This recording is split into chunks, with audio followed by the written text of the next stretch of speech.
And welcome back, everyone. Welcome back to another week, another edition of the WardiTV Monday number 21. I'm of course your host, Live VIP. With me, I'm joined by these amazing players, by the people in the chat, and by my plushies as well. Welcome, one and all, to your weekly dose of WardiTV action. We are here, we are live with the first round, !B in the chat. If you guys want to have a look at the bracket yourselves, the bracket is live, the bracket is stacked, and we have our first series of the night. And here we go, we are jumping on in.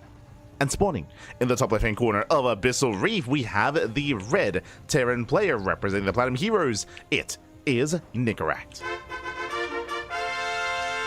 And spawning in the bottom right hand corner, we have his opponents. Oh, going for a pool first opener, we have the blue Zurich player from South Korea. It is Dark. Here we go. Of course, if you were here last week, you would know that Nicaract, he is the MaxPax Slayer. He's the one and only player that did knock MaxPax out of the tournament in the early rounds as well. In the round 16, it was a very impressive result, very impressive very impressive upset, I would say. But how does he compare here against Zerg? We're here to find out. If you're in the chat, you know what time it is. It is Gamba time. Predictions are open. Place your bets on who you think will claim the series. And before I get ahead of myself, a big shout out to Sort of Gap. Thank you so much to Sort of in the chat. Thank you so much for the raid. Hope you had a great stream. Hope you had a great ladder session. Hope you had a great time over on your channel. And welcome one and all to your weekly cast of the WardiTV Monday. Here we go. Again, Nicaract, he was able to pop off last week. Again, Nicaract, his best matchup is TVP. Give him any Protoss player and he can take maps, he can cause upsets. We've seen him go toe-to-toe with herO. We've seen him bring down MaxPax as well. But now this is a different beast. He's an animal. He's going pool first into a fast Roach Warren. Oh boy, it's going to be a rush. We're going for a Roach Rush here from Dark. Initial links that do dip out. Nicaract, he confirms that the hatchery is late. He sees how delayed the hatchery is, so he knows that obviously it had to be an earlier spawning pool, but he doesn't know whether it's just a Link Flood, a Bane Bust, or a Roach Rush. Again, there are different possibilities for what this could be. Lings, they fan out across the map. Back at home, Reaper stays at home.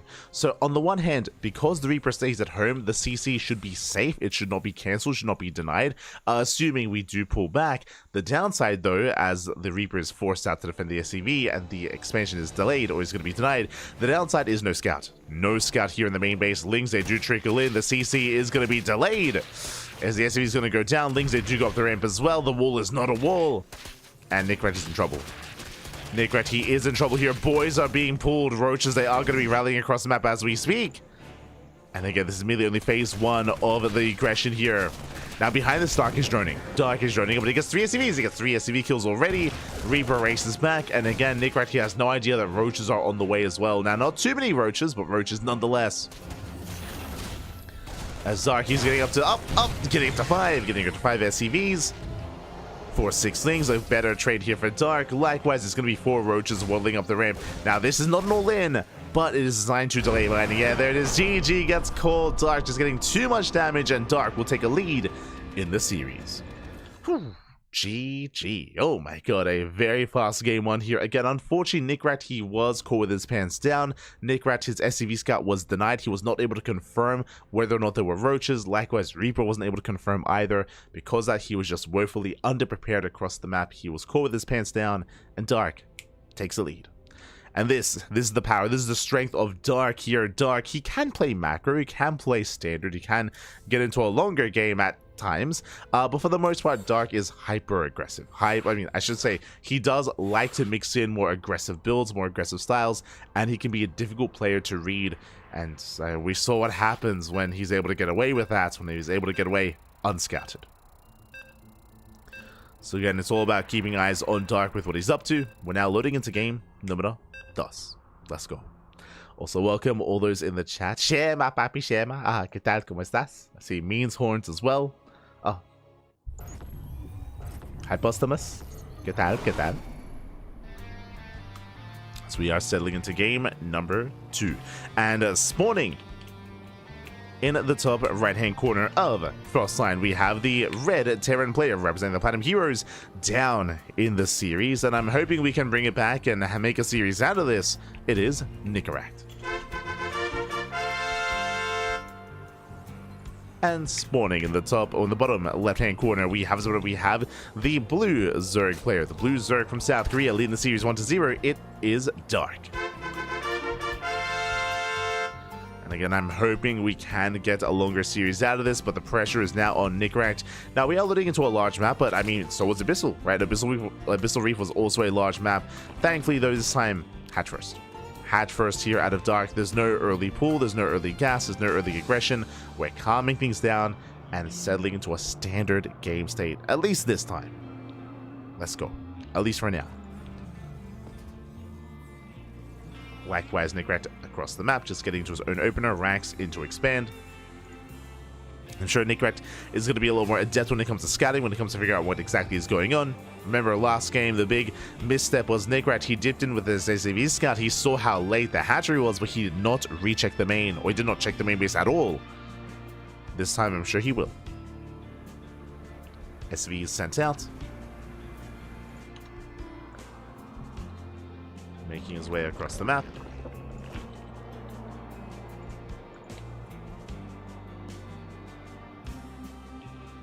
And he will get eyes on the earlier timing here of the expansion.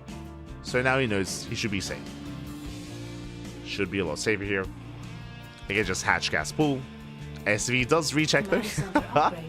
Again, this time, Nickrat, he wants to make sure. So he does confirm the timing of the spawning pool. And now he can head out. And I don't blame him. Don't blame him at all for double checking. Reaper's on the way, CC on location. This time it will not be disrupted. This time we can actually have a bit of a longer game here. We can actually have a back and forth. At least we can try to. As the Reaper has arrived, and gets across the map, is going to be threading the mineral line. Alas, Lings, they respond in time, and the dance has begun. Ideally, Dark doesn't want to lose a single Ling here. And so far, he pulls away. Kite's back.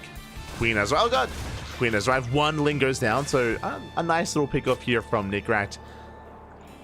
Does get one Ling, but that's all he gets. From here, he's forced back. Dark is establishing his third. Third base on the way.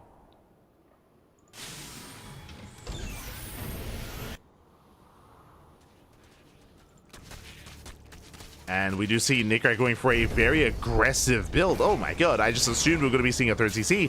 That is a starport before the third CC. Now we can actually talk about the players themselves. Nickrat, I did mention before that he is known for his TVP. He can defeat any Protoss player in the world. But when it comes to TVZ, he takes a very different approach. I mean, aggressive nonetheless. He's a very aggressive player against Protoss.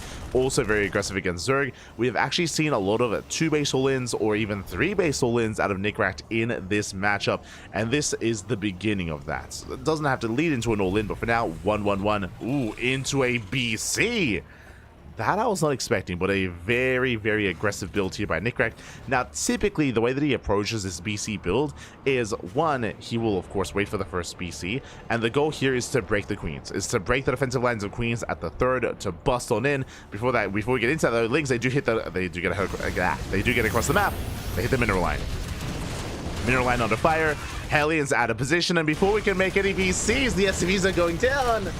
No, not like this so far. 3-4 SCV kills. One of the Hellions will pull away in time, but does go down. And thankfully, only 4 SCVs, but this will delay the economy. This will delay the setup. And we can't afford delays with an aggressive build like this. Remember, there's no third CC. There's no third CC. There's no greater economy behind this. It's all very crisp. It's all very well timed out, and it needs to hit hard. Here comes the first battle cruiser across the map. Meanwhile, Dark is not done, going for a Bane Bust. And Bailey's are rolling in. Hellions getting caught out. And again, before we can get to the BCs, the game may just end. As kiting here on those Banelings. Ooh, big shots going up. 2 Hellions left, and more Banelings they waddle in. They will in to knock down that front door. Or to even head into the mineral line. Yeah, Hellions are surrounded. GG gets called. We don't get to experience the BCs. And Dark, he will clean up the game and clean up the series and take the 2-0. GG. Nickrat may have defeated MaxPax last week, but Dark is a different beast. He's an animal, and he does cheese the hell out of Nickrat. Both in game 1 and in game 2. GG, well played. Congratulations, Dark. You will claim the series. Will advance on into the next round. My condolences to Nickrat. Again, Nickrat, he had an amazing performance last week, but different matchup, different setup here, different kind of player. MaxPax a little more standard, Dark a little more aggressive, and Nickrat, he was just denied playing StarCraft the entire series. Game 1, he got killed by the initial Roach Rush. Game 2, the main bust. Like, we never really got to see the builds of Nickrat. He never really got into his own setup here, so my heart goes out to Nickrat. Hopefully we can see more of him in the coming week, of course, as this is the start of the week and there's still plenty more weeklies, plenty more open cups ahead of us. Regardless, GG will play, Dark will advance on, and the question becomes, does Dark have an opponent? I'd be shocked if he does, as we're still pretty early on in the tournament. It was a fast series. It was a very fast series. Let's find out together. Exclamation mark B in the chat if you guys want to have a look back yourselves. We have some catching up to do. Also, if you're in the chat, a big shout to, oh my god, big shout to Slowjo. Slowjo, thank you so much. Slowjo 2001 for the sub, for the 5-month sub, I should say. Thank you so much. Almost half a year of support. We do appreciate it. Do appreciate the support. Thank you so much for all that you do. Hope you enjoy the emotes. Hope you enjoy the casting. Hope you enjoy the StarCraft as we are catching up on the bracket. Let's go. From the top, from the very top here, we do have Clem. Clem is the #1 seed of the tournament. He's #1 seed. He's waiting for the winner of Percival and Jumi. I believe Percival versus Jumi is currently ongoing on Wardy's channel, so do check that out.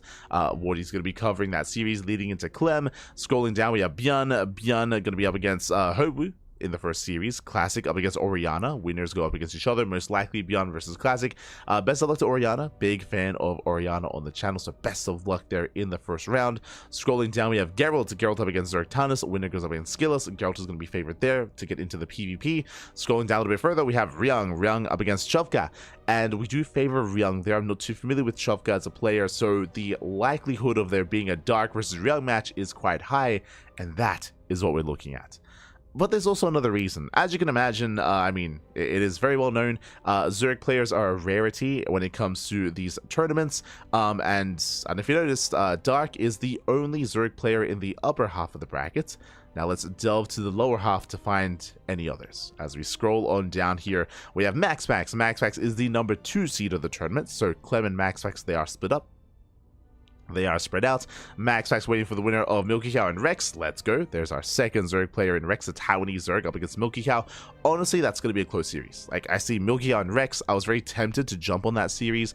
I just wanted to feature Nickrat because I wanted to give him some praise for last week's performance. Did want to give Nickrat some support. But here, Milky Cow and Rex, honestly, that could go either way. Scrolling down, we have some updates. GuMiho. GuMiho takes down Gilliman 220 up against Creator in the next round in a TVP. Best of luck. Best of luck in that Terran versus Protoss. Scrolling down, we have herO. herO waiting for the winner of Nice and Lunacy. That's going to be a PvP there. And we have Cure waiting for the winner of Trigger and Hate Cheese. That's most likely going to lead into Trigger versus Cure. Best of luck in that TVP. So we have one Zerg player per half of the broadcast. But because of that, and because we tried to have some variety on the channel, that is why I did decide to jump on Dark Smash, just so we can have some Zerg matches while we can before we head into, you know, the quarterfinals, the semifinals, the grand finals. That's usually how we do things here on the CranKy Ducklings, is you know, we try to catch some of these otherwise rarer matches while we can, and we'll see what this leads into. Here we go. So really big names in this one. Yes, every single WardiTV Monday, we expect players like Dark, like herO, Shin, Clem, MaxPax, Showtime. Like, these are the players that we expect. This week, unfortunately, there is no Shin. So there's no Shin, there's no Solar. So Dark, being the only Korean Zerg player, at least in the bracket, is going to be on his own. We'll see how well he can perform. Any other missing players here? We have Cure, we have ByuN. We are missing Zaun, true. Zaun, I did notice Zaun is not here. Would have been nice to have seen more Zaun action here tonight as well. Would have been great to see. Oh, and we just got an update. Yeah, we just got an update here. Ryung did take down his opponent 2-0. Now up next should be Ryung versus Dark.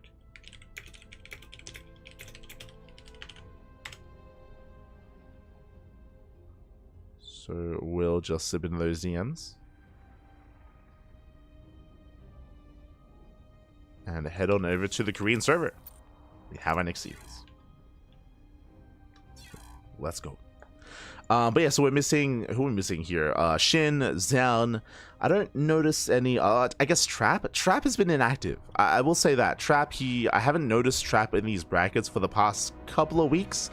Trap was very active in December, and he was still active in the beginning of January.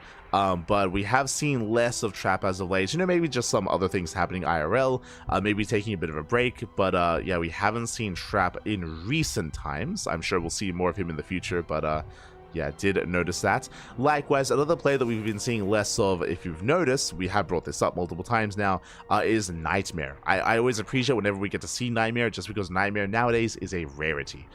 Nightmare was very committed to StarCraft, but I do know that Nightmare was a little bit demotivated in December. He was demotivated, and because that Nightmare has been very inactive over the past month, I believe Nightmare did play in the most recent Alima League, so it was great to see some Nightmare there.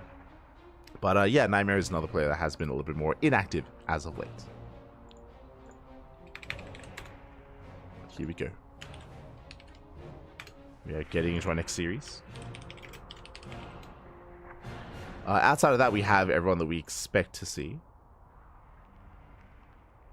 as we are jumping into our next series here, heading on over to the green server. And again, up next is going to be Dark versus Nickrecht. Dark versus Ryung. Another TVZ, but I would say very different dynamic. Very different dynamic here. Ryung, he is, I would say, closer on average in skill here with Dark. And we actually have seen Ryung defeat Dark before. That has happened. It's been a while, is what I will say. It's been a while since we've seen Ryung bring down Dark, but he has it in him to pop off and to wreak havoc and to really harness his inner tuna. Let's go.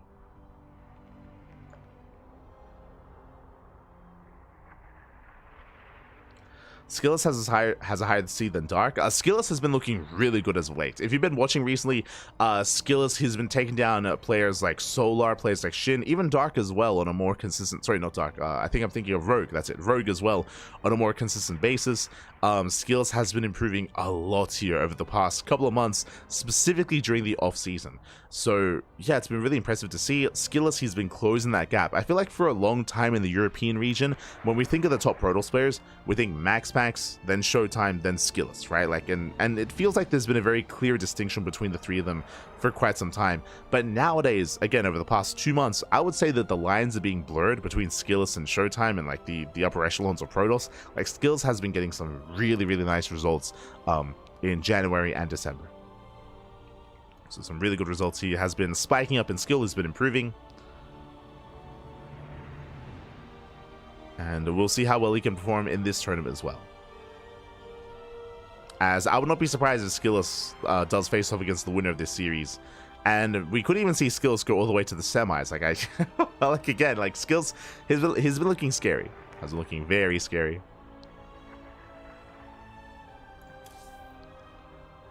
We will get there, I'm sure.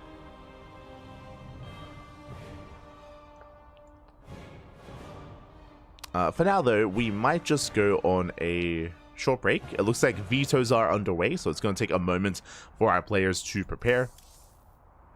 So they do need a moment here. So take this time to get some snacks, get some food, get some water, drain your disruptors, massage your marines, and hydrate all of your hydras. We're going to be back in a couple of minutes here with our ZVT. We'll be there soon.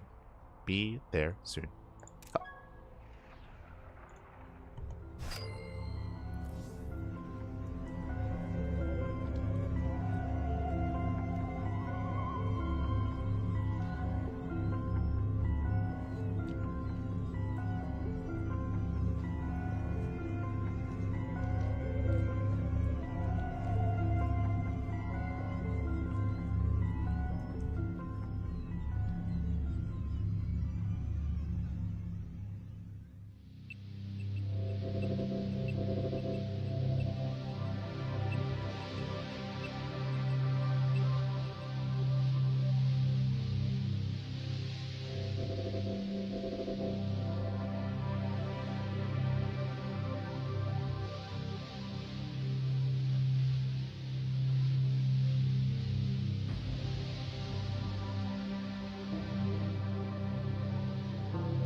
And welcome back, everyone. Welcome back. Ooh, hope you enjoyed that lovely ByuN. See again, a very short break because we are jumping into our next series.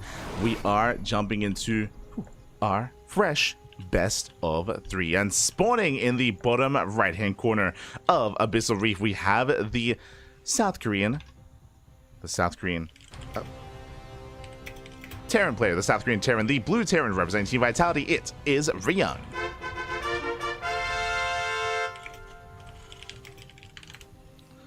And spawning in the top left-hand corner, we have the red Zerg player from the land of South Korea as well. We have Dark. We go, and if you're in the chat, you know what time it is. It is a Gamba time. Predictions are open. Place your bets on who you think will claim the series. Best of luck in the chat as we are jumping into our round of 16 match. Here we go. Hatch first. Important to point out, the last time we were here was a pull first build, so hatch first out of Dark. We're slowing things down. Likewise, Ryung going for a Rax expand. And welcome one and all to Abyssal Reef. We didn't really get to talk about it last time, but Abyssal Reef is known for long games, macro games. It's known for having a very defendable natural. The reason for this, there's a very narrow choke point coming into the natural and a ramp as well, so very defendable location. Because of that, you can centralize your forces here at your third base. Likewise, also very awkward to push into. There's a ramp and high ground towards the third. Likewise, you have to kind of wrap yourself around or knock down these rocks to push in from the left hand side. So very defendable third base, defendable fourth as well. In general, we do often see longer games on Abyssal Reef. I say in general because, true, Dark did cheese out Nicorant in the last series, but that was more of an exception to the rule than the standard, I should say. So we can see a bit of a more mid-game oriented setup here between Dark and Ryung. And Ryung, he does thrive in positional play. If he can slow the game down, if he can embrace mech, he will. And this is not a bad map for something like mech. So our eyes are on Ryung to see if he does open up economically, to see if he does open up with a second factory. So we'll keep an eye on the Terran to see if he does go mech. He doesn't have to. Like, Ryung, he's one of those players that does switch it up between both.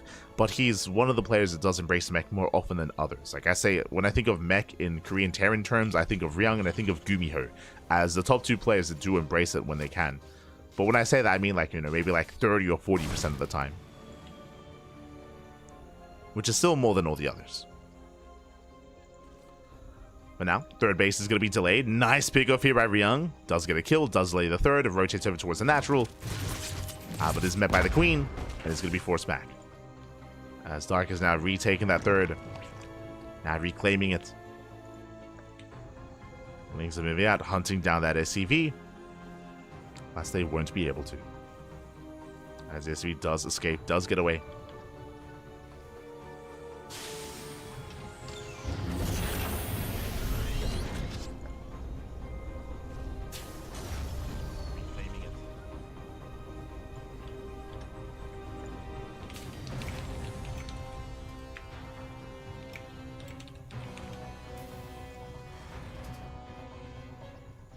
So here we go, we have Ryung getting to his own, oh my god, his own third CC behind this. So economic opening here out of Ryung. When I panned over, I saw the starport, I was like, oh my god, but no. We are calming things down, third CC on the way, so economic builds here by Ryung. Is getting to an economic build.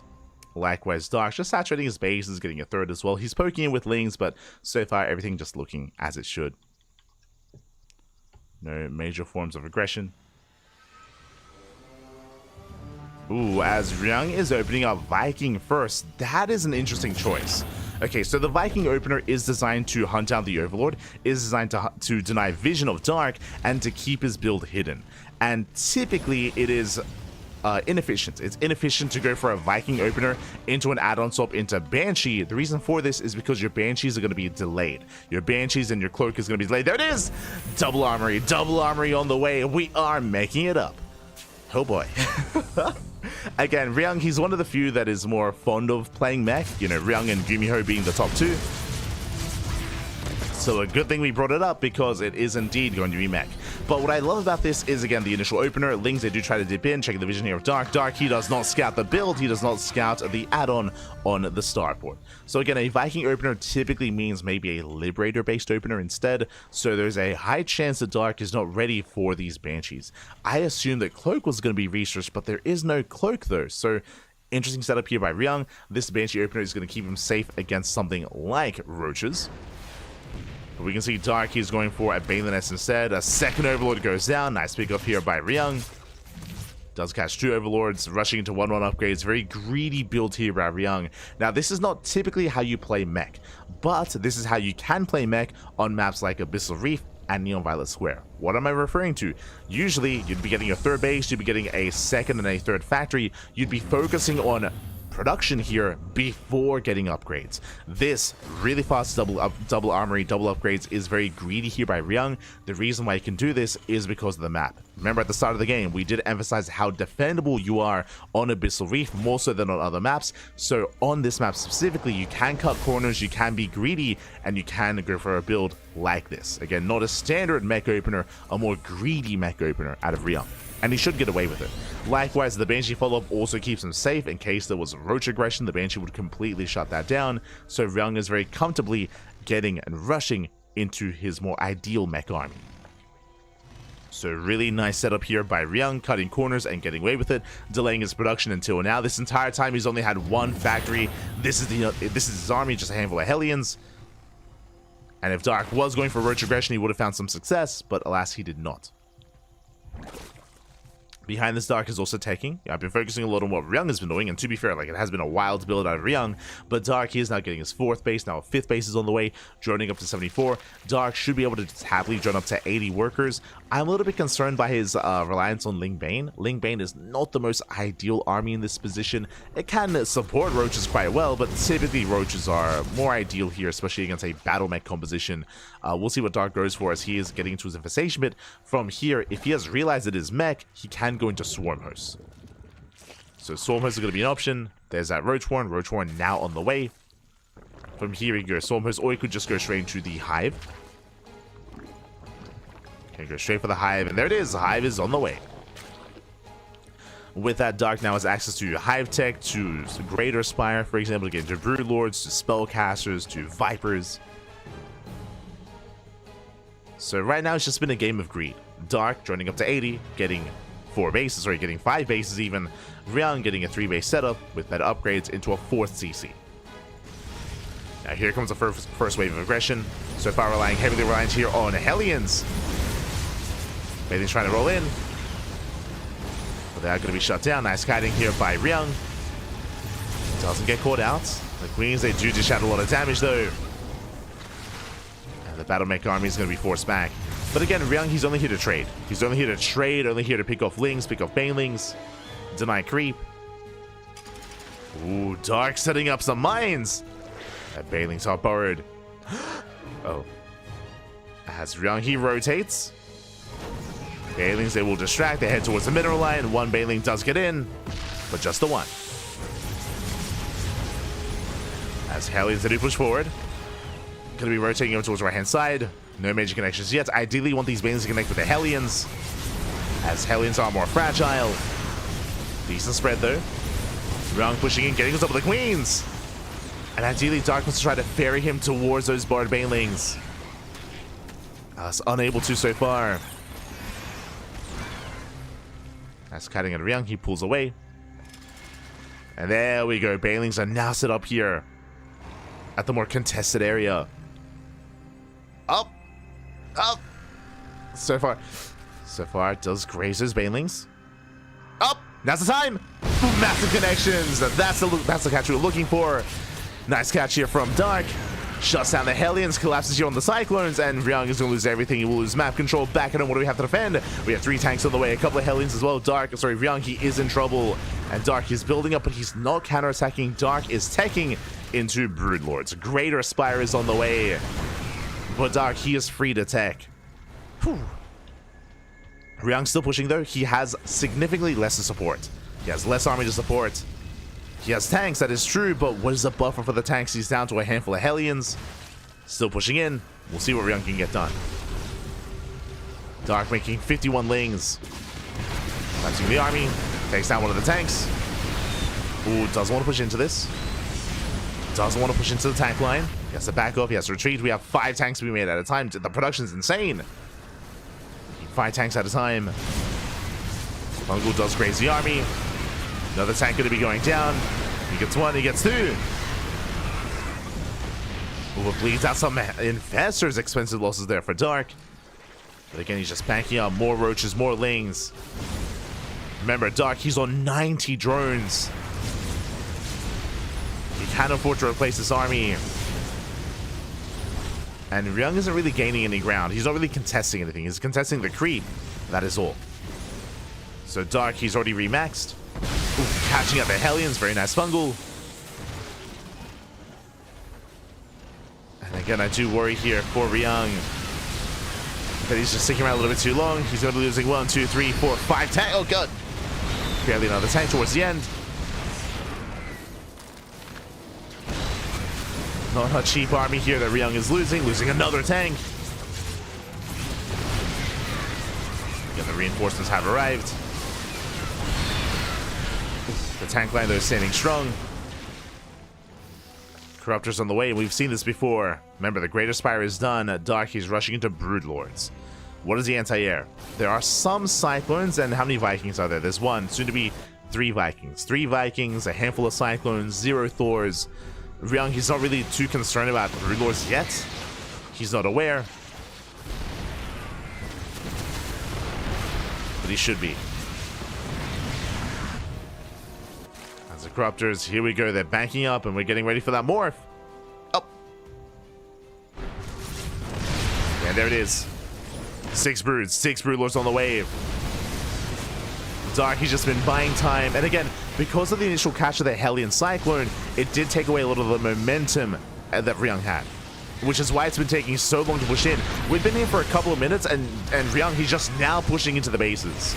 And it's still not even within range, just now. Tanks highly within range of the bases. Broodlords have arrived.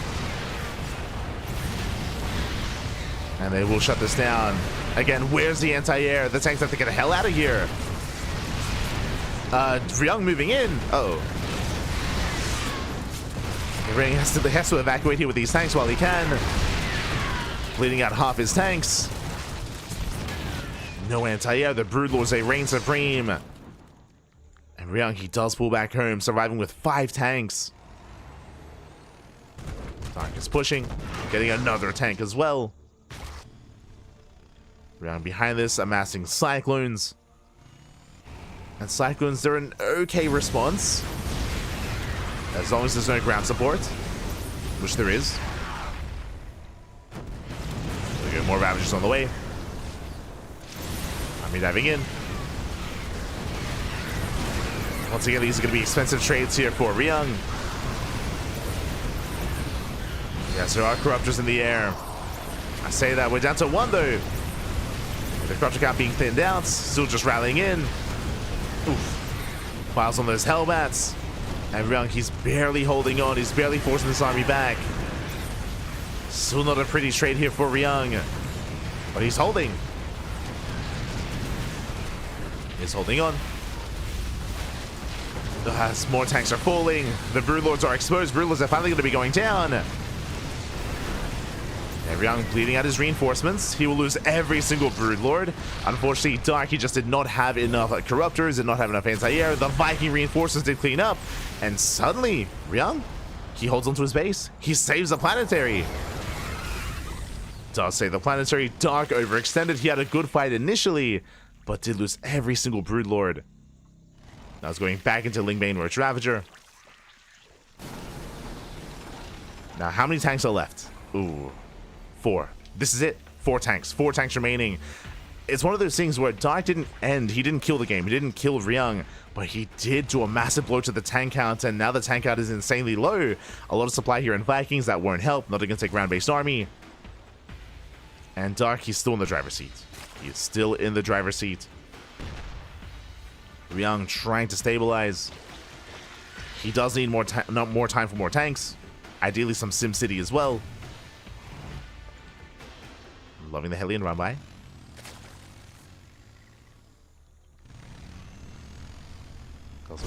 Gets a couple of drones.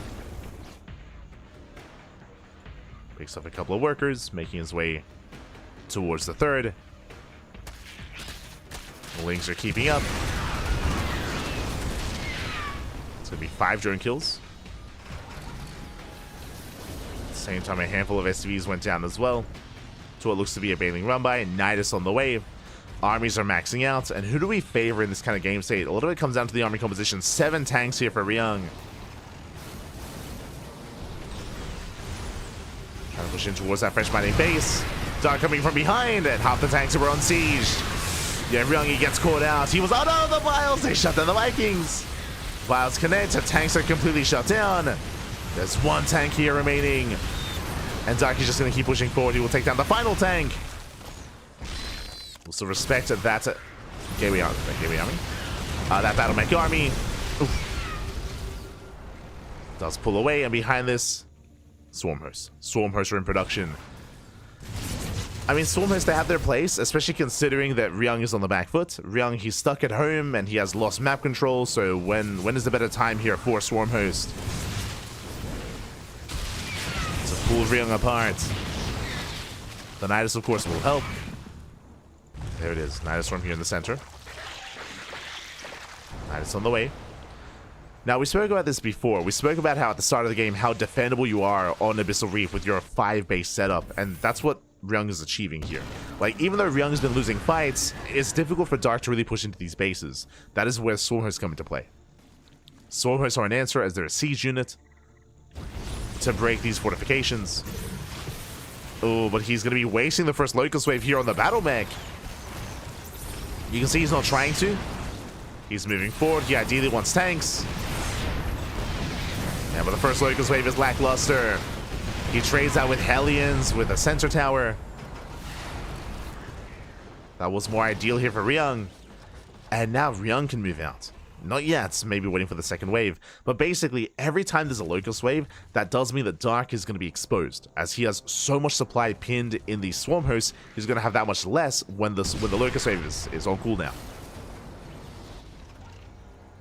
So there are going to be windows in time here where Dark is vulnerable that Ryung can take advantage of.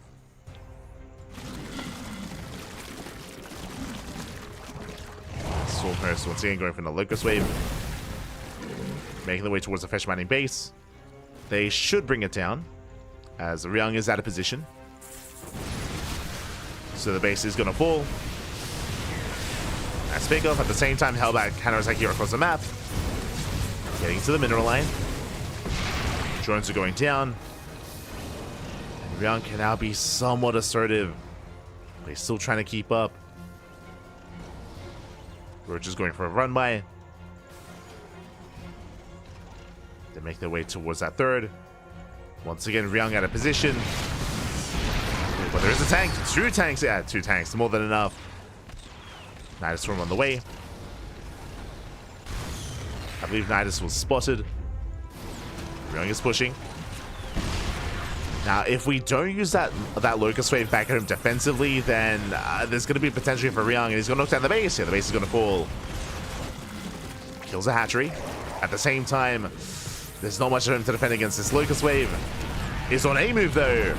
Yeah, stuck on A move. We'll take down the tanks at least. He gets 1. He gets 2. 2 tanks go down.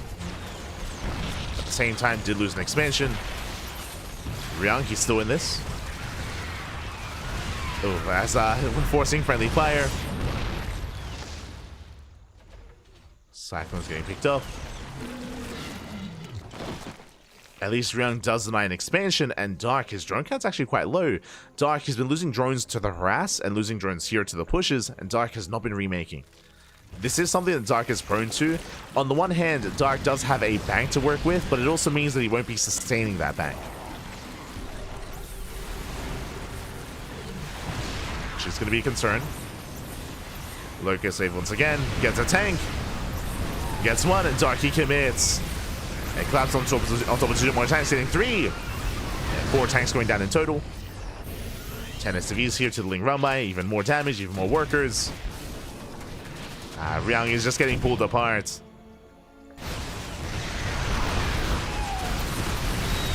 As Vials, they just rain down on the tanks. Catching up 3 more. And for the most part, Darky's been in control of this game. Did lose a base, that is true, but outside of that, that's really the only thing that he has lost. And drones to the Hellbat run-bys. As Dark, he's maintained his creep, maintained control, even saving and preserving the swarm hosts over time.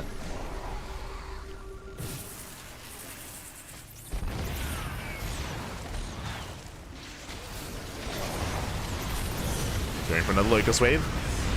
Pushing in, taking down another tank. Another tank falls. More Cyclones as well. Pushing towards a planetary. Does go for the SCVs. Otherwise, oh my god, massive connections. And Dark, he does it. He breaks through the defensive line. And Dark, he will take game number 1.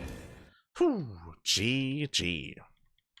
Dark will take a lead in the series. Again, a very intense game 1.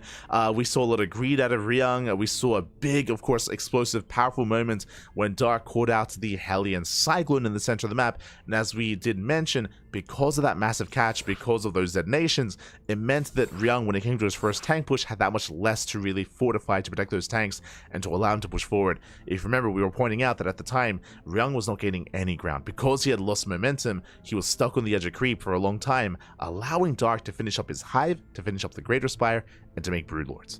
He didn't end the game with his Broodlords, but he still maintained map control. He was able to clean up the first tank army, and it took a long time for Ryung to actually have an army to actually push out once again. It was great to see Dark teching as well. Dark, he did tech switch out of his Broodlords, of course, into Roach Ravager, then later into Swarm Host. And again, we spoke about it, how Ryung was stuck at home. He was stuck at home, and how do you break a defending Terran player? With Swarm Host, with your own siege units, your encounter siege units, if you will. GG. GG, well played. Whew. With that, Dark does take a lead, and now we're getting into game number 2. Jumping into game 2. And we'll see if this story ends here and now, or if we can force an ace match. Let's go. Personally, I'm hoping for the ace match. I'm hoping for a back and forth. I'm greedy like that. I want all the games, but the pressure is now on Ryung. The pressure is on the tuna. And here we go, spawning in the bottom left-hand corner of Amygdala. We have the red Terran player, the South Korean Terran, down in this series. We'll see if we can bounce back and force the ace match. It is Ryung for Team Vitality. And spawning in the top right-hand corner, we have his opponent. We have the blue Zerg player, the blue Zerg from South Korea, leading the series 1-0. It is Dark.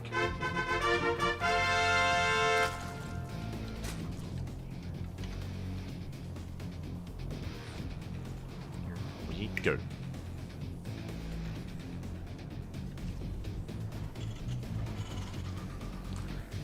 Howdy, ¿qué tal? ¿Cómo estás? Bienvenidos, papi, bienvenidos. Hello, Slow Run. Donyon, Boptimus Prime, the OG Booger. Welcome, welcome. Hope you're doing well. Again, we're still in the early rounds of the tournament. We're here in the round 16, so welcome. Take a seat. Hope you enjoy. And we did see Ryung flex his Terran in the last game. Could we see it again? We could. We're loading into Amygdala. Welcome to another large map in the map pool. I would say this map is less defendable than Abyssal Reef. I mean, we saw Ryung very quickly and very happily maintain a 5-base economy, and he struggled to get a 6th base. Here, it could be a little bit more difficult. When it comes to the bases, they are a little bit more spread out, and especially when the map opens up, it can be harder to maintain control. The gold base also can be very difficult to maintain if you do not have map control. If you're stuck at home, this gold is very difficult to actually take advantage of. So we'll see if Ryung does go for a slower approach, or if he plays ByuN, which he is more than willing to, of course. Doesn't just have to play mech. As we're selling in, a big shout to Blakerdoos. Oh my god, Papi God. Thank you so much, Blakerdoos, for the sub. 17 months. 17 months in a row. So much support. Thank you so much. We do appreciate it. Gracias, Papi. Gracias. Always. Whether it's subscribing, whether it's every now and then donating as well. Thank you. Thank you so much, Blakerdoos. Always do appreciate it. Gracias. Gracias. Ah. So we're settling in. As Dark is going for his third. Just hatch gas pool into a 3rd base. Standard opener here out of Dark. Ryung does dip in, trading with the Lings, and is going to be forced back.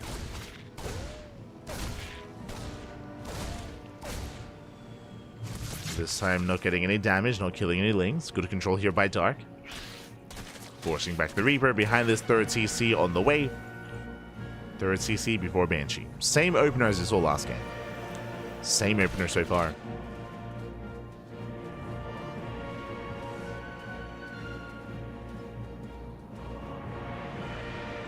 Now, what I'm most curious by is the follow-up. Oh my god, there we go. As once again, mech, but a very different kind of mech. As a reminder, in game number 1, remember, it wasn't just mech out of Ryung, it was very greedy, a very greedy style of mech, going into a third CC, into 1-1-1, into double armory, into landing his third base, getting it saturated, and then he got into a 5 factory setup. This time, a much faster second factory. What does this tell us? This tells us that Ryung intends to be much more aggressive. Much more aggressive, much sooner instead. As Hellions are amassing, soon to go for an add-on swap into, I would imagine, Macville Accelerators or Blue Flame. One or the other. Now, this is not an all-in, still third CC. Third CC is almost done, but still a more aggressive style than we saw previously, which will delay his upgrades, at least more so than earlier. Meanwhile, oh my god, speaking of greed, we see Dark rushing into a lair. That is a sub 4-minute lair, by the way. Oh my god. There's potential here for a couple of different builds. This could be, if we take gases, this could be 2 base muta. If we take gases, this could be 2 base muta. If we take fewer gases, if we only get like 1 more gas geyser, this could lead into a Nidus base all-in. Dropper Lords are a big factor though, because that is Overlord speed, very early Overlord speed here out of Dark. This is very unusual, so I'm feeling some Dropper Lord play. Interesting. I mean, we are massing queens, massing lings. I'm feeling a Ling Queen all-in here from Dark. Oh boy. We'll see if he joins. For now, Dark cutting workers at 2 base saturation at 45. Lair is almost done. And with Overlord speed, we should be seeing Dropper Lords. We should be seeing a German taxi. There it is, a German taxi is on the way. It is going to be Ling Queen, a Dropper Lord all in. Ryung back at him, he has no idea. He's been amassing Hellions, he's getting his third base, he's getting into Macville Accelerators, triple factory production. And it's one of those cases where Dark doesn't really know what's going on, and neither does Ryung. We're just getting to our builds. Dark, he throws caution to the wind. Ryung moving out for a potential counterattack. But he doesn't see what's coming his way, right through the center. The queens are coming, the lings as well. But up against Hellions, if they were back at him to defend, I would favor Ryung. But he's getting caught out. The lings, they catch out one of the Hellions. Yeah, Ryung gets caught. Army does respond. Boys are being pulled. There's only 2 cyclones. He needs more time. The reinforcers, they race back home. Lings at their third base. They're coming in for the surround. Queens are getting locked down. The first queen falls. He gets 1, he gets 2, he gets 3. 3 queens do fall. Lings are flooding in. They do get the mineral line. 14, 15, 17 SCVs going down. But the main base is going to be held. Ryung will hold on to the main. But what about the natural? As that's 20 SCV kills. Good positioning on the high ground. Ryung will hold. But at a cost. At a cost here of 24 SCVs. Yeah, some insane damage. And this would have been a much cleaner defense. It would have been a very nice hold if Ryung was at home. Remember, he had 4 Hellions getting caught out on the map. I think it was actually 6, like up to 6 Hellions getting caught on the map. They did not make it back home in time to wall up and to wall off. So Ryung, he was caught with his pants down. He does still hold. But behind this, Dark has been joining. Dark has been joining up, getting to a Roach Warren, more gases, Evo Chamber, Burrow on the way as well. And you could argue that Dark, he did enough. Dark didn't kill Ryung. He was hoping to. Don't get me wrong. This wasn't all in. He was hoping to kill Dark. Sorry, he was hoping to kill Ryung. Didn't kill Ryung, but did cripple it. Ryung, he's down to 30 SCVs. He's muling his heart out. Ryung needs to be active. It's scary though, just because of the changeling. But it's scary because he doesn't really have much of an economy, so he has to defend it. It is a risk to move out. Scouting with the racks, scans, checks saturation, sees everything fully mining at the third, knows that he is behind. And here comes Ryung. He gets spotted. Gets spotted by the Overlord. As Ryung moves out, Lings are moving in. This is what we spoke about. And the Roaches will defend. At least they try to. Nice Solcoms getting a queen. A lot of Roaches are going to be falling here to the Cyclones. Things they do get into the third. They also slip in towards the natural. A couple of SCs are going down. A lot of the queens are falling though, getting every single queen. Good trades by Ryung. He needs to get into the mineral line.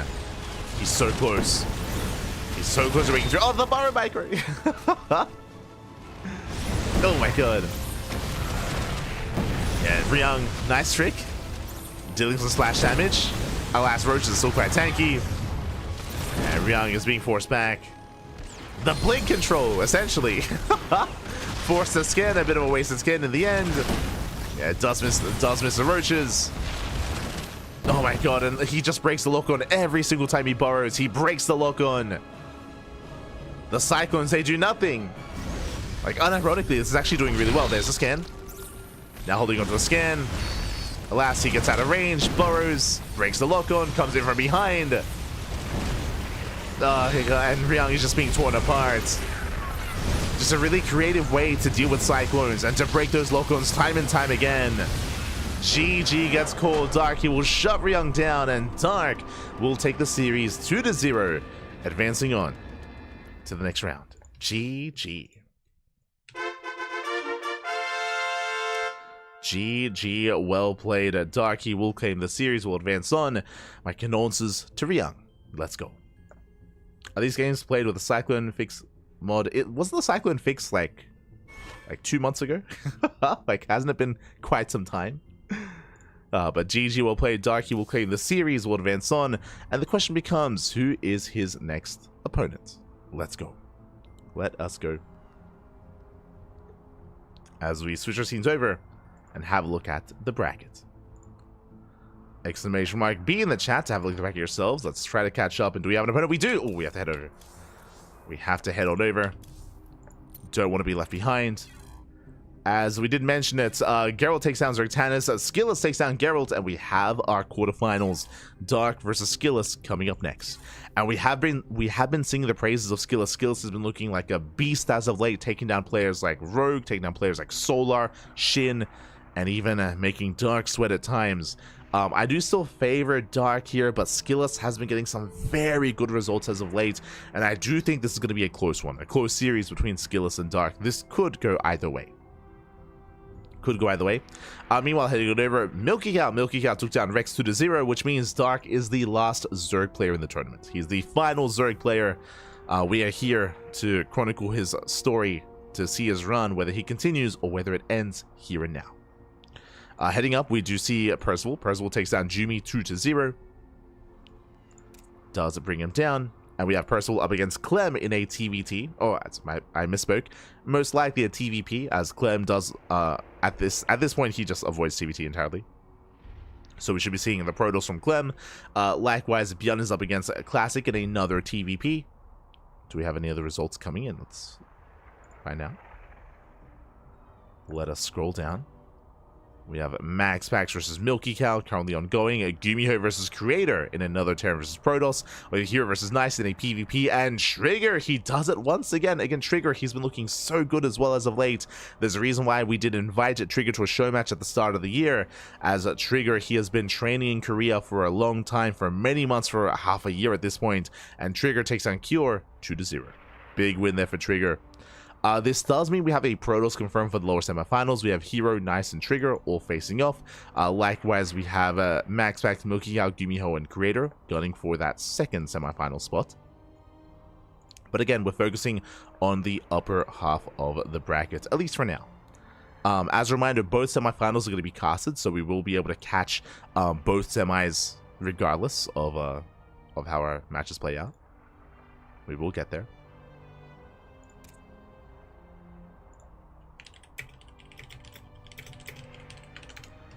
As vetoes are underway. And let's quickly set up our players.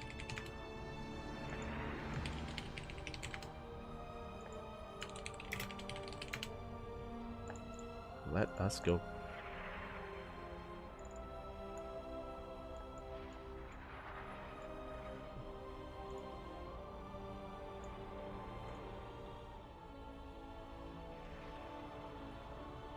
Here we go.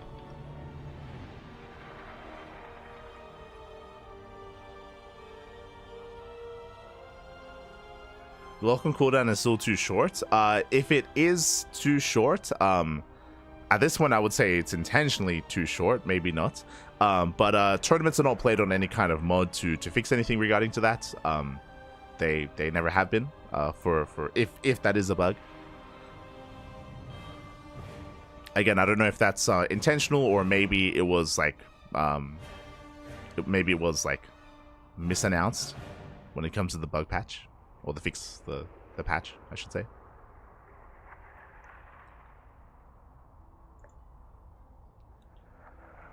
But for now, we are getting ready for our next series.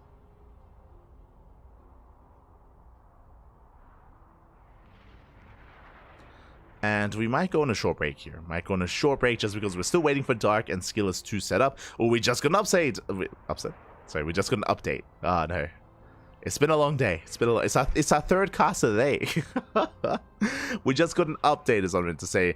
Clem takes down Percival 2-0. Clem is waiting for the winner of ByuN and Classic. Best of luck. Do we have any other updates? We do. Oh my god, lower quarterfinals is ready for us. A crazy result coming in. Quickly scrolling down. We have the lower quarterfinals.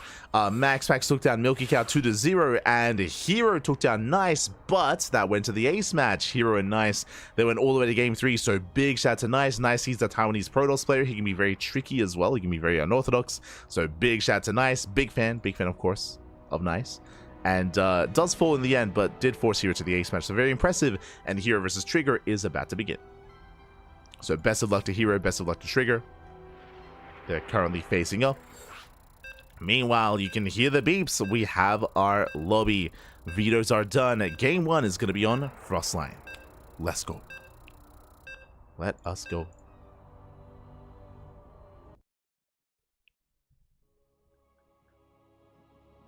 Here we go.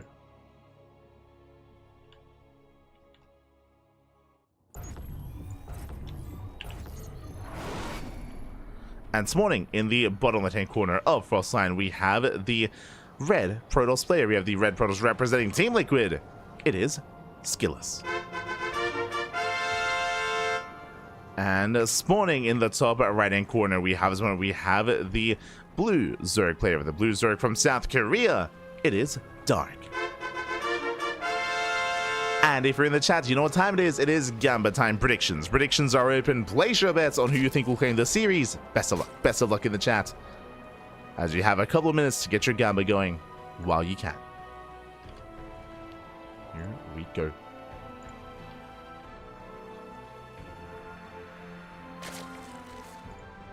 As Dark is going to be opening a patch first, and Skilless is slowing down, getting into a gate expand into Cybercore. Here we go. Now, if you've been watching Skilless as of late, you'll know that Skilless, he has been fond of a couple of certain builds here.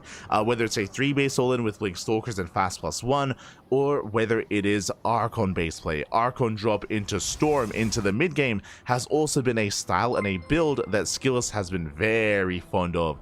It is, of course, a style that has been quite prevalent among some of the European Protosses, specifically the Polish Protosses. I'm referring to Mana, Christiana, Geralt. They've all been embracing this style. It looks like Skilless has adopted it as well.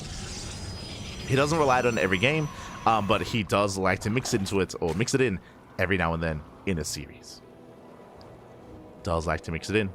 As we're settling into our series, so a big shout to Complete in the chat. Gab, thank you so much. Thank you so much for subscribing for 1 year, for 12 months, for 1 year of support. Gab, thank you so much. Thank you so much for the support. Thank you so much for subscribing. We do appreciate it.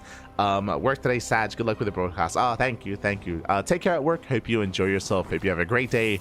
And thank you for dropping by as well. Thank you. Thank you. As always. As always. Again, it's thanks to the support that we get in the chat that we're able to, cast as often as we do, organize events as often as we do as well. Thank you.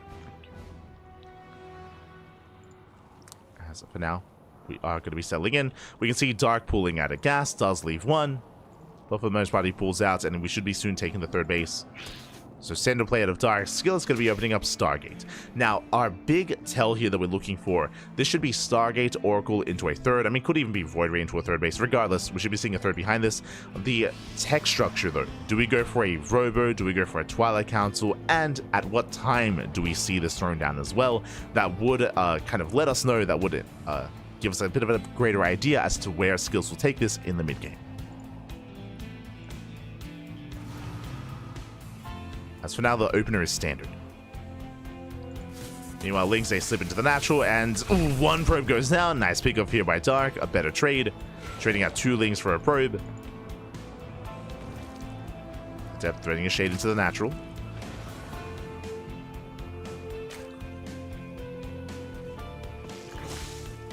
Here we go.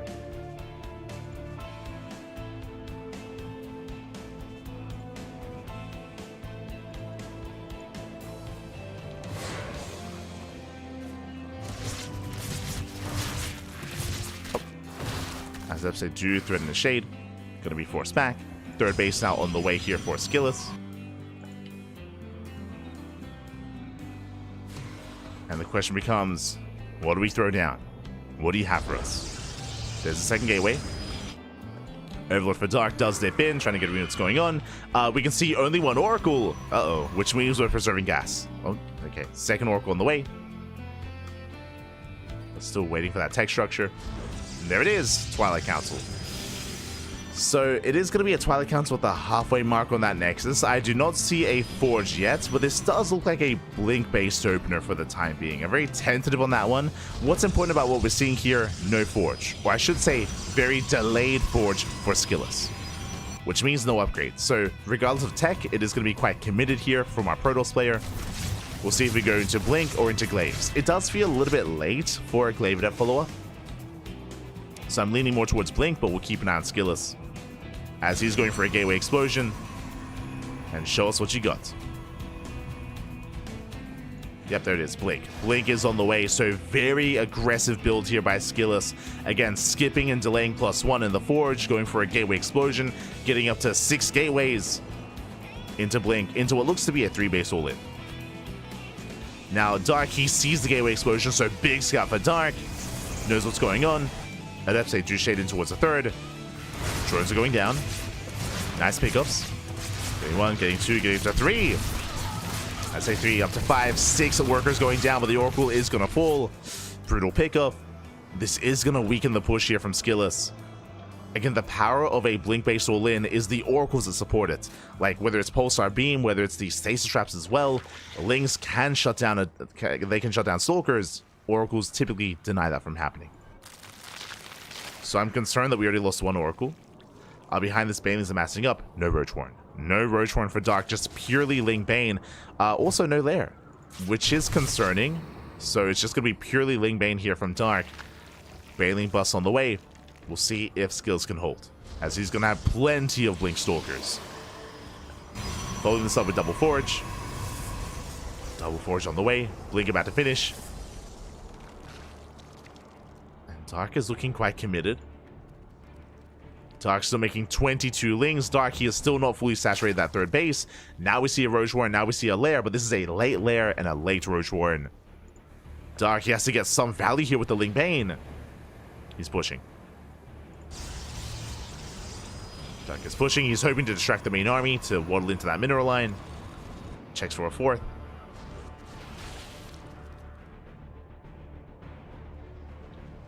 Here we go. Baneling's going to be waddling in. And Darky's going for the mineral line. And has he got a notice in time? Baneling's going to crash in. Meanwhile, they do get into the mineral line. 9 probes going down. Brutal damage. Darky's trading well. He's trading well here. Zips in. The Oracle trying to help out. Remember, there's only 1 Oracle to help support. Stalkers are falling. Expensive losses here for Skillus. And Dark, he's done enough. He gets 11 probe kills. Catches out some of the Stalkers. And behind this, Dark has been droning. He's been droning up, getting a 4th base, getting it saturated, getting 71 workers. Not bad. Lair is finally done. Now, Skillus, he isn't out of this yet, but tech-wise, he's in a really weird position here. 1-1 upgrades will help. He's working towards Storm. But until then, just stuck with purely Stalker and potentially Archons. As he's building up energy. And again, with this opener of Skillus, he wanted to be more aggressive. He wanted to be more assertive, but he was stuck at home. He couldn't apply any pressure.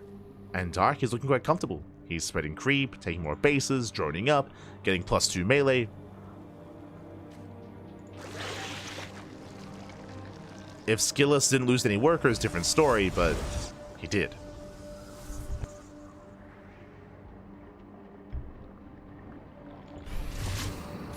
to the main.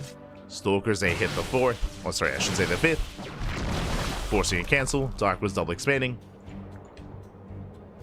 He's once again going for a run by. And Dark, he's just maintaining map control.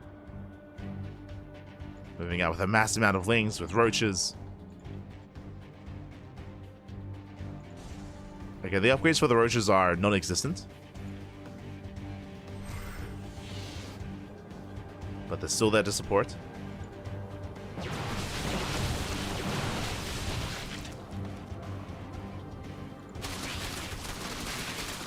He does split the main army, knocking down those rocks. Now, I do favor Skillus' army composition, but the size isn't there is a problem. Like, the size, the supply is still a little bit lacking for Skillus. And it looks like he's going to commit. We have a War Prism on the way. With that Prism, he can move out. Until then, he's stuck at home. Frost Sign, it's very difficult to maintain a 3rd and 4th. Just because these bases are so spread out. Here comes a Bailey Runway. What is the defense? Zealots! Oh no. Bailey's gonna roll in. Zealots are gonna be shut down. Nice storm! Very nice storm. Whew. That Skillus holds. At the same time, here comes around the station as they pop up. Very nice stasis. Very nice trade here by Skillus. Shuts down the Bailings. Shuts down the main push. He defends. Does defend. We can see now Dark is taking. Hive is now on the way. Hydrogen just now on the way as well. Again, this transition from Dark is quite late, so it's still just a really awkward game state. Considering how low tech Dark has been, despite having, I would say, map control and a greater economy. Like, it's still not clear cut. Going for another Bane Bust, another run by. There is not a storm ready yet. There is no storm. Does spot the army.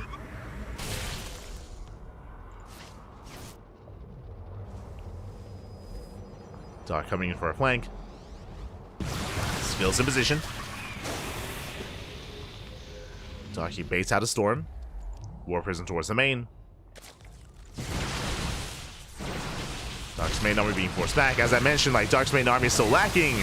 Lings, they attempt to surround. The Lings, they get completely shut down. And Skillus is trading very well here. These are 0-0 roaches. Roaches get cleaned up. Storms, they shut down the Lings. Prism into the main. And the Warpin, it's gonna finish. Yeah, Queens are going down. Northern base, and Skillus is popping off both in the north and the south. He wins on both fronts. And Dark is in trouble. Dark, he's in a lot of trouble as the Protoss player has broken out of his contain. He is committing. Zell still catching reinforcements. Another big warp in. Zell say continue. And again, these roaches, they just melt. Yeah, they get picked off one after the other. Base is going to be going down. And GG gets called. Skillus, he snowballs out of control. And Skillus takes game number 1. Whew, GG. GG, well played. Skillus popping off, attacking, what, in 3 locations at once. And again, the biggest concern for Dark in that game, as we were trying to point out time and time again, is his tech. He was stuck with a very low-tech army. He was very committed initially with his Lingbane aggression. Remember, he had delayed his Lair, he delayed his Roach Warren, so all of his tech was delayed. Because of that, late Hydrogen, late Hive, late Lurkers, everything was later than usual. And because of that, there was a window in time where Skillus could break Dark before he could actually tech up into a proper army, into Hydras or Lurkers or anything else. Ooh, so GG. GG, well played. Skillus playing well. Again, outside of the initial defense where he did lose a lot of probes, he was able to fortify himself, had some very strong fights defensively. And then it all escalated very quickly from there. GG. GG, well played. Whew. With that, we're getting into game number 2, and we'll see if Skillus can take the 2-0. Again, remember, leading into this, I was praising Skillus for improving, for closing the gap between Skillus and the other top Protoss players in Europe, like Showtime and MaxPax. We were talking about how Skillus has been defeating players like Solar, Shin, and Rogue on a more regular basis. Skillus has been looking like a beast, and here we go. Can he take the 2-0 as we get into game number 2? As sporting in the bottom left-hand corner of Ley Lines, we have the red Protoss player representing Team Liquid, leading the series 1-0. It is Skillus. And spawning in the top right-hand corner, we have his opponent. We have the South Korean Zerg player, the Blue Zerg, down in the series. We'll see if he can bounce back and force the ace match. It is Dark. Here we go. Whew. Skills is in hot form, not gonna lie. He has been, again, for the past 2 months, like for the entirety of January and December. Specifically those 2 months, like Skills has been on fire.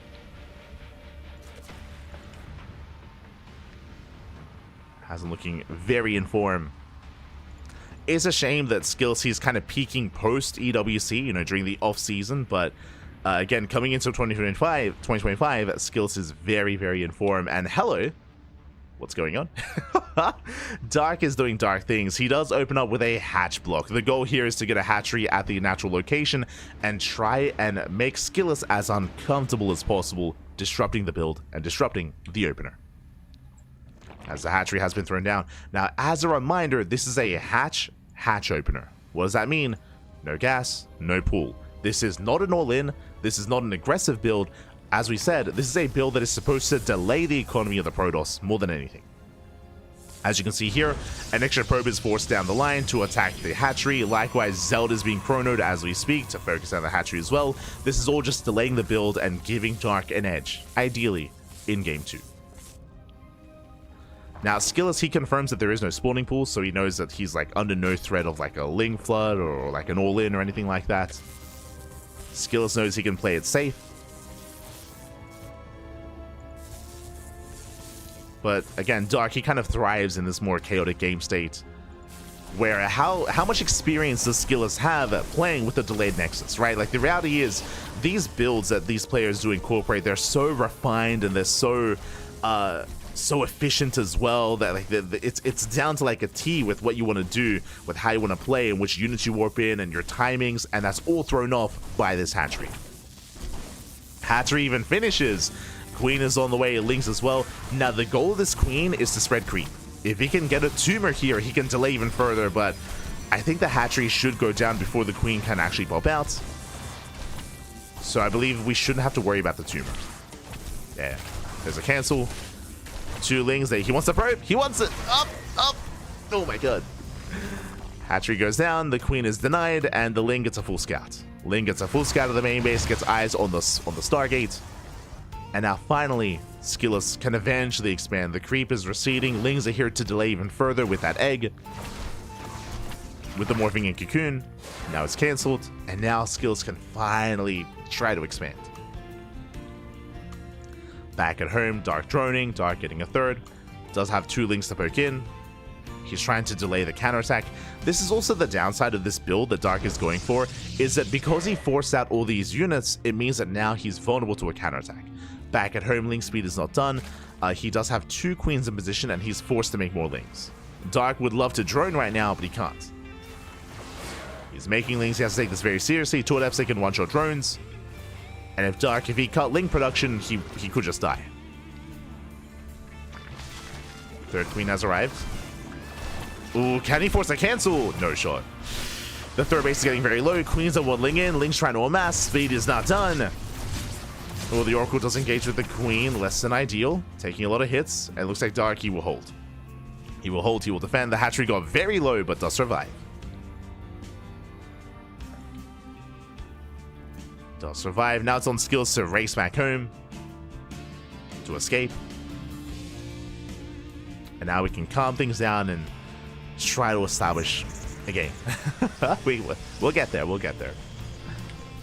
You can see here, Dark, he's looking for those adepts. He's trying to hunt them down. He knows they're somewhere out there. Likewise, Skills now saturating his base. Things are coming in for a surround, but they're going to be denied. As Skills is opening up triple Oracle. Dark making extra Lings. Spores in position. 1 drone goes down. Zelda does hit the 3rd. Once again, Dark, he does want that army. Won't get it. Ooh, the Oracle takes a lot of damage, though. The whole damage on the 1st Oracle. Skills does reinforce his adepts. Now up to 4. Oh, no! Takes a lot of hits. Takes a lot of damage. Has to pull away. And he races back home. Nice round here by the Lings. They collapse here on top of the Adepts, and Darky will clean this up. He will shut this down. And Darky cannot freely drone. He cannot freely drone up. Spores are on the way. Lings are being active, going for a counterattack headed towards the third base. They're spotted by the Oracles. Despite that, Skillet's out of position. He didn't notice. Yeah, he didn't notice. Ay, ay, ay. That's a big moment here as we're going to force a cancel. That should not have happened. It should not have happened here. Skillet's caught out. Caught inattentive. And Dark still maintaining map control. He is able to drone. Lair is on the way. Much faster Lair compared to last game. Getting to the Lair. Fourth base. Skillet, you should at least force a cancel in the fourth. But that's not as impactful as his third base being denied. It's a nice pickup, but he needs more. Gets a kill. Oh no! Kills the gas guys, but he's going to lose the Oracle. Oracle goes down. Ay, ay, ay. Brutal pickup. The Oracles are very low. Skills, he has to pull out. Gets 3 drones for an Oracle. It's okay damage. And you can see this time Dark, he's much faster to take up into Hydras. Hydra Den is already on the way. This time, no Roaches. So Dark, he's skipping Roaches, he's skipping Banelings, going straight Ling Hydra. +1 range tells us we might still see a Roach Warren though. It could be like the setup for Roach Hydra. We'll keep an eye on Dark.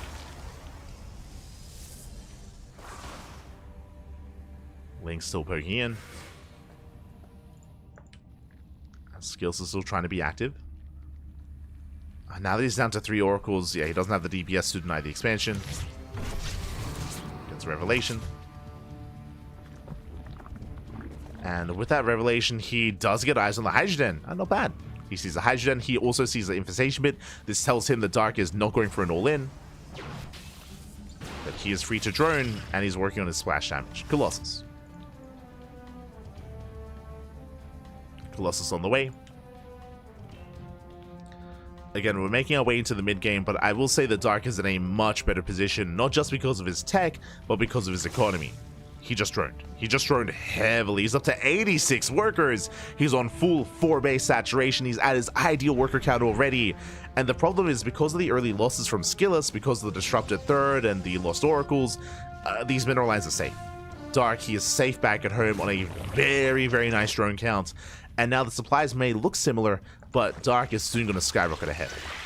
As he's done droning, and now he can focus on Hydra production, and soon Lurker production as well.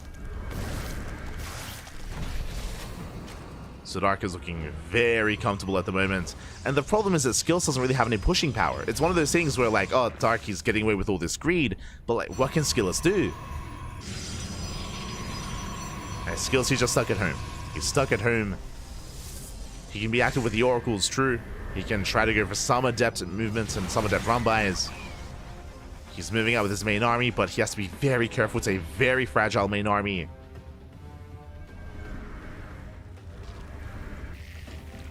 And he's going to use it to clear creep. He's going to clear up as much creep as he can. Again, this is very necessary for Skillet to do something on the map. Takes on some tumors, but he has to get out of here. He's going to get surrounded. Forced to recall the Colossus. No! The recall gets missed. Colossus is going to go down. And Skills, he might even lose the second Colossus as well. Yeah, he will. Yeah, there's no escaping this. Started stepping here out of Dark. One shot away from going down. The Colossus barely escapes. Oh my god, 8 HP. But for how much longer? As Dark, he's not stopping. He's not slowing down. He's moving forward. Takes down the Colossus. Massive pickups. And Dark, he's overwhelming. He's just overwhelming the army here. Just had momentum for the majority of the game. All from the initial hatch block into the denied third. GG gets called, and Dark, he will snowball out of control, tying up the series. We're going to the ace match. Whew. GG. We are going to the ace match. We're going to game 3. Again, a much more assertive or decisive game there out of Dark. From the beginning, he was in the driver's seat. Skills had a really hard time recovering from the opener, and again, just never really had any momentum himself. There was potential for like some Adept harass or some Oracle harass, but for the most part, he was stuck at home. And that move out from Skills, as we were mentioning, was very risky. and he paid the price for it. He got surrounded, got shut down. GG. GG, well played. Whew. And the question becomes, where are we dropping? Where are we headed next here for the ace match? What map are we going to be loading into? Are we going to be loading into a much larger map or a smaller one? Something more macro-oriented, something more aggressive? Where exactly are we? Let's go. Let us find out. As it looks like we have our lobby.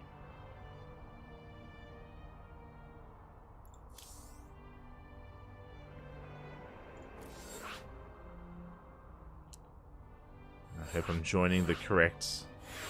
Yeah. Correct lobby. And interesting. Okay, game number 3 is going to be on Amygdala. I would say a very macro-oriented map. Amygdala is one of the larger maps in the map pool. Can be very safe and very defendable up to a point, up to a 4-base economy. Getting a 5th base on Amygdala is difficult for both players. We spoke about this in the previous series, how on Amygdala, the center goal base can be quite difficult to hold on to, especially if you don't have map control, and the fringe bases are also very spread out as well. So because of that, we actually see a lot of turtle play on Amygdala, where you slowly just set up your 4 bases, you slowly encroach and get a 5th base, then you max out. We've seen a lot of late game, a lot of like 40+ minute games on Amygdala, but Dark isn't really known for that sort of thing. Like, he can play late game, don't get me wrong, he can play it, but he doesn't like it. If he can end the game early, he will. So our eyes are on Dark, and we expect to see some aggression of some kind here. I mean, we saw it against Ryung. Remember, what did Dark do the last time you saw him on Amygdala? He went for a Ling Queen drop load all-in. He went for a German taxi against Ryung. like he knew the power of this map, and he just went for the all-in. So we expect something similar here. As spawning in the bottom left-hand corner of Amygdala, we have the red Protoss player for Team Liquid being forced into the ace match. Can he bring it back? It is Skillous. And spawning in the top right-hand corner, we have his opponent. We have the blue Zerg player. We have the blue Zerg tying up the series 1-1, forcing the ace match. Can he keep it going? It is Dark. We go.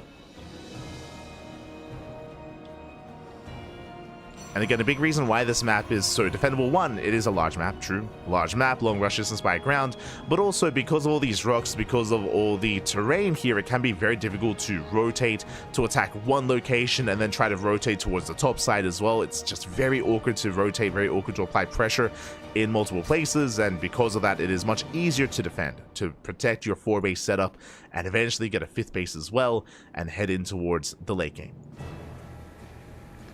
Which I imagine is why, especially after Ryung played Mech in Game 1, we saw Dark go for a drop load all-in in Game 2 on this map. Right, the drop lords, they don't care about your rocks, they don't care about your terrain, they just go straight across and you can commit to an all-in. Not saying that Dark is going to do the same build here, but I do expect something more decisive here by Dark. I don't think he wants to play at a longer game, a longer macro game if he can avoid it. We'll see. So we'll keep an eye on Dark.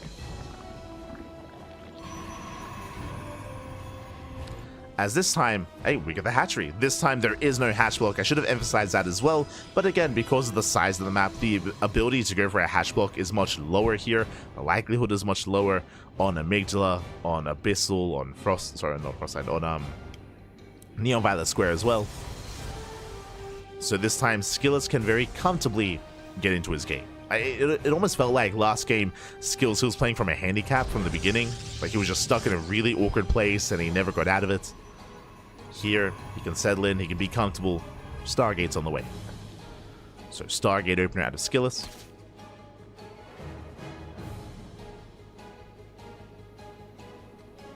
Probe is going to be forced back. Dark getting his 3rd. And from here, we're just droning up. He pulls out of gas as well. Only enough for link speed. Dark being as efficient as possible.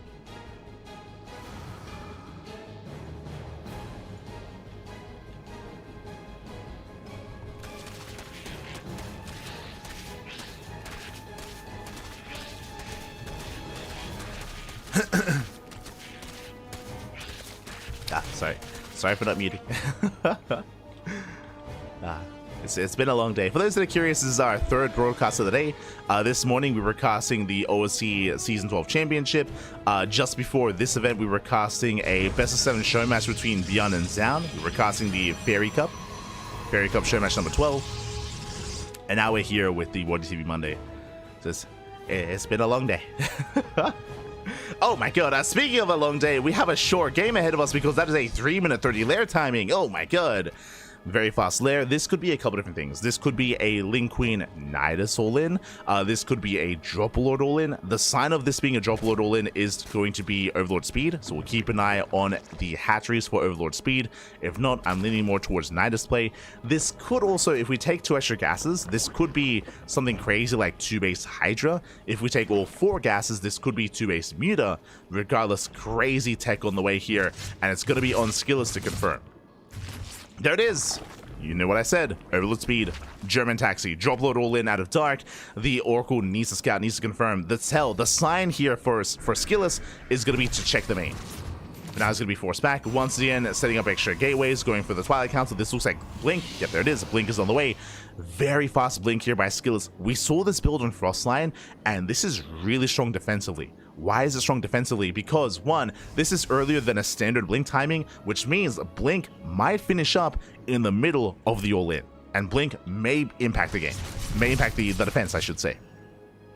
It's going to be closer. Likewise, Gateway Explosion to help out with his reinforcements. He scouts, he sees the lair. Lair is already done. That's a big sign.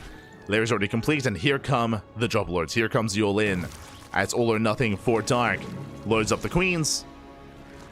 Lings are flooding. Cutting workers here at 42, or at 45 really. Did lose 3. So he cut workers at 45. And the Oracles, they get eyes on at least the Lings. He doesn't quite get eyes on the Drop Lords. But Shield Battery's on the way. He knows. He knows something's wrong. Shield Batteries are on the way. He has 1 Shield Battery here at the natural. He has Shield Battery here at the third as well. Queens are diving in. And where are those Warpins? He's going straight for the natural instead. He breaks through. Lings, they flood into the natural base. Shield Batteries are not ready. Yeah, they're barely not ready in time. The Oracles take a lot of hits. It's going to be forced back. 1 Oracle goes down. Massive pickup. And Dark, he's doing it. He's breaking on through. He floods into the natural. Skillet's go with his pants down. Wasn't ready. He will lose another Oracle. Both Oracles go down. Skillus is trying to make a stand. A lot of probes are falling, though. Going to lose every single probe here at the natural. And Dark, he has done it. He has broken the natural. He has broken Skillus. That's 17 probes falling. GG gets called, and Dark, he will claim the series 2-1. Advancing on to the next round. GG. Whew. GG, well played. Skillus, Blink finished as he tapped out. Blink finished as he tapped out. And again, unfortunately, Skillus, he did not see the Drop Lords. You could see that he actually had his army at the third. He was getting ready for an attack at the third base. Meanwhile, he had like 1 Adept at the wall and a Shield Battery at the natural. Like, he was not ready whatsoever at the natural base. Otherwise, would have seen those Stalkers reposition. Skillus, he knew that something was wrong. Didn't exactly know what was coming. Again, for all he knew, it could have been a Link Queen Nidus all-in. It could have been a Roach Space all-in as well, because he didn't get eyes on the natural. He was still a little bit ambiguous, or he was still ambiguous as to what was happening. GG. GG, well played. Dark, he will cheese the hell out of Skillus and make it to the semifinals. Whew. Oh my god. GG, well played. Congratulations, Dark will advance on to the semis, and we have some more results coming in. Exclamation mark B in the chat if you guys want to have a look at the back yourselves. Let us head on over here to that bracket. From the bottom, we have Creator. Oh my god, Creator takes down GuMiho 2-1. Big win for Creator. GuMiho has been having a hard time. I know that GuMiho, he is the most recent Home Story Cup champion, but in January, we've seen him struggle against Protoss. We've been seeing a lot of losses, whether it's against Classic, Creator, Trigger, a lot of Zan as well. They have been having their way with GuMiho, so GuMiho be having a bit of a harder time in that matchup in TVP. Creator does advance on a face-off against MaxPax, and Trigger, he does it again. For those who are unaware, Trigger, he has spent the last 6 months in Korea, and Trigger, he has been looking like a beast. We even hosted a show match recently between Trigger and Estrella. Trigger looking dominant against Estrella, and this is not the first time that Trigger has beaten herO as well. 2-0 in favor of Trigger. GG, very well done. I would say right now that Trigger's best matchup is PvP. He's looking pretty good against Terran as well, but PvP is where Trigger thrives. He even defeated MaxPax last week. It was last week in the Monday night weeklies, if I remember correctly, the European tournament, where Trigger did defeat MaxPax as well. So there isn't a Protoss player in the world that hasn't fallen to Trigger. Will I go as far as to say that Trigger has the best PvP in the world? I wouldn't go that far yet. He's been getting good results. It's been consistent, but I feel like we still need to see some more big wins here. Trigger, I believe that's the second time in recent weeks that he's defeated herO. He took down MaxPax last week. If Trigger can take down MaxPax again 2 weeks in a row, then I might be willing to give Trigger that title here of the best PvP in the world. But we'll see, because for now, MaxPax holds that title. For now, MaxPax has claim to that PvP throne. We'll see, though. Again, Trigger has been looking very impressive. Meanwhile, scrolling up towards the upper portion of the brackets, we do have some more results coming in. Classic takes down ByuN 2-1. I mean, it's still going to be a TVP, but Classic takes down ByuN 2-1 in a best of 3. Very big win there for Classic. Again, I remember people, we casted Classic last week, and people were like, oh, like Classic, how's he looking nowadays? Like, we haven't really seen many good results from him. He's been looking good. He's been taking down players like GuMiho, ByuN as well. He went to the finals against Clem in, I think it was last week or the week before that in Alima League. No, sorry, in WardiTV Monday. It was last week, yeah. Last week, Classic, he was a finalist in the WardiTV Monday. And now, those finals, we have a rematch. We have a rematch here and now in the quarterfinals. So, bit of a rough time to have the rematch. It's quite early. So, we're not out of the seeding. Regardless, great to see these two face off again in the quarterfinals. And the winner goes up against Dark. Winner does go up against Dark. Currently, though, where is Wardy? So both semifinals are going to be casted, but we do have to catch up with Wardy. And Wardy, it looks like he's in game 1 of Clem versus Classic. That means there is going to be a game 2. That means that we will be jumping into game 2 as well. So up next is going to be Clem versus Classic on the channel. So it's going to be Clem versus Classic, and then both semifinals, and then the grand final. So 4 matches. 4 matches coming up next. 4 matches remaining in the tournament is what I meant to say.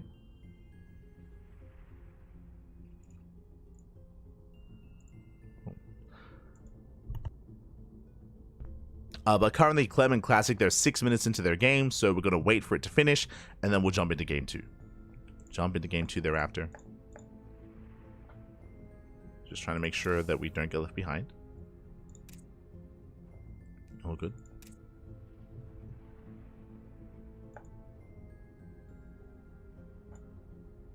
Likewise, catching up in the chat. Busy boy. Oh.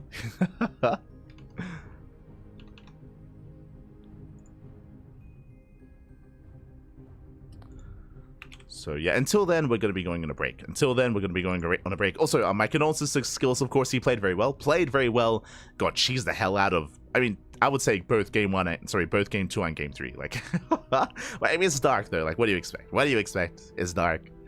He's very aggressive. He's an animal by nature. So Skills, he's going to be knocked out. Dark advances on. And after the break, we're going to be jumping into Clem versus Classic. Take this time to get some snacks, get some food, get some water, drain your disruptors, massage your marines, and hydrate all of your hydras. We're going to be back soon with the remainder of the quarterfinals. See you after the break. See you soon.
And welcome back, everyone. Welcome back. I hope you enjoyed that short break and the lovely brutal OOC as we are jumping into the final quarterfinals match of the night.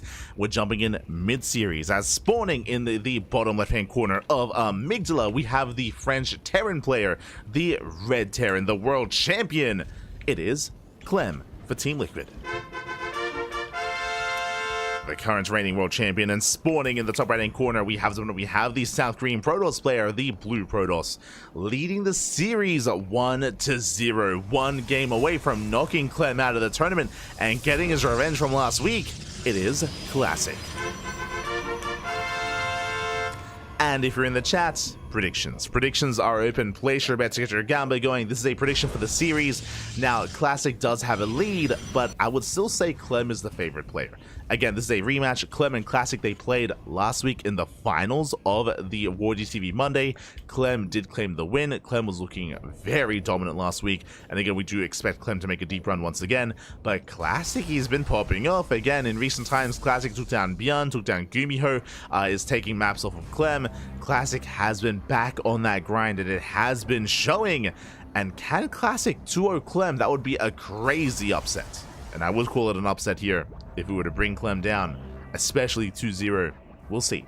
When it comes to game one, if you want to tune into the vote of that game, I believe Wardy was casting it. I believe Inu was casting in Korean. I believe there were some other language casters as well. I think TKL was casting in French. So plenty of other coverage on game one. If you're curious, game one was on Amygdala. It was, sorry, my mistake, not Amygdala, the other one. We're currently on Amygdala. He was on Whispers of Gold. Whispers of Gold was game one. It was a very aggressive or a very dynamic series, very back and forth. In the end, Classic did overwhelm with a Colossus-based army in the mid game. But now we're settling into game number two. For now, double gas opener out of Clem, going for a faster factory, going for a delayed TC, so a more assertive and aggressive start. I don't know what openers our players went for in the last game. I only got to see the tail end after we finished our series, so I'm not aware. If you're maybe a little bit familiar, if you were like multi-twitching it up, if you had multiple tabs open, then let us know in the chat. Otherwise, we're settling in to double gas first for Clem, and we're going for a Stargate opener for Classic. Now, this is very stylistic. Classic, he's very fond of Stargate play. Even on smaller maps, Classic, he is willing to go Stargate more often than not. It can be quite risky. On larger maps, it is considered to be safe, though. So very safe, or I should say, a bit of a greedier start here by Classic, but relatively safe to do so on Amygdala. Meanwhile, Clem, Reactor Reaper, Hellion. He's going for a Reactor Reaper, Hellion. The question becomes, when does he stop? Does he go up to 3 Reapers and 2 Hellions, or does he go up to 5 Reapers and even more Hellions than that? Here we go. So now he gets up to 3. Okay, only 3. Only 3 Reapers. 3 Reaper double Hellion is moving out across the map. A very light commitment here to the aggression as Clem is transitioning into Bio, into Tech Labs, into potentially an add-on swap or early tank production. So again, just really early tech here from Clem, as Tech Lab is done, and we're going for an early Cyclone instead. Cyclone is on the way. We'll see if he goes for a Medevac as well. Yep, there it is. Medevac. We're going for a push. So Clem is setting up for a push. At the same time, Reapers, they bust into the main. They get a full scout. They confirm the Stargate. And I assumed it was going to be Stargate Phoenix. No, it's Stargate Oracle instead. So Oracle opener out of Classic does take down one of the Reapers. Hellions get forced back. Classic defends, but is he going to be ready for what comes next for the drop play? For the push. As the first Cyclone has arrived, behind this we should be opening up. I mean, against the Stargate opener, a second Cyclone wouldn't be a bad idea. Ooh, takes down the Hellion. Now, speak of Hellion goes down, a Cyclone is revealed. And it's going to be Medevac into Viking here. Okay, Medevac into Viking. Tanks are not required, true. So typically you only make tanks in this matchup against a Twilight Council opener. If you can get away with skipping tanks, unless you're going for an all-in, then it's better here to just skip tank production, go into faster stim, into faster bio, into a faster, bio-based composition. As tanks, they don't really scale amazingly into a longer game. Oh my god, update! As the Oracle goes down, massive pickup! I was just a little bit in shock. A little bit in shock when it comes to the lock-on and the duration and the range there. So very nice pick off here by Clem. That should not have happened. And Classic does start things off here with a dead Oracle. The initial Stargate opener has been a little bit lackluster so far. There's at least one Oracle left, but the potential for damage is lessened here now, coming in towards the mid-game. Behind this, Stim, of course, being prioritized. We do have a Clem just gaining map control with the Cell Nagas. He moves out. And Classic is moving in. But remember, there's no Blink. Remember, it was a Stargate opener, so Blink is delayed here for Classic. He's in position mainly to contain, not to really push in. Now, because of the Stargate opener, no tanks. So potentially these Stalkers can trade well, but it's still a risky maneuver. No bunker, no tanks. Stalkers, they move in. And can Classic punish the lack of tanks here of Clem? Stasis gets baited. Stalkers, they kite back. Stim is not done. And picking up a couple of Marines, not bad. The welcome though is brutal. One Stalker goes down. Nice pickup. Oracle into the main. Stalker's breaking out. SV's going to be falling with the help of this Cyclone to the Oracle. It's going to go down. Oof, massive pickup. 5 SCVs for 2 Oracles. Not worth it. Not worth it here for Classic. Losing both. Losing map control. Losing, I should say, scouting potential as well. By losing those Oracles. Clem breaks out. Stim is done. And where are we settling from here? Now, Classic does have his third. He has his third base. It's getting fully saturated. Likewise, it's taking up towards the splash damage. We have +1 on the way. We have the Bay on the way for Colossus. So he's going for a robo-heavy composition. Alongside Blink Stalkers and Charge Lots. Clem is going to be the first to push out, though. And behind this, third CC. Almost done. So Clem is not going for an all-in. He's expanding. He's taking a third. And here he comes. Here comes Clem. Splash damage is not ready, but there is a shield battery, and there is Blink. Oh, diving the army. Ooh, he gets punished, does not get the medevac. Medevac survives, one Stalker goes down. And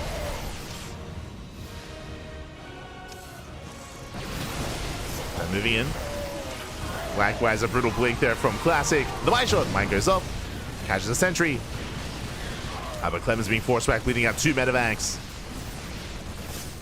Classic, he does somewhat maintain himself, but he's running out of Zealots. Has to pull away. Better trades here for Clem. He's going to keep going, though. But charge is still not done. Yeah, without charge, these Zealots, they do nothing. They soak shots. Clem, he just rallies across the map. He smells blood in the water. And he's still going to break through. Wintermines are targeted down. But there's still so many Zealots falling. And again, charge is still nowhere near finishing. He needs charge.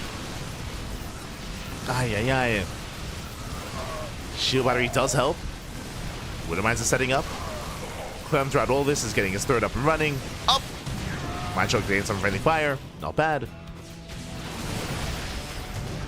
Bit of friendly fire. And Classic holds. Whew. Classic, he should be able to hold on now. I spoke too soon, bleeding out another Stalker. But the Colossus has arrived, and with the help of the Colossus, he should maintain the third. Yeah, we'll force Clem back. Wintermine's going down. He gets 1, he gets 2, he gets all 3. Not for the Zealots. Not a bad trade out of Clem, but Classic holds. He maintains his third base, and now he gets a 4th. Now, what I will say, what I'm concerned about, this 4th base is late. It's a late 4th. Typically, the Protoss wants to be up a base over his opponent. Clem is even on bases with 3 and 3. Clem has the better economy. Clem is rotating. We spoke earlier, it takes a long time to rotate across the map. Thankfully, Classic is keeping up. He's in position, but this position is significantly weaker. It's a weaker position for Classic. It's out in the open, greater potential for a concave, and no shield battery. No shield battery. But a second Colossus has arrived. And with 2 Colossus, he should be okay. He steps in.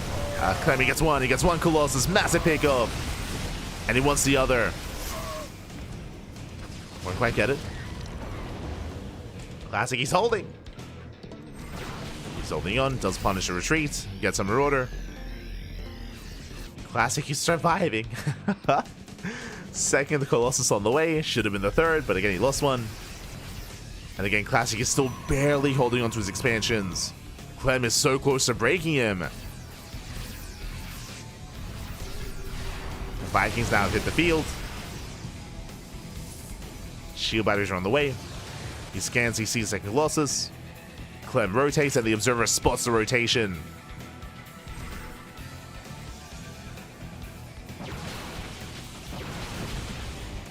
Keeps up. Does rotate. As he rotates Clem, he rotates back.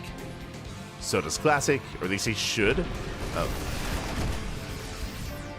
The Observer goes down.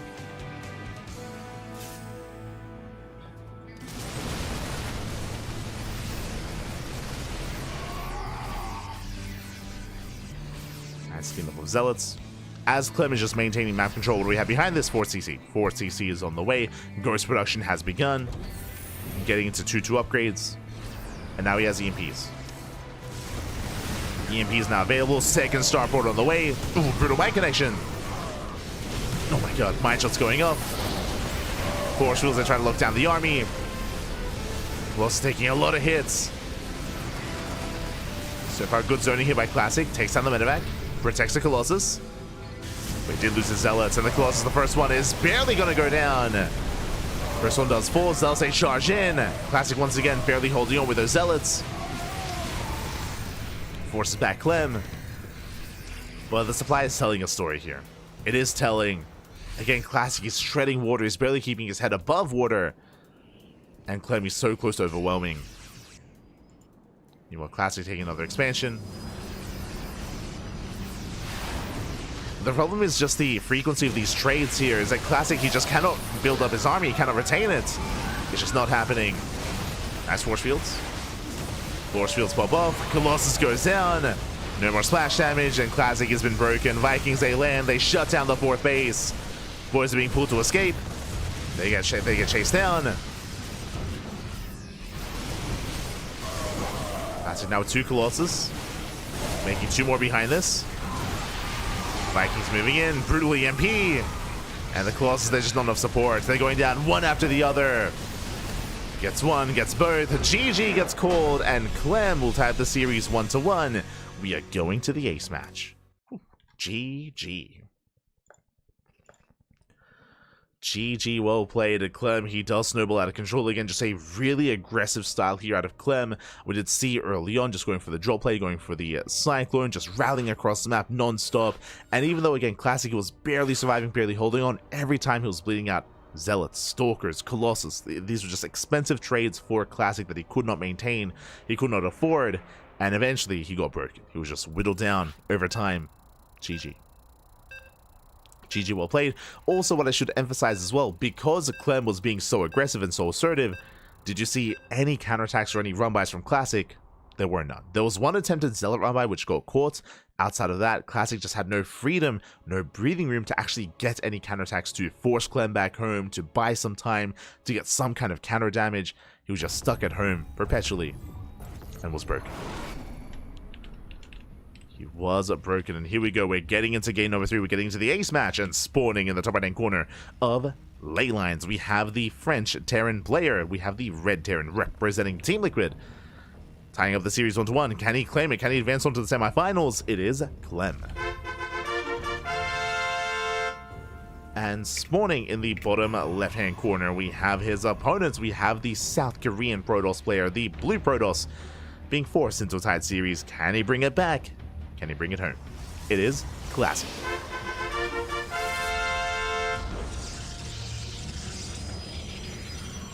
Here we go.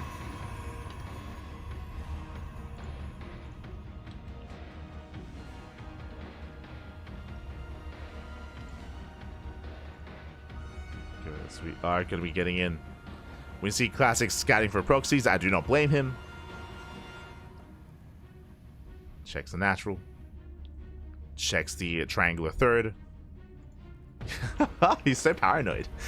I mean, I don't blame him. Clem, he's known for proxying. He's especially in TVP. We've seen Clem many a time go proxy Marauder, or even proxy Reaper. So Clem is just being safe. And of course, we know that Clem, his ranks is back at home. It's back at home, double gas opener out of Clem, so just like the previous game, faster factory. Now, as a reminder, last game this led into Reacted Reaper Hellion into a Cyclone drop, into just early stim. If you remember, Clem, he delayed tank production in the follow-up. We'll see what he goes for this time. He could go for a stronger commitment into Reacted Reaper Hellion. He can go for an earlier add-on on the starport and open up Banshee instead. He can go for a committed Widowmine drop and reactor out Widowmines instead of Hellions. There's potential. We'll see where Clem takes us, as he does have a lot of options available to him. Clem opening up Reaper first into Reactor, into additional Reapers so far.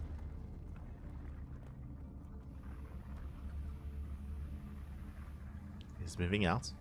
There's that natural base on the in the main, actually. Very safe play to Clem. Going for the CC on the high ground. Meanwhile, we spoke about this actually in the last game, how Classic, he is so prone to playing Stargate even on smaller maps. We brought that up on Amygdala, and we're seeing it here on Ley Lines as well, which is a smaller map. It's a very much so like a stylistic thing. Classic is very fond of Stargate play, and we'll see if he can get away with it. As Reaper's being chased down. Last game will Stargate into Oracle. We'll see if he goes Phoenix or Oracles once again. Here comes the setup here. This time, no reactor on that factory. It's going to be the faster tech lab. We actually skip out on Hellions, going for Marines, this time being much more efficient here. Only one Reaper, 0 Hellions as well. Faster Cyclone into a faster Medevac, into a faster drop. Okay. So last game, Clem's aggression was delayed because of the Reaper Hellion. This time, there's no Reaper Hellion. Just one Reaper. Just one Reaper into faster Marines, into faster Cyclone. Tank as well. Very aggressive build here by Clem. He will soon be pushing out with his tank drop. And Classic, the Oracle isn't going to help too much here. I am concerned. I'm concerned for Classic. He needs to scout. Needs to figure out what's going on. The first Oracle moves out towards the right-hand side. Here comes the push. We have the Marines waddling across the map. The Medevac is waiting for the tank. And then he can boost. And this Oracle's not going to help. It's not going to help with the defense. Gateways are on the way. There's no shield battery. Oh boy. I'm going to be very impressed here if a Classic can hold. Because here comes Clem. With a terrifying army this early on. What's he up against? He's up against 3 Adepts and 1 Stalker. Both Oracles out of position. Army dives in. Oracles, they commit across the map. And the shield battery goes down. The natural waste is going to be forfeit. That's a kill, not a cancel. Pylon falls. Depowers the gateways. Oracles, there's nothing to kill. Yeah, there's nothing to kill. They're racing back home. And Classic, he's in trouble. That's going to be another dead Pylon. Vikings here to support. Second Pylon goes down, keeping these gateways depowered. And he's trying to force some friendly fire. Alas, the retargeting with the tank. Nicely done. Targets the gateway, shuts down the Oracle. And Clem, he does it. He snowballs out of control. GG gets called. And Clem, he will take the series 2-1. GG. Ooh. GG, well played. Almost a build order win there by Clem. I say almost. It was just really unfortunate. One, it was a Stargate opener, which doesn't help. This is why I mentioned before that Stargate openers are really risky, and we usually only see them on larger maps. Here we saw them on a much smaller map, and you saw why. But it wasn't just that. It was also the fact that Classic was intentionally keeping his Oracles back. He was banking them up and getting ready for a big dive because of that late scout, right? It was a late scout, a late realization of what was happening. Because of that, Classic was in the dark until it was too late. That's why he had no setup. That's why he had nothing ready. He was caught completely with his pants down. And with that, Clem takes it in the end. GG. GG, well played. Oh, I also apologize for showing the wrong race. There we go. Sorry, I was very quickly trying to set up Clem versus Classic, so may have had the wrong race outside the game, so I do apologize. Regardless, GG, well played. Clem does claim the series, does advance on to the semifinals, and here we go. We're getting into our next game. We're getting into the semifinals. Bam! As we have some updates here in the bracket, MaxPax took down Creator. So, Trigger took down herO, MaxPax took down Creator, and now we have our PvP semifinals between MaxPax and Trigger. Let's go. And if you recall, we've been praising Trigger for his PvP. We have seen Trigger defeat MaxPax in, I think, even last week's Monday night weeklies, in the European weekly. We saw Trigger take down herO this week, and even 2 weeks ago as well. Trigger has been getting some very big wins in PvP. Does Trigger have the best PvP in the world? I mean, debatable. He's getting there. He's getting better. He's getting stronger. That is true. But how does he compare? How does he compare to MaxPax? He may have already beaten him last week, but can he beat him 2 weeks in a row? I do still favor MaxPax. I still favor MaxPax coming into this, but I do acknowledge that Trigger has been getting some really good results in this matchup. And Trigger has been looking on fire.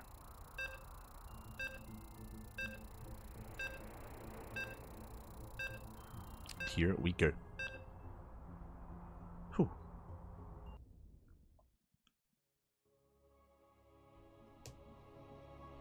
Here we go. We're getting into our semifinals. The vetoes are done, and game 1 is going to be on El Dorado.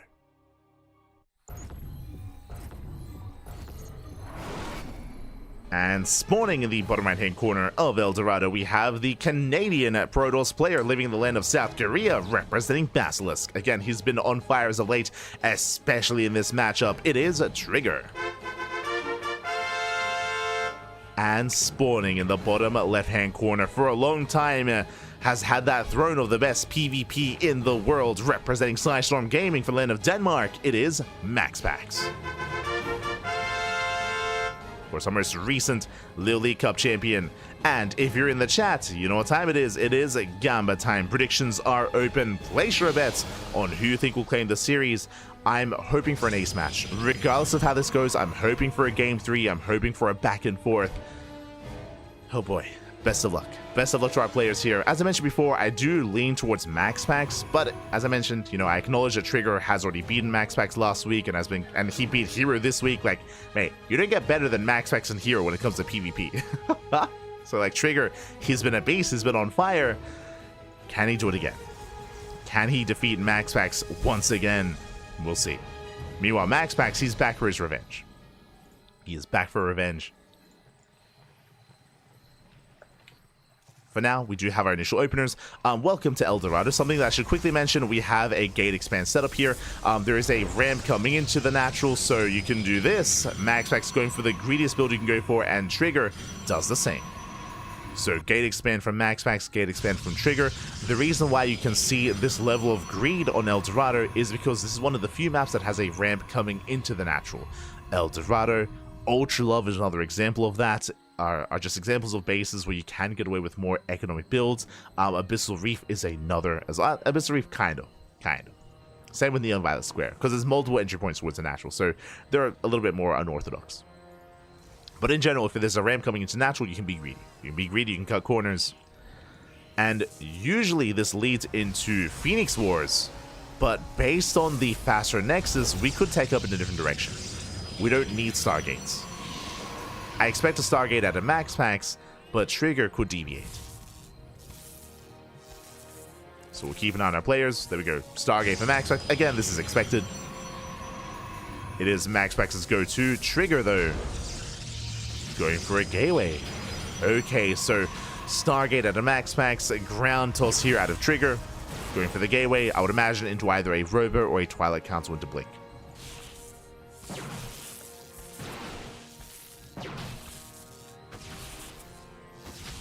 As the pylon is going to be targeted down. MaxPax does make his way into the natural, though. Yeah, Depth does slip in. Nice force field here out of Trigger. Does maintain the probe count for now. But he's knocked down. No, he's trapped. One probe falls. Gets one. And the Depth shades into the main. Going for another probe. Just a really rough start here for Trigger. Losing 3 probes already. Ay. Brutal damage in a mirror matchup. 4 probes go down. Stagnant Depth has arrived. The wall is wide open. And is this too much? Already? Is this just too much damage? 5 probe kills. And we're not done. We have the Oracle on the way. Oracle's on the way. There's a Twilight Council for Trigger. But this is just a really rough start for the Canadian Protoss Slayer. The problem here, again, in a mirror matchup, you have the same tools as your opponent. You cannot take this much of a loss early on. Trigger trying to maintain himself. Just wasn't able to wall off in time. And here comes the Oracle as well. Oh, and there is no shield battery. Oracle dives in. Stalkers are trying to keep up. One probe goes down. Two probes go down. And with that MaxPax, he takes the lead. He kills 8 workers. Ay, ay, ay. 8 probe kills. MaxPax with a very comfortable lead. And at this point, the pressure's on Trigger. I would say that from here, we have a couple of different options. We could either go into a 2-base all-in. We can just go for a 2-base all-in. We can maintain saturation and just commit and throw down extra gateways. The other option here is going to be to go for, I would say, a Dark Shrine. To go for a Dark Shrine, to go for some hidden tech, and try to catch MaxPax off guard. It is risky, it is difficult, but at this point, Trigger, he has to take a risk.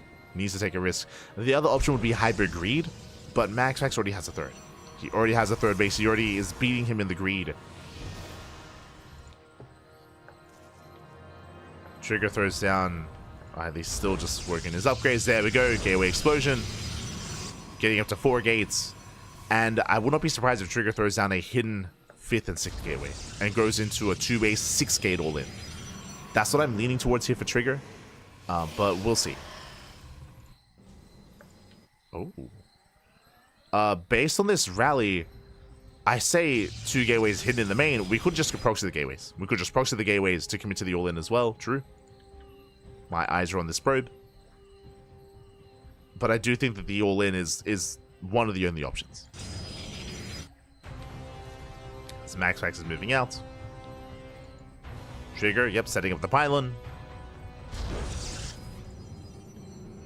MaxPax maintaining his position here outside of the ramp. Checks for the third. Oh, nice denial of the stasis. Very nicely done. Baits out the stasis. Takes the better trade. Forces back MaxPax. Doesn't quite get the Stalker. We'll chase him down. And here comes the Proxy Gateway.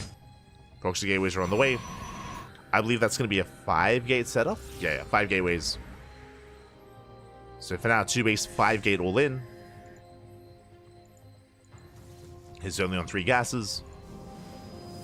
And here comes Trigger. Again, he has to break MaxPax here and now. There's a stasis, though. Is a stasis. Does Trigger notice? But now, trading well, taking out a couple of Stalkers. 2, 3, 4 Stalkers going down, bleeding out some of his own. Does that? Oh, massive stasis goes off. Brutal connection. And this will give MaxPax so much time. Again, Trigger, he's up in Stalkers. He has a greater army, but not anymore. As Trigger, he's going to have to commit. Diving on forward. Shield batteries out of energy. We have more shield batteries on the way. And again, the longer this goes on, the better it is for MaxPax. Trigger still up 6 Stalkers. Boys are being pulled. And Trigger with superior control. Can he pull this off? He's blinking well. The cannon does complete. Backup shield battery as well. Is helping. 17 probes going down, and Trigger, can he overwhelm? Stalker counts are evening up. Still getting very close. But the cannon does help so much here. Tanking so many shots. And maybe too many. Again, it's still so close. Still neck and neck. What's crazy, MaxPax, he lost 19 probes, or 18 probes, still ahead. Like, he's still ahead in workers. That's how far ahead MaxPax is. Now you have the Guardian Shield. Sentry has arrived. There's a Guardian Shield. Trigger, like, he had some amazing blink control. He was out trading MaxPax. He was. But the side defense proved a little bit too much. And Trigger, he's running out of steam.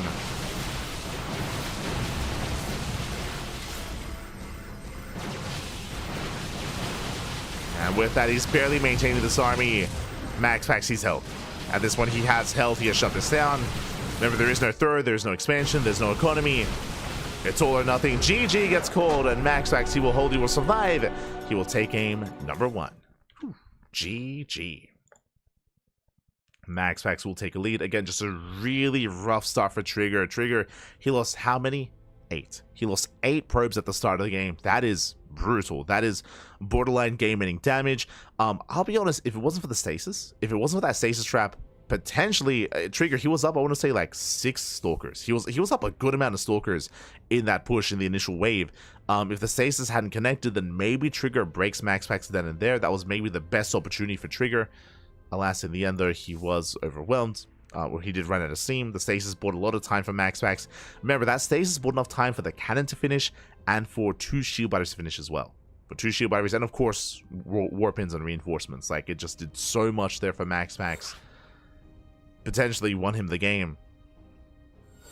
And with that, GG. GG, well played. MaxPax does take a lead, and now we're getting to game 2. And again, personally, I'm hoping for an ace match. I'm hoping for an ace match. I'm hoping for a game 3, but the pressure is now on Trigger, and we cannot sustain, we cannot take that many losses that early on. Oh boy. Not against MaxPax, not at this level of play, whether it's against MaxPax or herO or any of the other top Protoss players. Cannot take that much of a loss early on, and here we go, we're getting into game number 2. And spawning in the bottom left-hand corner of Amygdala, we have the Canadian Protoss player. We have the red Protoss representing Basilisk down in the series. We'll see if he can bounce back. We'll see if he can force that ace match. It is Trigger. And spawning in the top right-hand corner, we have his opponent. We have the blue Protoss player representing Psystorm Gaming from the land of Denmark. It is MaxPax.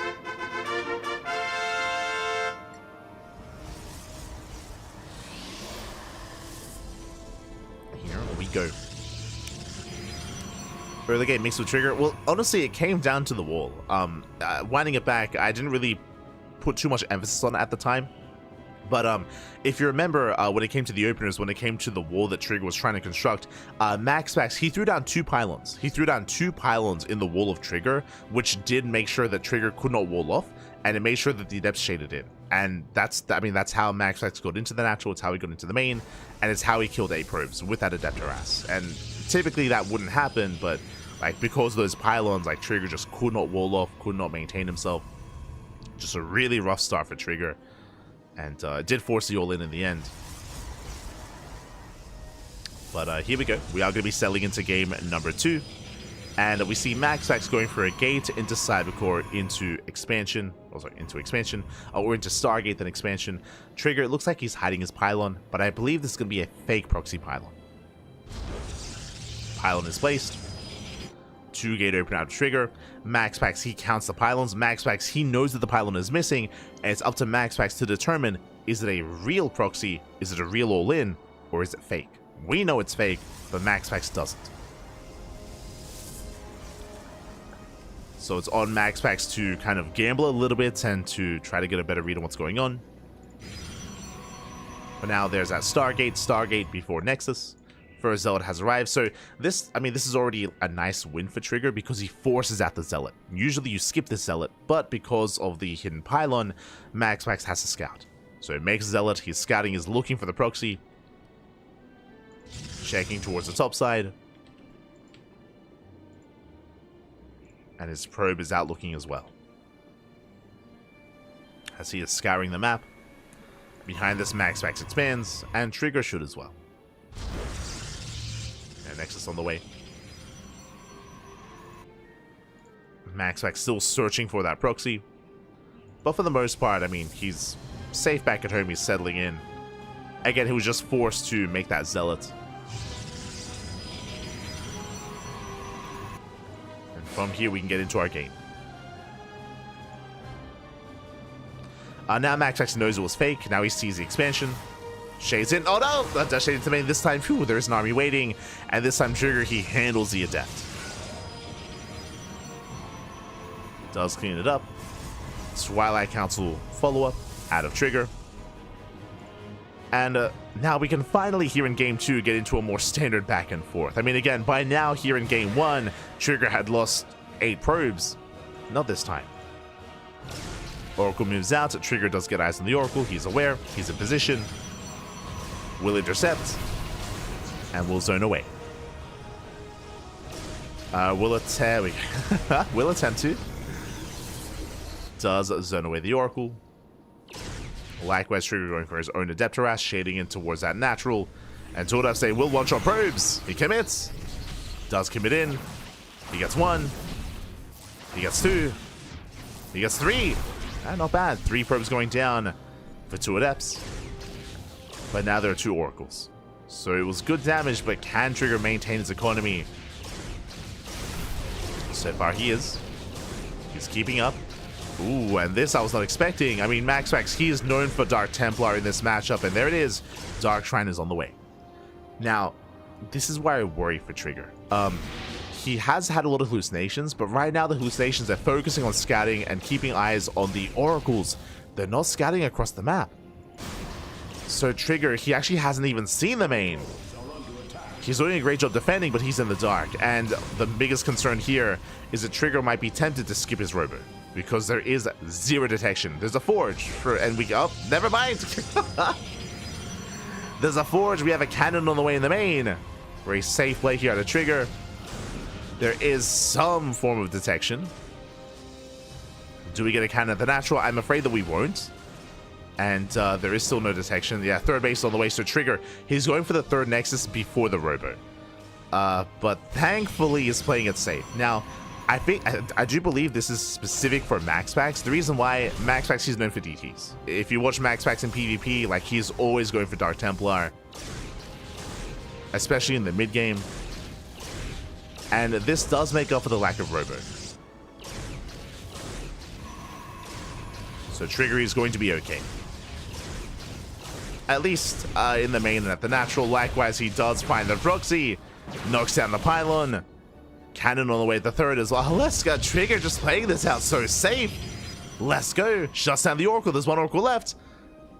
There's 1 Oracle remaining. DTs move out. Does he notice a shimmer? Or did he notice? Oracle gets a revelation. There's a recall. Yeah, he notices.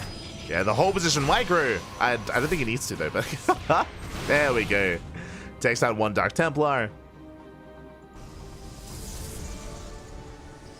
And so far, this is a big investment for MaxPax. MaxPax, he invested here into his Oracles, into his Dark Shrine. And what has he done with the Oracles and with the DTs? Now getting some probe kills, but for 2 Oracles and 2 Dark Templar, this is not worth it. Now, something that you can't really track that has occurred, though, is because of the Dark Templar, because of the Oracles, it has actually forced Trigger to be defensive. It has kept him at home.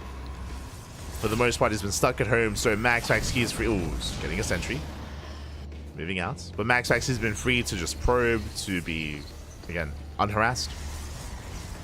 Happily saturating Stalkers, they move in, they get some probe kills. Trigger out of position. Yeah, he's not where he needs to be. Yeah, caught off guard. Trying to keep up. Needs to respond with more Stalkers. Actually going for a counterattack, but he runs into the Dark Templar and the Zealot. And I'm concerned here for Trigger. Trigger trying to hold on. Oh, baits out this. Oh no! Baits out 1, but not the other. Ay, massive connection. The double stasis. Meanwhile, Trigger does commit across the map. He has a greater Stalker army. He is moving in, going for the mineral line. Probes are going down. Gets 3, not bad. 3, 4, 5, 6 probe kills. From here he backs off, bleeds out a Stalker. Will retreat. Bleeds out another Stalker. Still good damage. And we have it back and forth. Trigger has the greater economy, faster 4th base as well, and faster +2. There's going to be a window. Now we're done defending. There's going to be a window in time here where we have +2 over MaxPax. There's even going to be a window where we have +2 attack and +0 for MaxPax. But Trigger, he's going to be staying at home. He's not going to be hitting that timing. Not as crisply.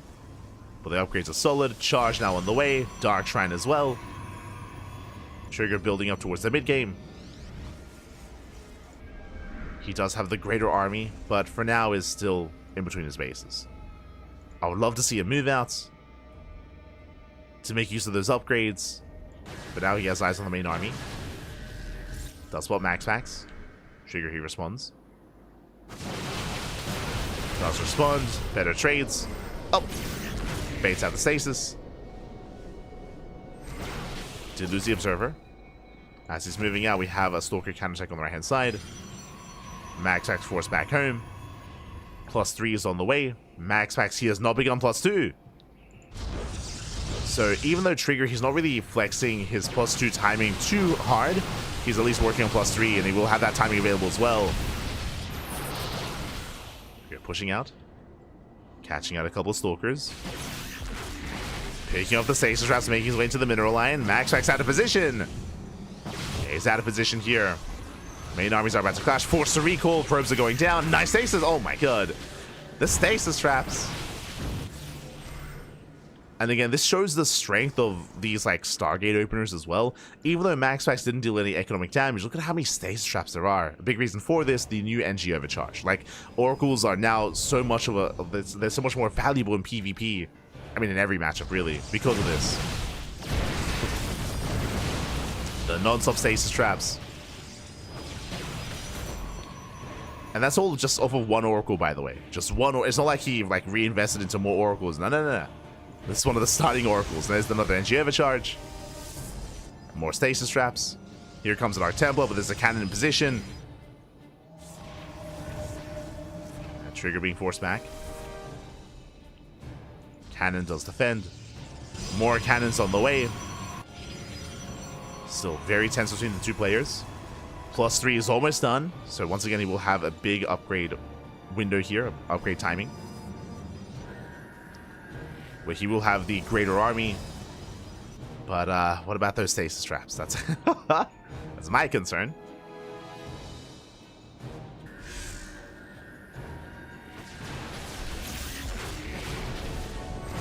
As he does not trigger the stasis. Not yet. Trigger going to be the first to max out. Remember, Trigger had the faster 4th base, and now the faster 5th as well. Trigger has had the better economy, better upgrades. Trigger's in a good position. +3 is done. Up! Stasis goes off, catches 2 zealots. Whew. Again, there's 2 more stasis rests behind this. Trigger, send it, Pappy, send it. Going for his own counterattacks, his own run-bys. At the same time, so is MaxPax. Trigger, he does focus on that Immortal. Nice pickup. Takes down an Immortal. I do think that Trigger can take this fight. Otherwise distracted. Oh yeah, it's going to be shut down by the Zealot run by. It does need warp ins. Saving the Archon.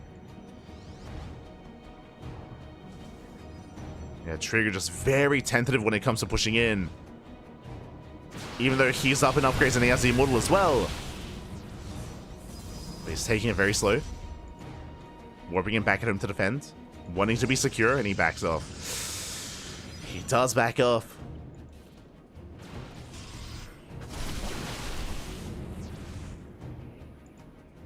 And now we're rebuilding the Immortals. The Immortals are building back up for MaxPax. I still think Trigger can take this fight. Catching out the Observer. Triggering the shields. Here we go. The counterattack does actually break in. At the same time, so does MaxPax. Trigger is going to be forced to respond. There's another warp in. I mean, Stealth Sage, you get into the mineral line. Trigger gets some counter damage. Defensive DTs as well. Stealth Sage busts in. Main army's going to be clashing. Let's see if Trigger can engage. He will catch the Immortal. At least he tries to. Immortal taking a lot of hits. The MaxPax, so he breaks through across the map. This run-by is getting out of hand. Trigger losing every single probe here. 14 probes going down. The DTs! I mean, again, that's MaxPax's signature move. Yeah, he gets 14 probe kills. And MaxPax, he's now catching up in that upgrade. He's catching up with +3. That was the big lead that Trigger had. And soon won't have it any longer.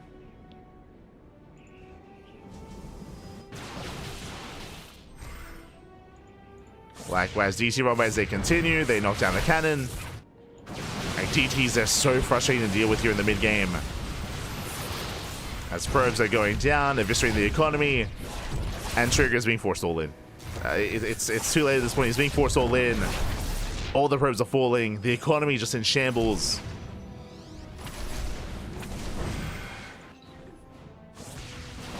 MaxPax just posturing with his main army the entire time. And Trigger never really having the confidence to engage. Never really having that confidence. Being forced further back. Upgrades have now equalized. I mean, I guess Trigger has +1 armor over his opponents. Neither player ever teched up into disruptors. DT's another 10 probe kills. And we're still not done. DT's now getting into the third. Trigger does get some counter damage, but this is getting out of hand. Or it's already gotten out of hand. Ah, no. The hands, they're nowhere to be found. Ah, no. Again, with initial Zealot DT counterattack, Trigger, he was so confident in his reinforcements that it just, yeah, it snowballed out of control. Now, both armies are maxed, but Trigger, he has a much lower probe count, so he's going to be more all-in here, essentially. He's more committed. He will have a larger army, true. So Trigger, he can win the game, but in a longer game, in a drawn-out game state, that I do favor MaxPax. As MaxPax has the greater bang, with more minerals and more gas, of course. And Trigger, it's all or nothing here. Does push forward, diving at the immortals. He gets one, he gets two. Nice catch. Trigger pulls back. Once again, Zealot Rumbai does distract. Rotating over towards the mineral line. Probe's going to be falling. Ooh, MaxPax snipes a Prism. War Prism goes down. Bay is on the way. MaxPax working towards disruptors. He's taking up. He's taking up. Likewise, Zealot Rumbai gets caught out. Trigger denying the gold.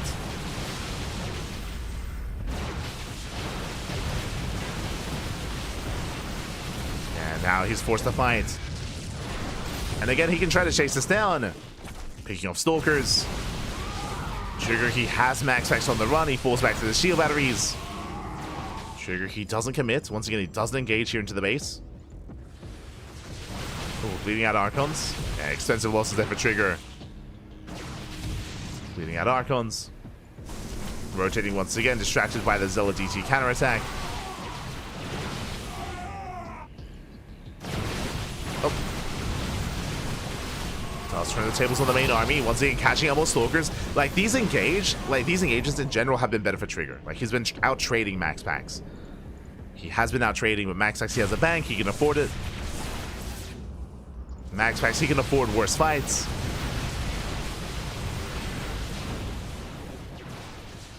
Seven probes are going down. Going for another run by.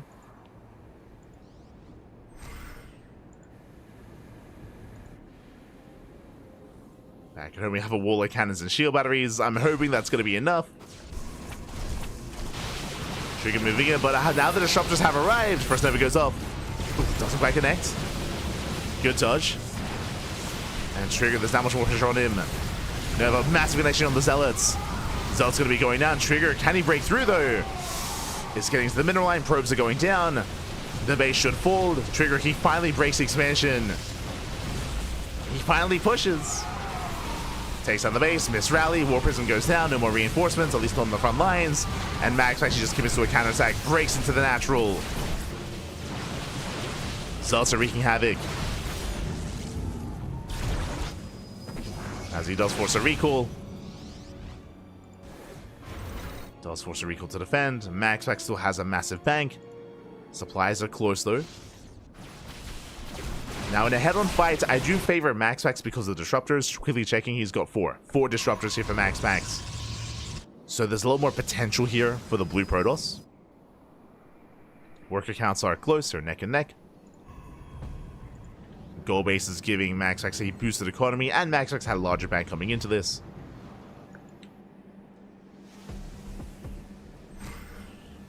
So he has those disruptors. Trigger does not. He has purely a gateway composition, and it is so difficult to push into disruptors.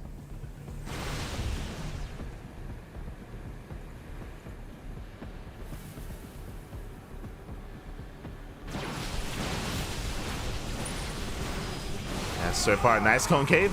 Up, never goes up. Oh my god, does connect. And it goes to the dive, does focus out. 1, 2, 3. Oof, another connection though. Disruptors are going down, but Trigger takes a massive notice to the face. Goes over as well. No connection.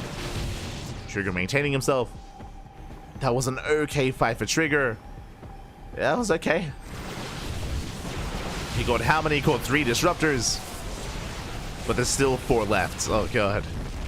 There's still 4 disruptors remaining. Trigger falling back, catching out these zealots. At the same time going for his own zealot run by. Breaking through. Catching MaxPax off guard, forcing a recall. Not bad. Does force a recall back home. Game is getting chaotic. Disruptors they're alone.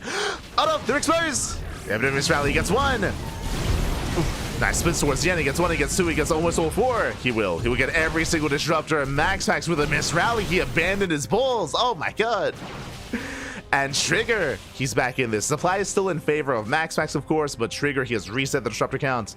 0 disruptors left for MaxPax. He can still pull this off.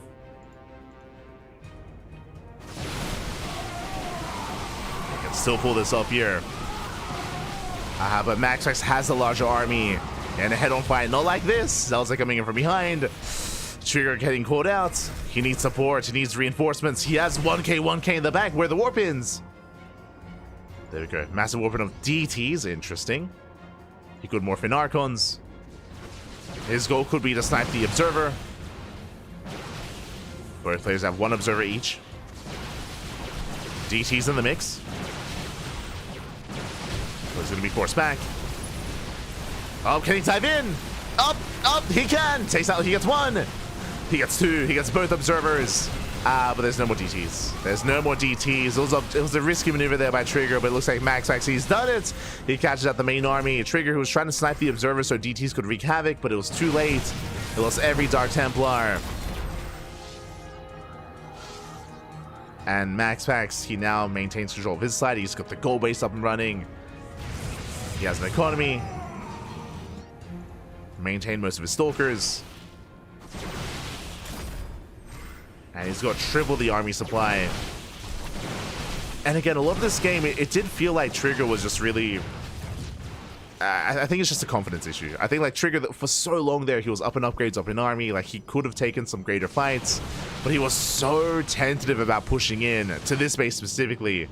About committing for so long. Even though he could, even though he had certain advantages. But it just took him too long. Took him far too long. I mean, MaxPax, he is one of the best players in the world, so I understand it. But it hurt Trigger so much in this game.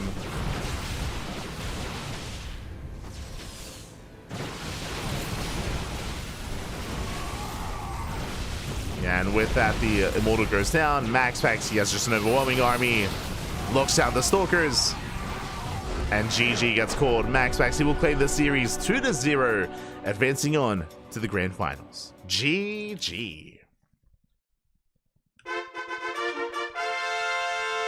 GG, well played. MaxPax, he will claim the series, will advance on into the next round. My condolences, Trigger. Honestly, he played really well. He played really well, especially here in Game 2. Game 1 was, Game 1 just ended because of the early game aggression, because of the initial adept. But here in Game 2, it was a lot closer. Trigger had a lot of moments here where he did have either a supply lead, an upgrade lead, and an economic lead as well. Unfortunately, he was never able to really utilize it.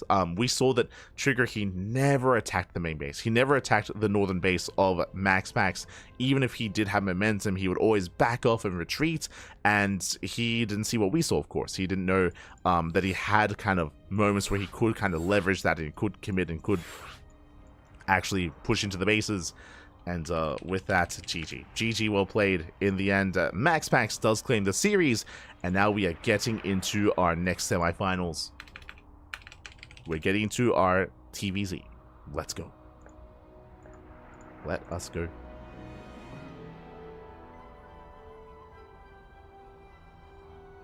Here we go. We're getting to our next game. And we'll see who will join MaxPax in the grand finals. Will it be our Zerg or our Terran? Will it be Dark or Clem? We're here to find out. Whew, let's go. Let us go.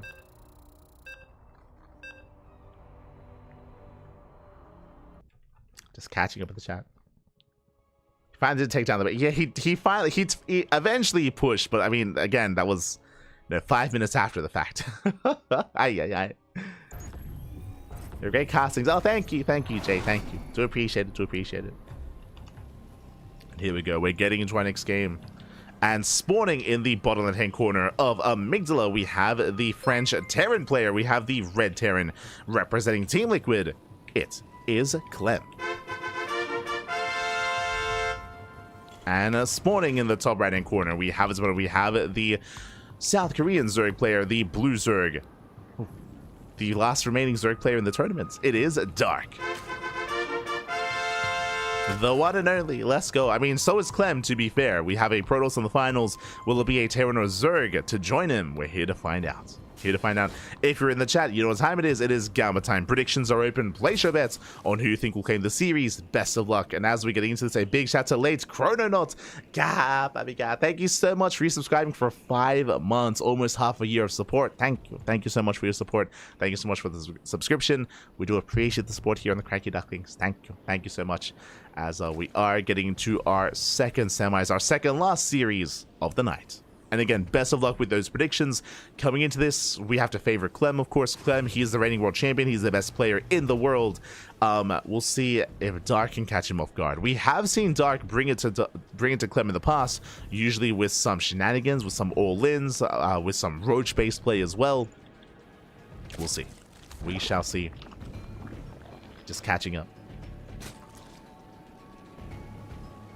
Hard to blame him though. Playing against someone of the caliber must make you rethink every decision you make. 100%. Like, as I mentioned before, like, I do think that what was really holding Trigger back there in game number 2 was, again, like his more mental state, like the confidence, like the lack of confidence, I should say, or the decision making as well.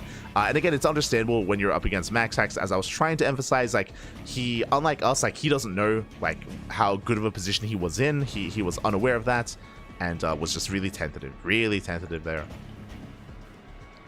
But hopefully, upon reflecting on that game, hopefully Trigger can gain that confidence for that next series, for that next rematch, and we'll see once again more of Trigger, I'm sure, against MaxPax. We'll see it again, I'm sure. See it again. It's all good. Now then, we're settling in.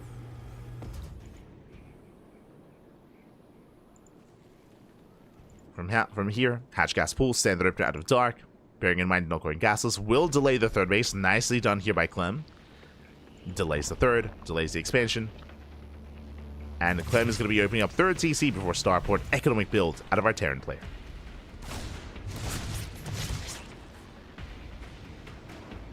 What does that mean? He may represent liquids, but he's as crunchy as a baguette. Ah, no. Ah, no. You're all animals. Ah.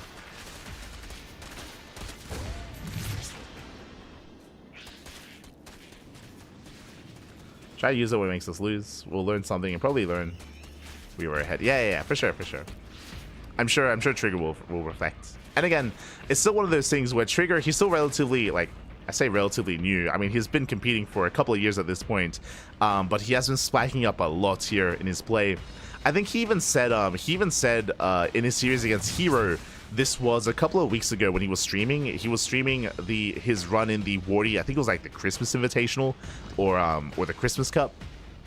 But Trigger was streaming his POV when he was playing against herO, and I think he had beaten him. But like afterwards, he was talking about he's so nervous playing against herO because he like never knows what hero's doing. he never knows like if there's like a run by a counterattack. He doesn't know if hero's cut workers, if he's up in probes, if he's down in probes. Like there's definitely a lot of uncertainty when going up against some of these big names. It can be stressful, 100%. I'm sure. Oh my god, we're rushing into a lair. My apologies, I was a little bit distracted, but here we go. We can focus on our match, we can focus on our series. Fast lair here out of Dark, insanely fast lair. And we've seen on Amygdala, every game today, that we've seen from Dark. He has gone for a German taxi. He's gone for an all-in of some kind. Here, there's no Overlord speed, so I'm not leaning towards a German taxi, but that's going to be a fast Roach Warren with a fast lair. Aggression is on the table. Here we go. From here, Dark can rush into fast Roach speed, and he can commit. For now, Dark getting up to 3 base saturation. The lair is finishing up, but behind this, Clem taking his third, getting to his own 2-on-1 setup. Interesting. So 362 on 1 out of Clem. No Banshees, going for a stim timing. Going for a stim timing with 2 medevacs. 16 Marines in stim. Meanwhile, Dark rushing into Roach speed. Roach speed is already on the way. Double lever chamber, double upgrades. We'll see how Dark compares here to the 2-on-1. Here we go.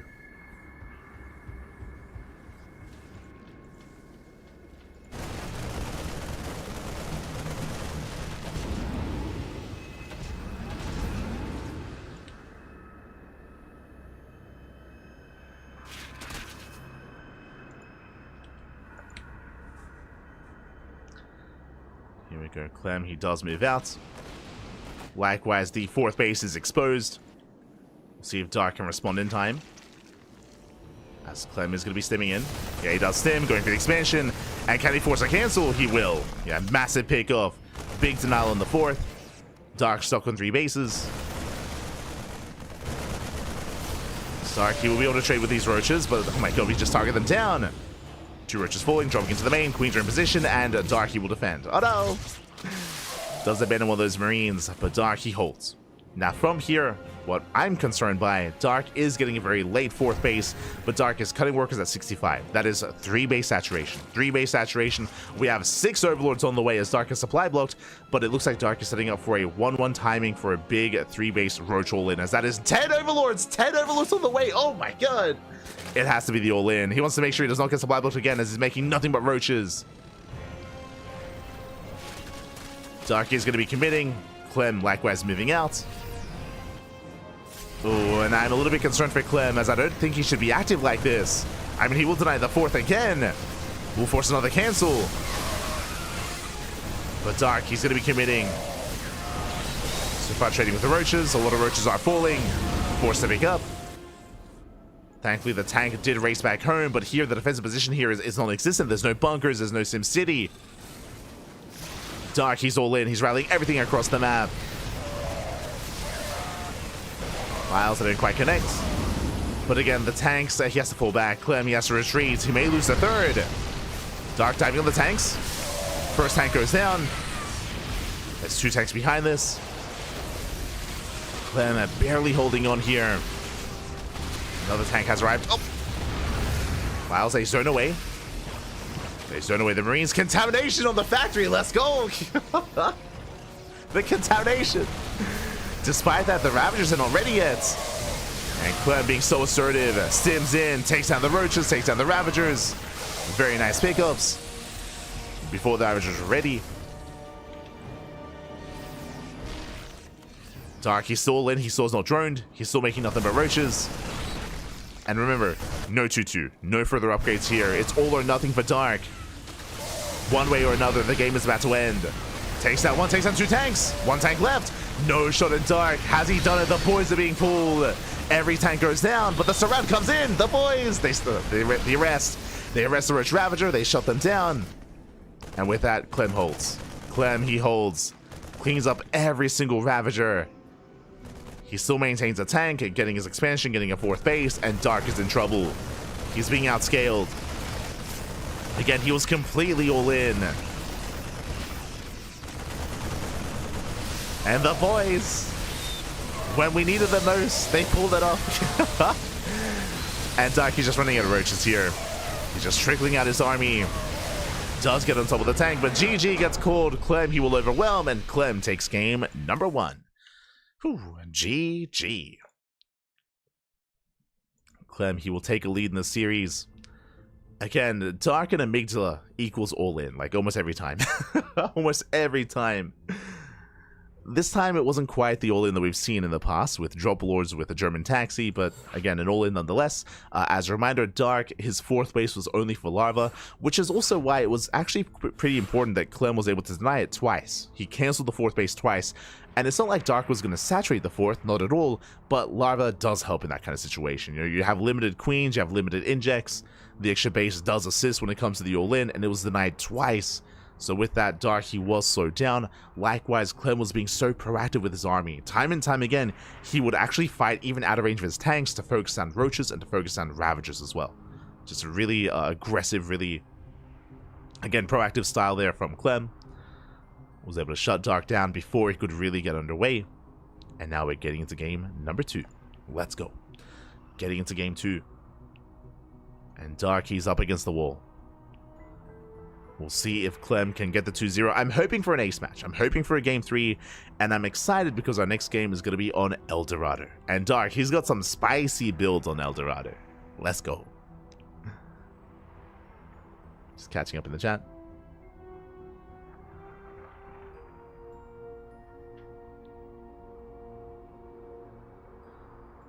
SCV's OP. Please nerf. Cap. Clem pretty good. He's pretty good. He's pretty good. He's best player in the world. Crazy. There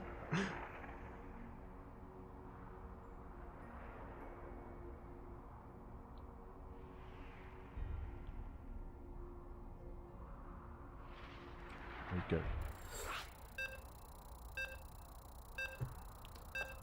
So we are settling in.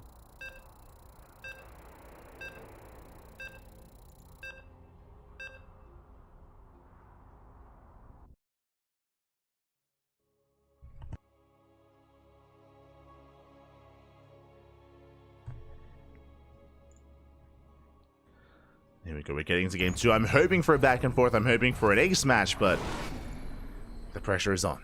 And here we go, spawning in the bottom right-hand corner of El Dorado, we have the French Terran player, the Red Terran, representing Team Liquid, leading the series 1-0. It is Clem. And spawning in the bottom left-hand corner, we have the South Korean Zerg player, the Blue Zerg, down in the series. We'll see if he can bounce back and force the ace match. It is Dark. Okay. As we found ourselves on one of the more unorthodox maps in the map pool. Welcome one and all to El Dorado.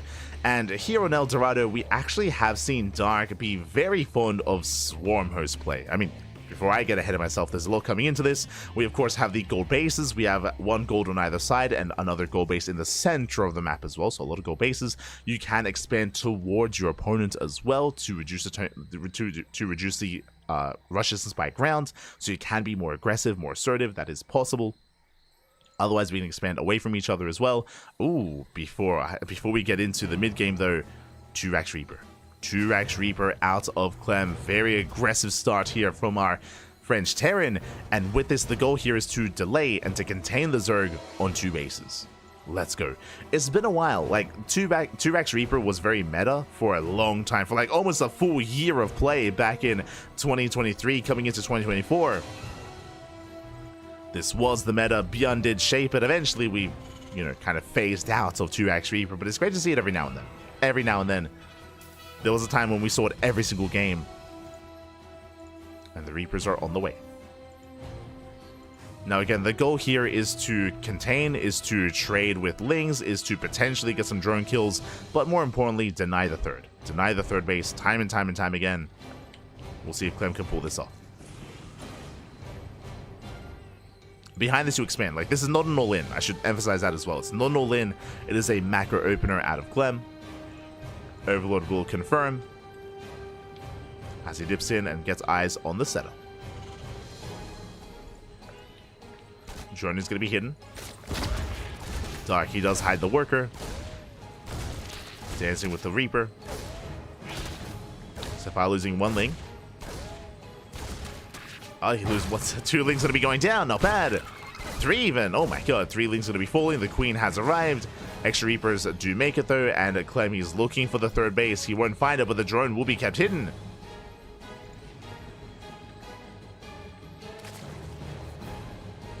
And Dark, he can always slip back in. Likewise, Dark maintaining this position. Likewise, there's no Reaper cliff into the main.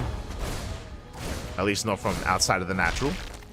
As Clem does get behind the middle line, dives into the main base. Link's trying to keep up. More Link's going to be falling. Queen's out of position.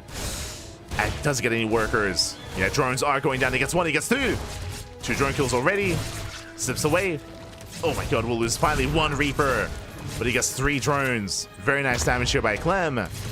And he does successfully delay the expansion as the third has yet to be taken. We'll bleed out 2 Reapers, but Reapers don't scale well, and that's a Bailey nest. We're going for a bust. Dark, he's lost too much. He has no third base, he lost 3 drones, he lost a lot of Lings, he's forced into the all-in. We're going for a bust. It's going to be all or nothing for Dark. And back at home, Clem, he's already getting to his 2-1-1. Already getting to his at 2-1-1 here. Reactors on the way. Now, this can still work. Clem, because he lost the Reapers, he has no vision. He did not see the Roach Warrants or the Bailey Nest. Does not see the army amassing. Does not know what's going on. If he did, we'd see bunkers. Like, we'd see bunkers immediately being thrown down. So this is best case scenario for Dark, is an unscattered Bane bust. Not saying it's going to work 100%, but now there's a higher chance. This can still work. This can still succeed. Here we go. And the bust is getting ready. Stim is not done. Add-on top, no Hellions. No Hellions to support either in Dark. Can he pull this off? Can he break Clem? Depot goes down. Boys being pulled away. Banelings, they crash into some of the SCVs. Good target firing, though. Very nice target firing. Focusing down every single Baneling. Banelings go down. Lings, they try to surround. Boys are being pulled. And Clem holds. Yeah, Clem, he will hold. Leading out 12 SCVs. And GG gets called. Clem, he shuts down the all-in. And Clem will take the series 2-0. Advancing on to the grand finals. GG. GG, well played. The target firing out of Clem was crazy. Focused down like, what, 4 or 5 Banelings before they connected. Very nice target firing, very nice kiting as well by Clem. Again, Dark, he killed some SCVs, but he needed to end the game. He needed to kill Clem, not maim him. GG. GG, well played. Clem will advance on to those grand finals. And we tried to avoid the Clem versus MaxPax grand finals, but not this time. Not again. Not 2 weeks in a row, as this time MaxPax does avoid Nickract, thankfully. Did avoid Nickract, and with that, we have a best of 5 TVP between Clem and MaxPax. Let's go. Let us go.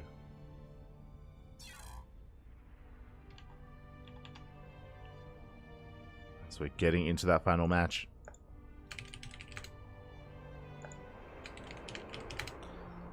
Just setting up the players. Vetoes are underway. Both players are in form. Of course, last week it was a finals between Clem and Classic, and I'm sure Clem wants his revenge against MaxPax. Again, MaxPax, he recently did defeat Clem in the Little League Cup finals to win one of his biggest events in a very, very long time. So it was a big win for MaxPax. He was able to come out on top when it mattered most. And it's going to be on Clem to redeem himself.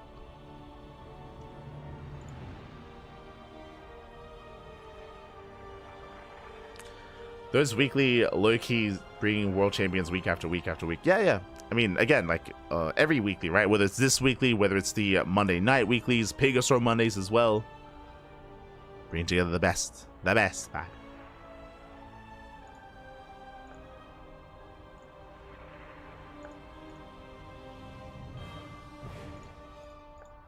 Here we go. We are setting up.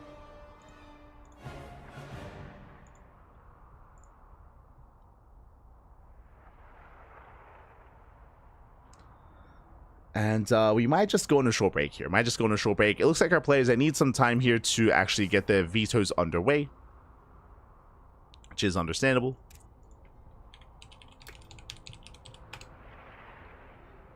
So we're going to be going on a very short break. Take this time to get some snacks, get some food, get some water, drain your disruptors, massage your marines, and stretch your roaches. We'll be back soon. We'll be back soon here for the grand finals for Clem versus MaxPax. See you in a couple of minutes. See you soon.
And welcome back, everyone. Welcome back to the grand finals of the WardiTV Monday number 21.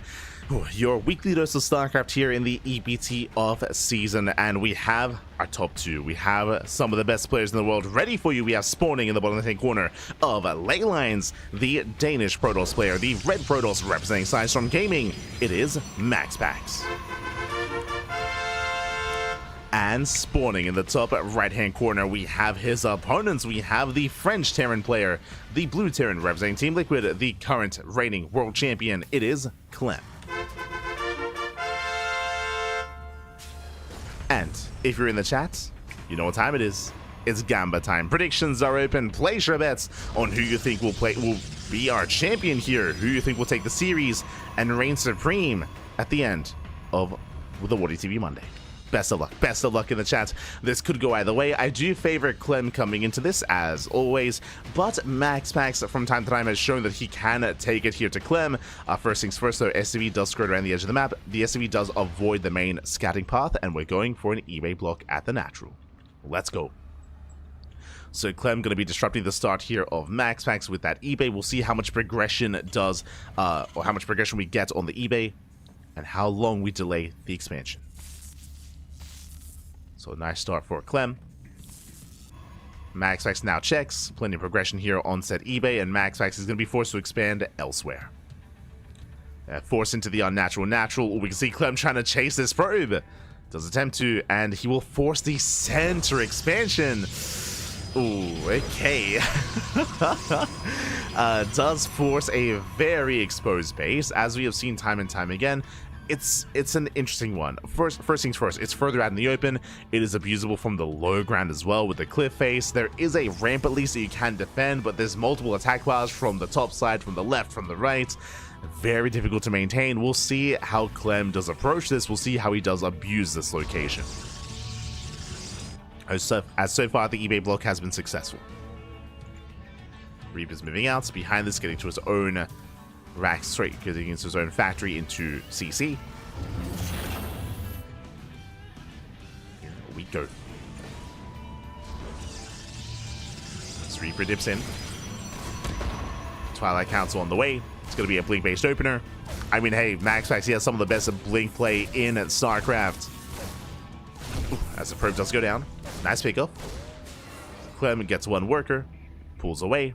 Behind this, getting to his own 1-1-1. And I believe Clem, he did already get eyes on the tech, on the Twilight Council, is aware. Diving back in for a second scout, looking for another probe. He already got one, he's going to get two. Ooh, yeah, two probes do fall. Massive pickups. Is going to be trapped, it's finally going to go. Oh no, the jukes! The jukes, the jives. Will be cleaned up, does fall in the end. Does fall. The probe actually got the kill.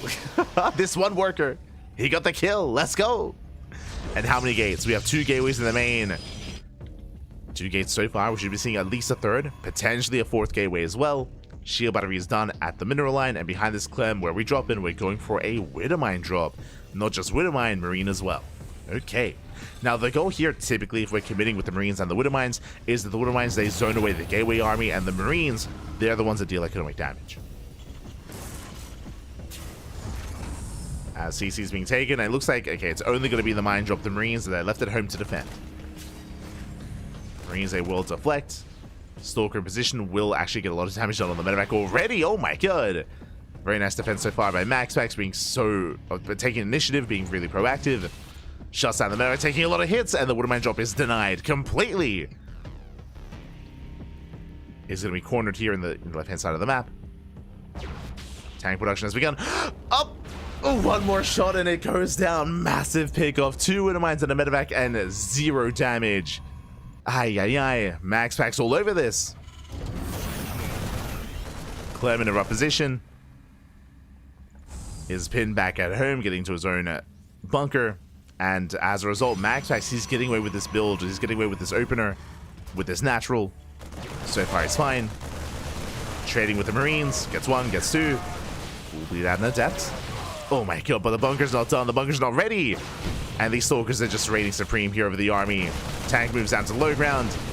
Still more Marine pickups. And SCV as well. And Clem is losing too much, losing far too much at this point. MaxPax just snowballing out of control. He was able to kill how many? 8 Marines and 3 SCVs for what? For 2 Adepts. He's not done. He's not done. How much do we have behind this? Just 2 gate, by the way. Just 2 gate blink. Crazy. The bare minimum. Dives into the main. Gets a tank. Ooh, will take some massive volleys to the face, but does get a tank. We'll pull away. Ooh, has a bit of miscontrol here. We'll play another Stalker. That was 2 Stalkers and 1 tank. That was still a better trade for MaxPax. A much better trade. He's not done. He dives in once again. Yeah, tank out of position. Marines going down. Reinforcing tank has arrived. And still trading so well against these Marines. And Clem, he's being pulled apart here. Bleeding out 13 Marines in total for 1 Stalker. I mean, all up. From here, MaxPax still containing. Behind this, getting a 3rd expansion. 3rd base on the way. Into Charge Lots, into Archons, into eventually Storm, I would imagine. MaxPax looking very comfortable. And Clem, he never had the opportunity to punish this base. Never had it. Was never able to move out. 3rd CC has begun, but Clem is contained.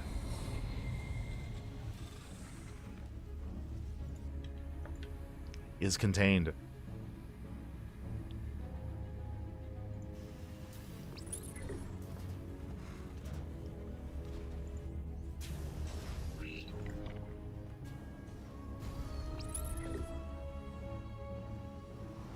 From here, Storm almost done. Charge as well, getting the 3rd base up and running. Fully saturated, gateway explosion. MaxPax still looking comfortable. Now, eventually, Clem is going to break out. He will break out once he has his upgrades, once he can take his 3rd base, but until then, he's still stuck on 2 bases. And he can't really do much to really threaten MaxPax. He moves out with the Raven, gets eyes on the would-be 4th. Main army breaks out. Oh, nice feeling. The feedback, oh my god. The Raven does nothing. Just scouts. Here comes the 4th. Now, is MaxPax being too greedy? I mean, if this was a 2-base all-in, then 100%, but as we can see, the 3rd is on the way, and Clem is still at home. So MaxPax is getting away with that 4th. Now moving out. Storm is ready. He's got 3 High Templar in that Prism. Now, thankfully, Clem, because of the Raven needed scouts, he's aware of the High Templar. He knows, which is why he's pre-split. His army's pre-split. He's ready for the storms. But will it matter? Charge is done, and MaxPax is looking to break this position here and now. There's not that much to protect the tanks, and he wants them. There we go, does commit. Oof, Concave is too good. Army's bunching up. We're waiting for the storms. Up! Storm comes in, grazes the army. We have 3 more storms in the back line. More zealots have arrived. And if the storms connect, MaxPax can break this. Does come down to the spellcasters. Move the push in. Storms, they do connect. Zoning away the ByuN. Madden's gonna show on the right hand side. Yeah, Marines are falling, but the tanks, they hold on. Where are the zealots? Where are the reinforcements? They're a little bit too late. Clem, can he hold? Can he survive? The boys are being pulled, and he saves the tanks. Ooh. Does try to, but now he gets broken. GG gets called, and MaxPax, he will take game number 1. Whew. GG. Oh my god. GG well played. A very strong start there for MaxPax, able to completely shut down the opener, the mine drop. He was able to kill tanks in the main, get SCV kills as well. MaxPax completely shut Clem down in the opener, and MaxPax just had so much freedom as well. And as we were pointing out, Clem was out in the open. He was out in the open. He was vulnerable to charge lot aggression, of course, as he had no Sim City, no bunker, no depot. I do apologize for some frame drops towards the end there. Do apologize. Typically, that happens if there's maybe someone having some latency issues. I will check my ping in the game, but hopefully everything should be okay. As we're getting into our game number 2. Let's go. Getting into game number 2 here. As we're going to be loading into Whispers of Gold. Whew, oh my god. But again, just a really strong start there by MaxPax. Despite the initial disrupted base location, despite that, Clem was never able to make use of it, right? He was never able to move out. He was just stuck at home the entire game. And that was only off of 2-gate blink. That's the most crazy thing. It was 2-gate blink Stalker out of MaxPax. Crazy. And here we go. Getting into game 2.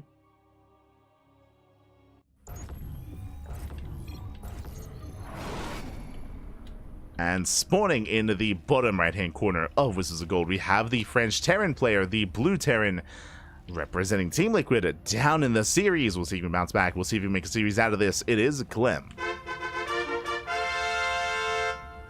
And spawning in the top left-hand corner, we have the Red Protoss player. Red Protoss representing Sidestorm Gaming, leading the series 1-0 from Denmark. It is MaxPax.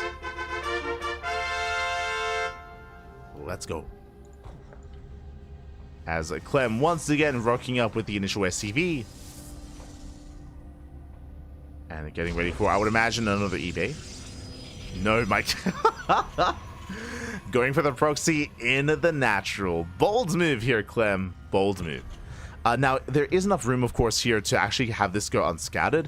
Fun fact, MaxPax, he can actually place a Nexus here and he won't see this. He will not see the expansion, also he will not see the proxy if the probe doesn't actually get close enough. So we'll see what Clem can get done. This should just be Reaper into Bunker to deny mining. We'll see if Clem commits a little bit harder.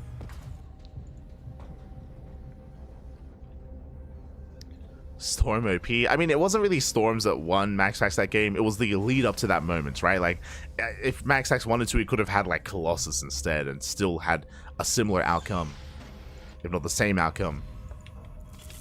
Ooh, going for the bunker here already. Will deny the expansion. And the Reapers are on the way. And again, MaxPax, he did not scout the proxy. He's not aware. But again, like after the initial opener, after the Stalker pickoffs in the main, which was insane, by the way, getting the tanks, getting the Marines, at that point, MaxPax could have done almost anything to have taken it there. It's crazy.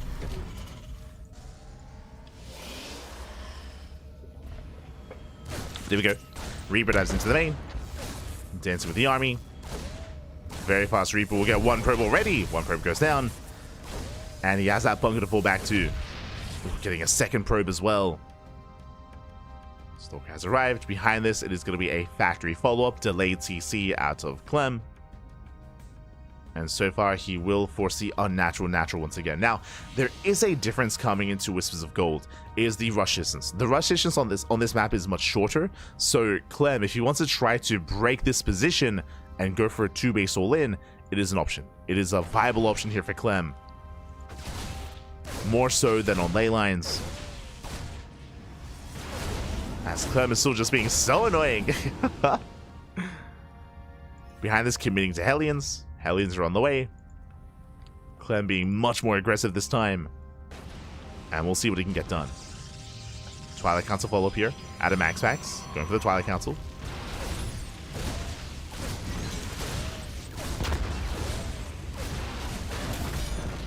Stalker goes down. Not a bad pickoff. Denying mining time. Probe's going to be under fire. He wants that Stalker. He wants it. Oh my god. And looks like he will get it as well.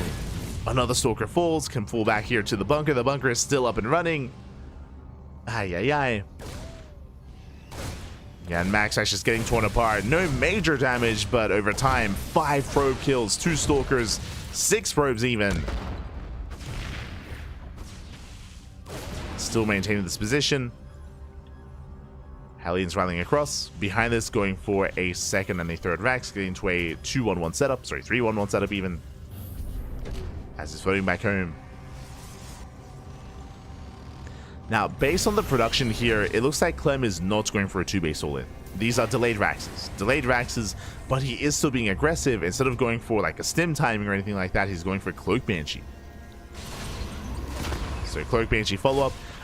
If MaxPax doesn't get detection, if he doesn't get a Robo or a Stargate or a Forge, then the game could just end. Like straight up, the game could just end here and now. As more probes are falling, they line up, they get roasted. 4 probe kills. 4 probes falling. Bunker's going to be killed. No salvage. Whew, and thankfully, Robo. Again, if we had delayed any longer, then I would be very concerned when it comes to the lack of detection, but the Robo's on the way. Observer should be chronoed. MaxPax has the tools to defend, but he's still in a very rough position. He's moving out for a counterattack. Back at home, Clem has a bunker, has a tank at the natural. Main base is more exposed. But MaxPax, he has no high ground vision. Not yet. Pokes in. Oh, the tank will punish! One Stalker goes down, brutal pickoff. Banshee's on the way. Back at home, there's not much to defend. Robo is just now finishing. And this Banshee can pop off. It takes 2 shots. 2 shots to kill a probe. No shield battery in the main base. There is one at the natural, which can buy time. But the main is exposed. There we go. Gets 1, gets 2. Gets up to 3 probes already. And 0 detection. Gets up to 4. 5. 6. 7. Oh my god. Okay, within range of shield battery. 7 probe kills. And the Banshee does fall. Yeah, not bad damage here by Clem. Does kill workers, denies mining time as well. And MaxPax also forces him back at home. Forces the recall.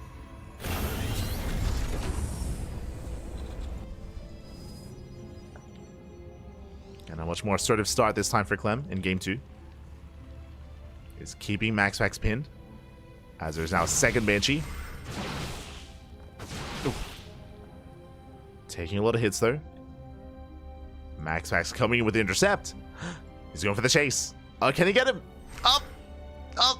Oh, he's lagging a little bit too far behind. Yeah, lagging too far behind. The Banshee should escape. Did I speak too soon? Nah. Oh god! Does not escape. Does go down. Ay, brutal pickoff. This second Banshee suddenly not as worth it as he killed not a single probe with that second Banshee.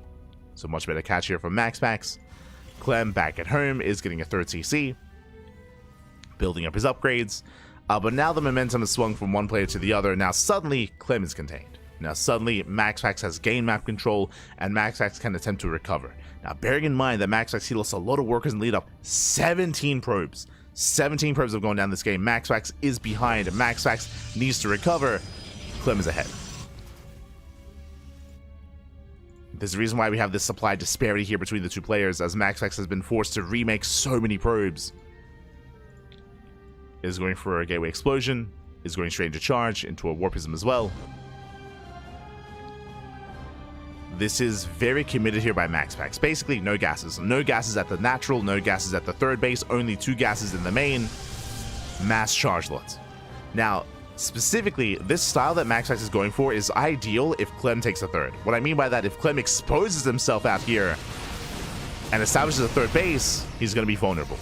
Pushing into the natural is difficult, pushing into the 3rd is easier. As Clem is actually going to push. MaxPax has to build up those zealots. Picks off a Marauder. Zealots are warping in back at home. Going for a run by at the same time. Zealots hit the mineral line. Fresh Mule is going to be going down. This will delay reinforcements. MaxPax does take a shot to the face. But so far, buying time. Warping in extra waves of Stalkers. Getting ready for a counterattack. Getting ready for a run by. Go drop into the main. Clem is still ahead. He still has the greater economy. But Zealots pop up in the main. SCVs are going down. So far, so good. Getting 2, denying mining time. Clem's push is delayed. Once again, MaxPax takes another shot to the face. And the Zealots do some damage, that is true. But I'm sure MaxPax wanted Clem to push in. Didn't quite happen. Clem backs off. Clem still maintains that lead. MaxPax desperately needs a 4th base. 4th is on the way. Oh no! The Prism! Oh my god. Prism does pull back, thankfully. Prism does pull out.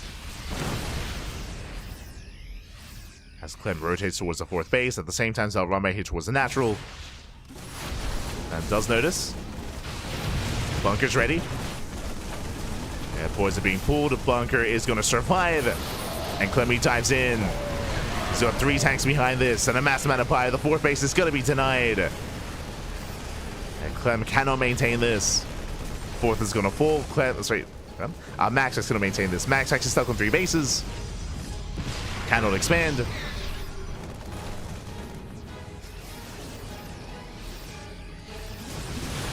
And just being starved out. Tanks are a little bit late to siege, but it's fine. The Zealots, they just crumble. Clem stimming in, takes out the Immortal. Doesn't quite get the Colossus. But Max actually just can't fight this. Not like this. Comes in for the surround though. Zealots, they shut down the tanks. The Colossus is going to fall. No, it doesn't. Oh my god, he saves it. He saves the Colossus. Barely. MaxPax, he's barely holding on. But he lost the base. He lost the expansion. MaxPax still down in economy, down in bases, down in army. Did survive. But Clem still has so much more where that came from. He's got Ghosts, Vikings, EMPs. The Colossus barely standing. It's taped together.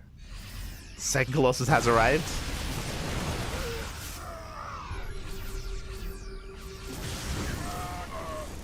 I'm tempted to chase. Tempted.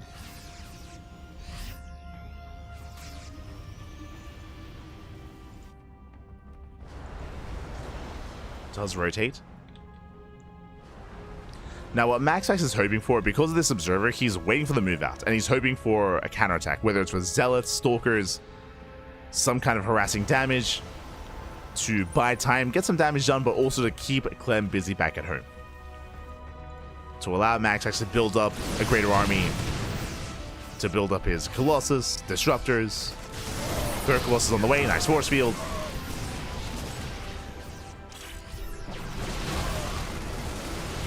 Clem bleeding out a Ghost. Nice target firing into MaxPax. Gets a Ghost, Prism making his way towards the main. That's the backside we were talking about.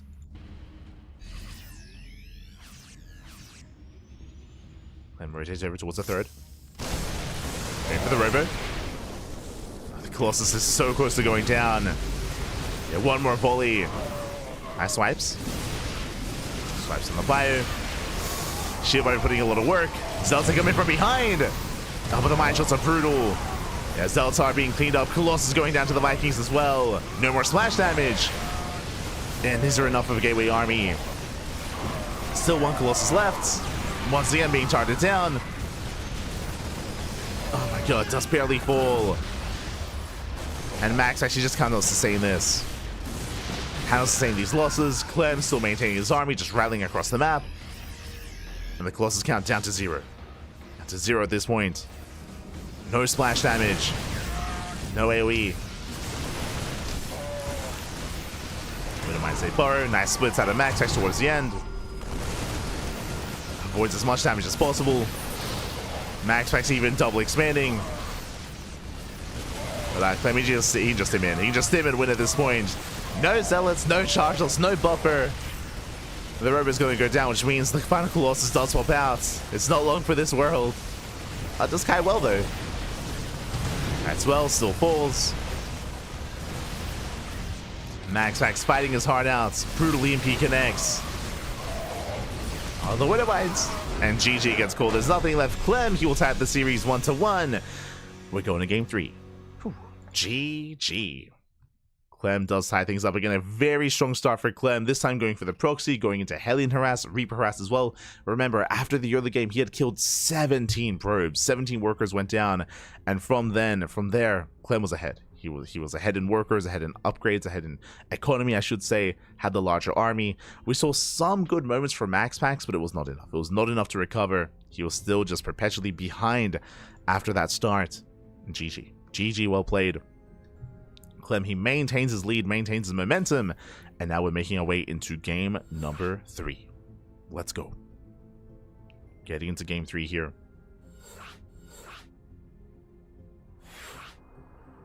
And again, MaxPax just had a very rough start when it came to the Hellion harass, the Marine harass, sorry, the Reaper harass, the Cloak Banshees, don't forget. Cloak Banshees did well.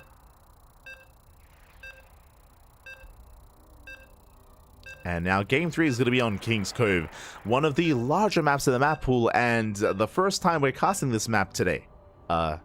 In all 3 casts, by the way. Again, we, I guess we must have seen it during the show match. No, not even, it was vetoed. Yeah, it was vetoed. We casted a show match earlier today with ByuN and Zan. Likewise, we also casted the OSC Championship earlier this morning, and we did not cast at all on this map until now. Let's go. Let's go. As spawning in the top left-hand corner of King's Cove, we have the Danish Protoss player, the Red Protoss representing Sidestorm Gaming, being forced into a tied series. We'll see if we can bring back that momentum. It is MaxPax. And spawning in the bottom right-hand corner, we have the French Terran player, the Blue Terran representing Team Liquid, tying up the series and fighting back. It is Clem. Here we go. And welcome one and all to King's Cove, also one of the other most vetoed maps in the map pool. Very rarely seen. It is, of course, a very large map, very wide open spaces, a lot of bases as well, and it's very defendable on a 3-base setup. I'm referring to this natural and this 3rd base. Likewise, there are ramps coming into them. It is very difficult to be aggressive and to push up these ramps into a concave, into a defensive line of Protoss or Terran or any race, really. So in general, we do see longer games on King's Cove. You see longer setups. The 4th is a different story. The 4th base is much more exposed here on King's Cove, and that's where a lot of fights do occur, typically where a lot of aggression lies.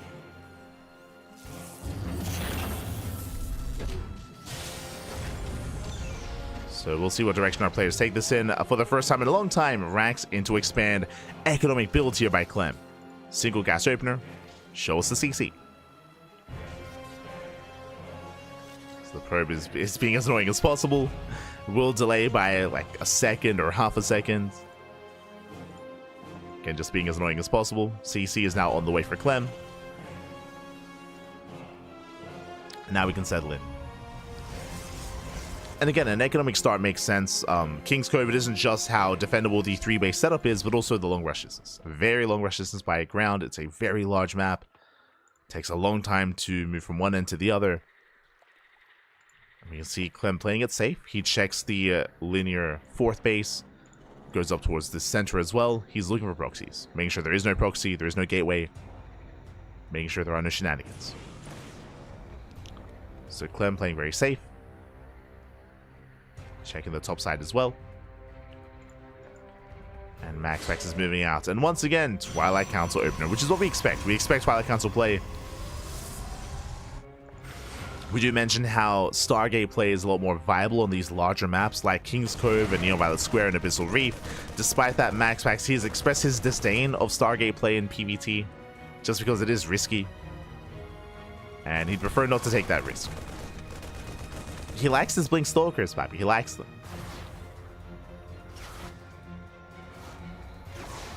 As he does delay the expansion. I mean, not bad.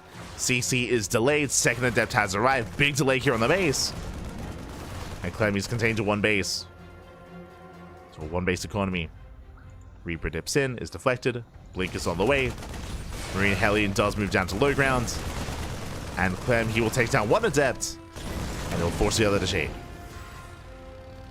SCV was targeted down, so once again, still a big delay in the expansion. A very nice start from MaxPax. And the question becomes, how many gateways? We have 1 extra gate on the way. So 2 gate blink for now. 2 gate blink Stalker, setting up for another gateway. Getting up to 3. And looks like only 3, which I can get behind. Like 3 gate blink on King's Cove sounds perfectly fine. I mean, I wouldn't be opposed to even just 2 gate blink into a 3rd. But just safe play here by MaxPax. Back at home, we have our 1-1-1 opener. Tank and Raven production underway. Getting to a 2nd and 3rd racks. Just a standard setup here out of Clem.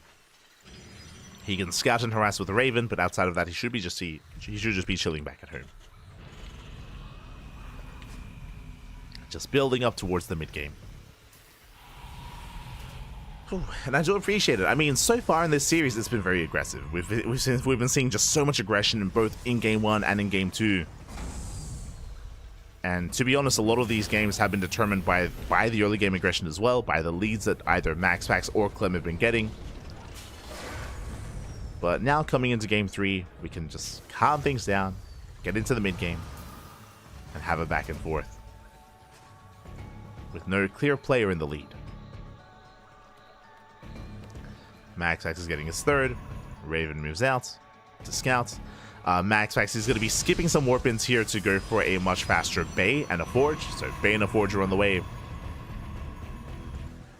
MaxPax is cutting corners. He can get away with it. Raven takes a lot of hits. Oh my god. Takes 2 volleys. No auto turret. And is forced back.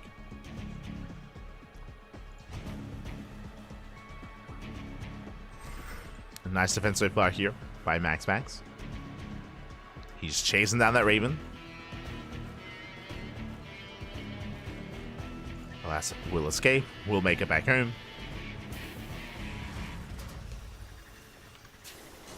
Just catching up. Oh, hello, Kalasi in the chat. Este Kalasi. Ay, ay, ay. Good to see you.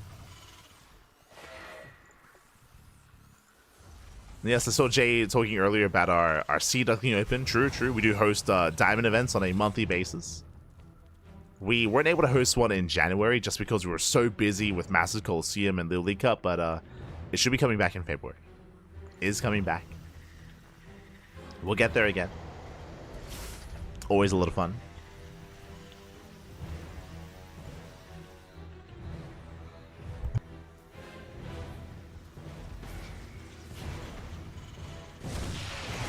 So we do have a bit of a lull here. Catching the Observer. Getting upgrades, throwing down more maxes. Third CC's on the way. Clem will be expanding. And so will MaxPax. Eventually getting a fourth. Again, this is just kind of what we expect out of King's Cove. Because it's so large and so defendable, it's a little bit more rare to see aggression early on. Now finally, Clem is moving out. Oh, getting a Stalker. Not bad. Gets one. Oh, he wants two. Barely. It looks like he will get it. Just barely. Second Stalker falls. MaxPax trying to punish. Tank does siege. Volley goes up. Shelling away here at the army. Clem coming in from behind. Going for some Raven harass. Auto turrets on the way. Plus is building up. MaxPax still yet to expand. There he goes. Now setting up for a fourth.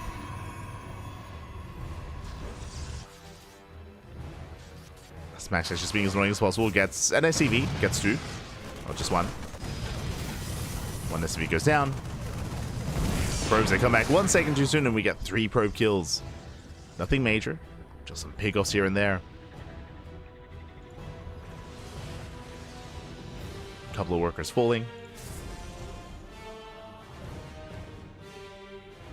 And we're just building up. Just building up. Now, we spoke earlier, usually we get a lot of fights, a lot of contention around the 4th base. That's going to be coming up soon. Once Clem gets his 3rd fully saturated, he can start to be active. He can start to push. And we'll see if MaxPax can keep up.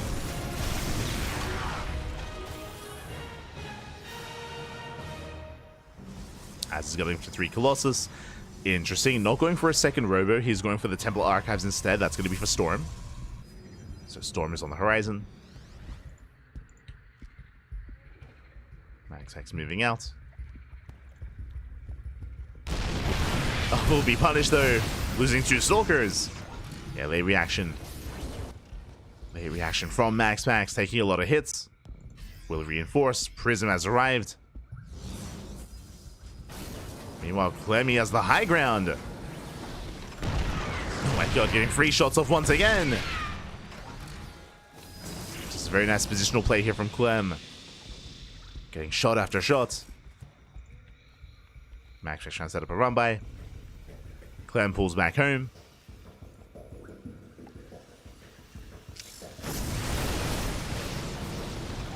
Does pull back to the 3rd. Meanwhile, MaxPax is trying to commit. Up. Ooh, takes some action to the face. It does spread in time. It does split. Stalker's moving in.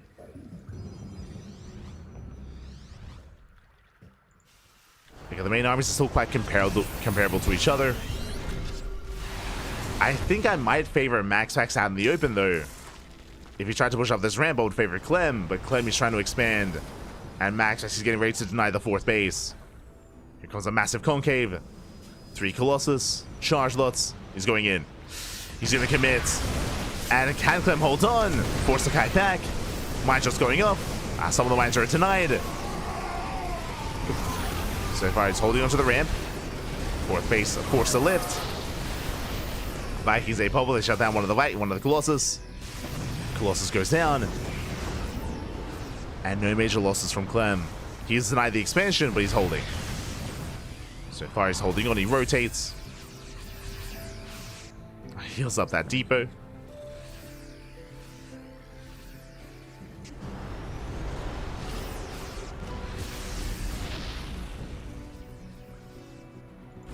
As both armies are maxing out. They're about to max. EMPs are available. Time for taking another expansion. 4th base under fire. Zelsay dive in. SCVs are going down as we speak. Nice mine shot. And when a mine shot goes off in Clem, he will defend. He'll save the 4th base. MaxPax coming in from behind, trying to get the surround off. Collapsing forward, boys are being pulled. And the Colossus are going to be going down. He gets one, he gets both. Both Colossus fall. Oof. With one more volley. And MaxPax, he plummets in supply. We were maxed out, and he goes down to 145. Now building back up. But again, the defender's advantage here is insane. Oh my god. And Clem is going to chase him down. MaxPax just throwing away too much there, pushing into the bases. He'll also have his Zealots, also have his Colossus. Destructive production has begun. No storm.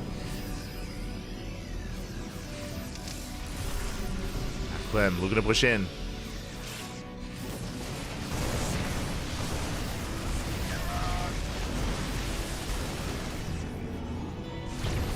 A bit of a premature Nova.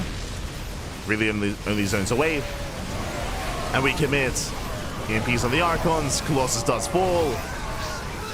And Clem, he can land his Vikings. He can trade well here. He can chase this down. And can we save the expansion? He's going to try. Here comes the Nova.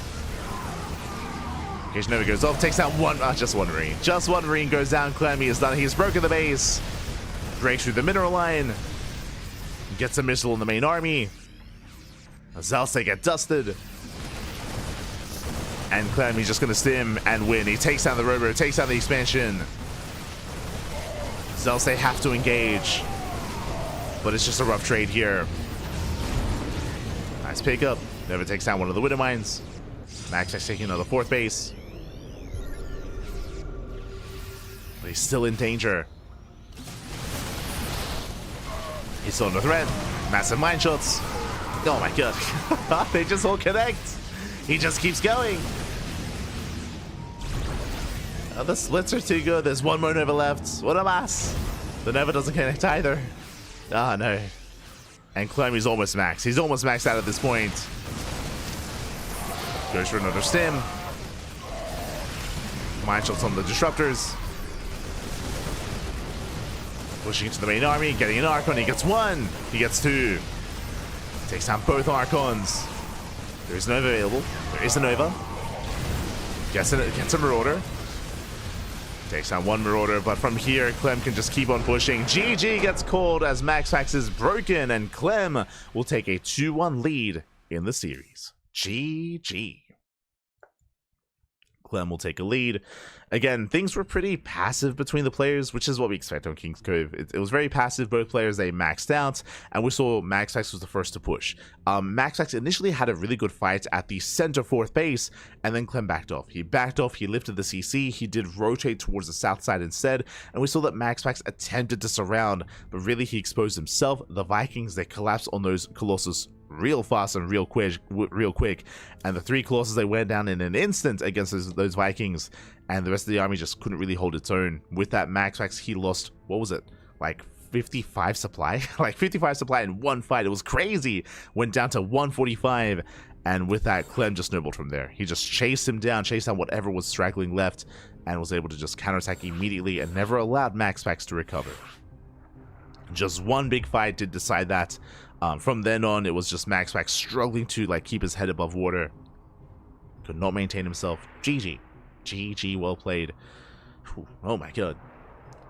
Clem will take the game, and Clem is now 1 game away from taking the series. Onomas, 1 more game is all he needs.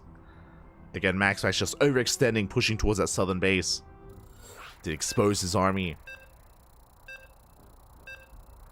And now we're loading into Amygdala. Let's go. Another large map, not as extreme as King's Cove, but still very defendable nonetheless. And we'll see if we end up in a similar game state or if our players take a different approach. Let's go. Let us go.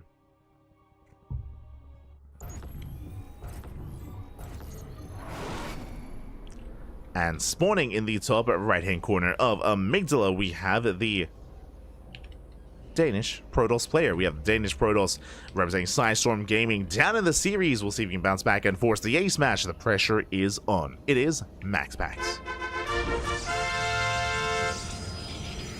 And spawning in the bottom left-hand corner, we have the French Terran player, the Blue Terran, representing Team Liquid. 1 game away from becoming this week's WardiTV Monday champion. It is Clem. Here we go. It comes down to this final game here. Super clean. Yeah, I mean, that last game was just, there was no shenanigans, right? There was no, like, initial, like, major harassing damage or anything like that. It was both players just kind of building up to their maxed out compositions, building up to their maxed out armies. There were some little skirmishes in the beginning, if you recall, with Clem catching out MaxPax's Stalkers with some tank fire. That is true. There were some nice little moments, but nothing too major. It all really did come down to the big clash and the big engage. I do think that MaxPax initially had a good start, denying the 4th, but again, maybe a little bit too excited, maybe a little bit too cavalier, diving in prematurely and took 1 bad fight. And sometimes 1 fight is all it takes. Sometimes 1 fight is just all it takes here. Especially with that kind of Protoss composition. As you can imagine, losing all your Colossus, it takes a long time to rebuild. It takes a long time to replenish.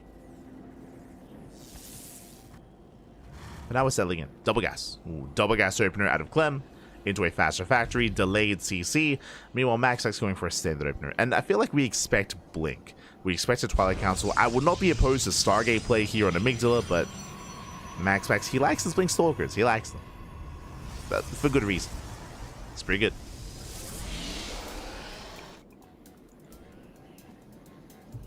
He's pretty good at Blink Control, Blink Harass, Blink Aggression. Ooh, speaking of Blink, MaxPax setting up a proxy, and this looks like a proxy Stargate. The Cybercore is done, the pylon soon to finish. Show us that Stargate. herO, is that you? Hup, hup, hup.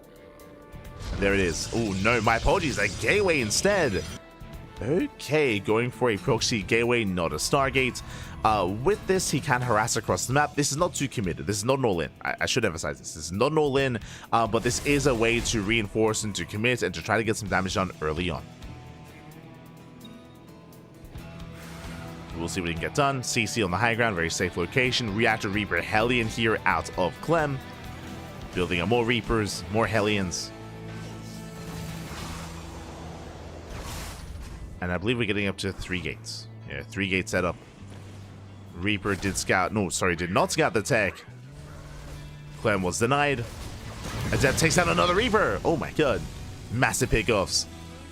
Clem losing 2 Reapers already before the Hellion Reaper really comes online. Yeah, very rough start here for Clem. That should not have happened. He has that much less to harass, that much less to really gain map control.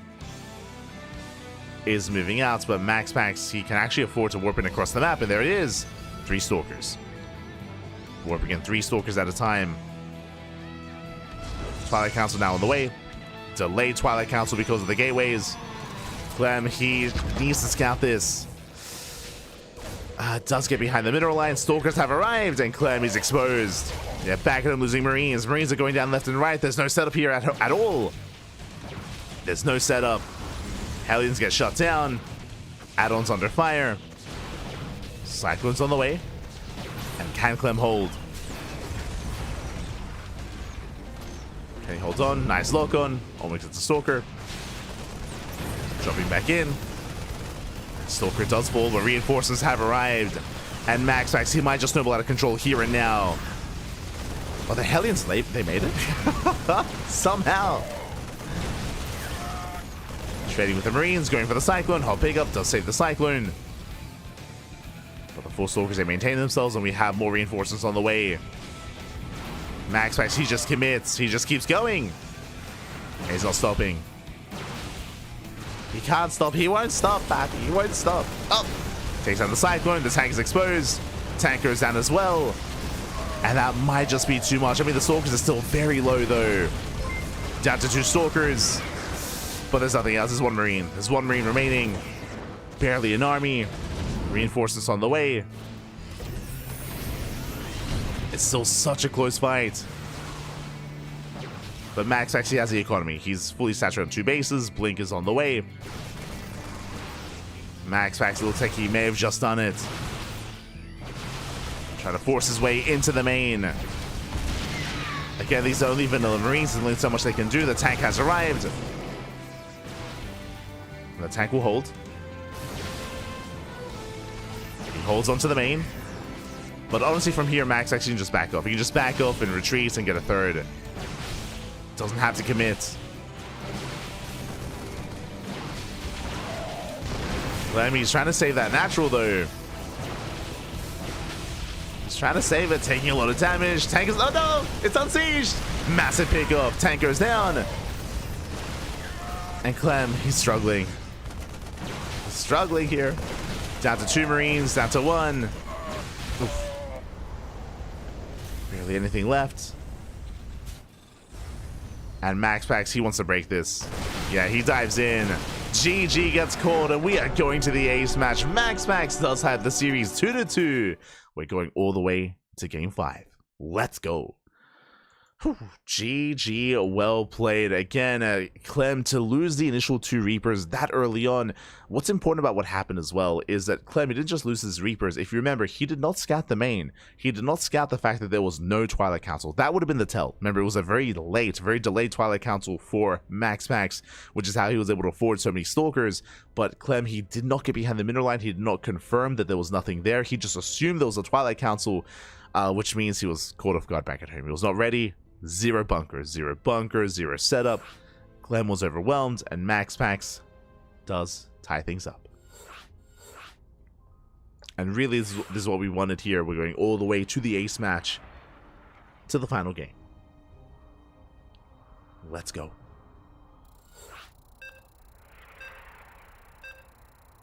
But yeah, just a really, really disastrous start there for Clem. And we'll see if we can tighten things up coming into game 5. Let's go. Loading into Ultra Love.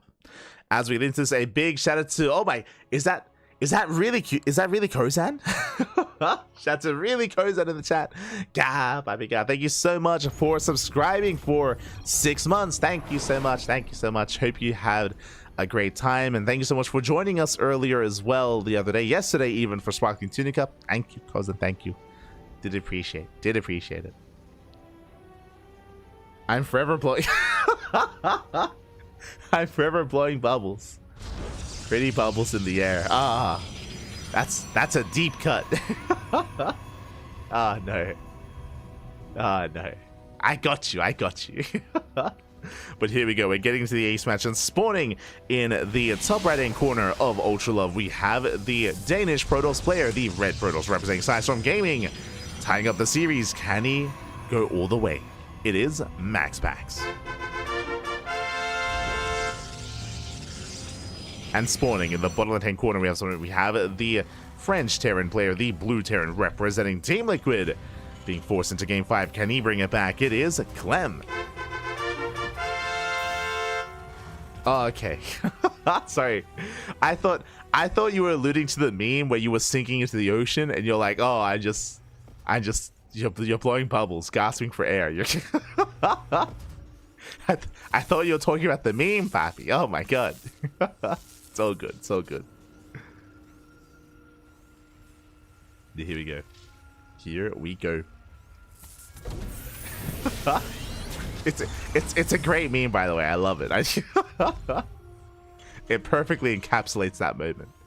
If you're curious what we're talking about, I do recommend checking out our Discord server, our Discord, where herO did create a meme relating to a moment that happened during the cast last night. It's beautiful, beautiful. For now, though, we're settling in. We do have our standard opener out of MaxPax. Likewise, Clem opening up double gas. Double gas opener, faster factory. A much more assertive start this time from our Terran player.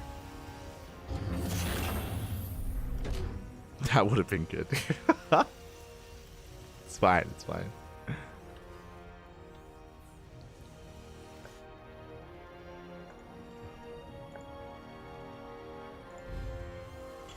Here we go, factory underway. Delayed CC here out of Clem.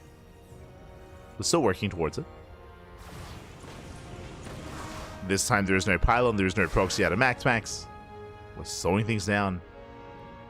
And this time Clem, he will save the Reaper. Thankfully, Reaper is saved. Back at home, setting up for his add-ons. Reactors on the way.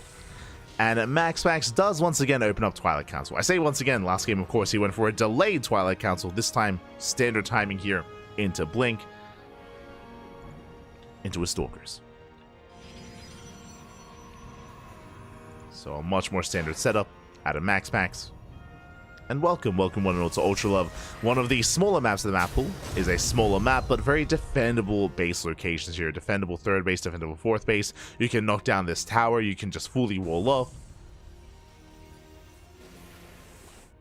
Definitely a lot of defensive features here. And we can see that Clem, he only makes an extra wave of Reapers. So only 2 Reapers, not 3. 2 Reapers and 1 Hellion. Very light commitment here into aggression. Following it up with a Mind Drop. Reaper Hellion threatening a dive. MaxPax throwing down extra gateways. How many gates? He's got 1 gateway done, 2 on the way, 3 gate blink in total. Very safe play here by MaxPax. Just going 3 gate blink. Shades across the map. Mind Drop is coming in. At the same time, Clem can find his way into the main as well. Trying to distract. MaxPax, he spots the drop. Does respond. Medevac taking a lot of hits. Little Mind's unload, but MaxPax, he pulls away in time. Oh, attempted retargeting. And alas, he will get 1 probe and 1 Stalker. Not bad. At the same time, Reapers are diving to the main base. Probes are falling. Nice damage here by Clem. The Little Minds were lackluster, but they were really a distraction. The Reapers, they pop off. 6 probe kills. 6 probes for 2 Widowmines and 2 Reapers, very well worth it. The Medevac did survive, is racing back home, and now it's going to be on MaxPax to counterattack. Remember, he has 3 gates. He has 3 gateways up and running. The Prism is on the way, and here comes the Protoss. MaxPax moving out. As he moves out, Hellion does dip in. Gets a better read on how many gateways there are, and will distract some of the production. Keeps his Stalkers busy. Delays the push. Gets 1 more probe.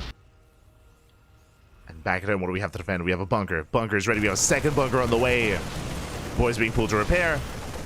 Clem taking this very seriously. As he's holding for now. Back in the main, 2 tanks are set. So 2 tanks in the main, 2 bunkers on the low ground. MaxPax looking for a way in. Behind this is expanding. Remember, this is not an all-in. It's just 3 gate blink into a 3rd. Macro build out of MaxPax. But he's still hoping for some damage. Rotating over. He's spotted. Tank shots going off. Clem holds. Clem does hold.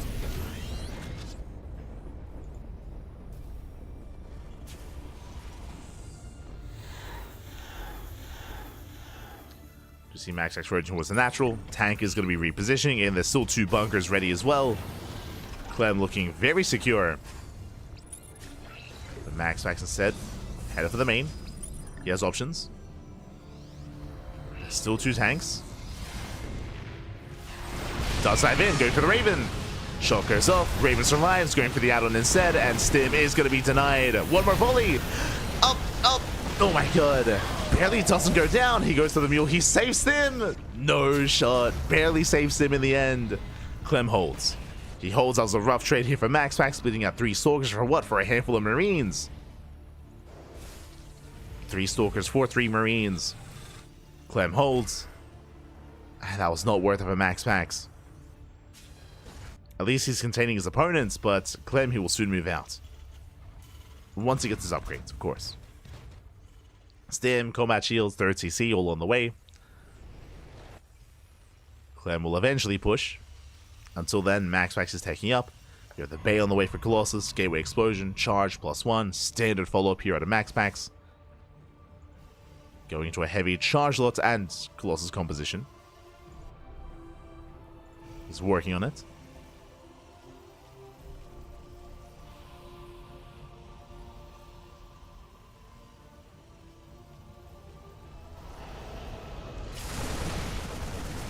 Can I now no longer call myself totally not Kozak? Sure, you have both those IDs, don't you? Like in other places. It's totally not confusing, Kozan. Ah, no. Or am I thinking of someone else?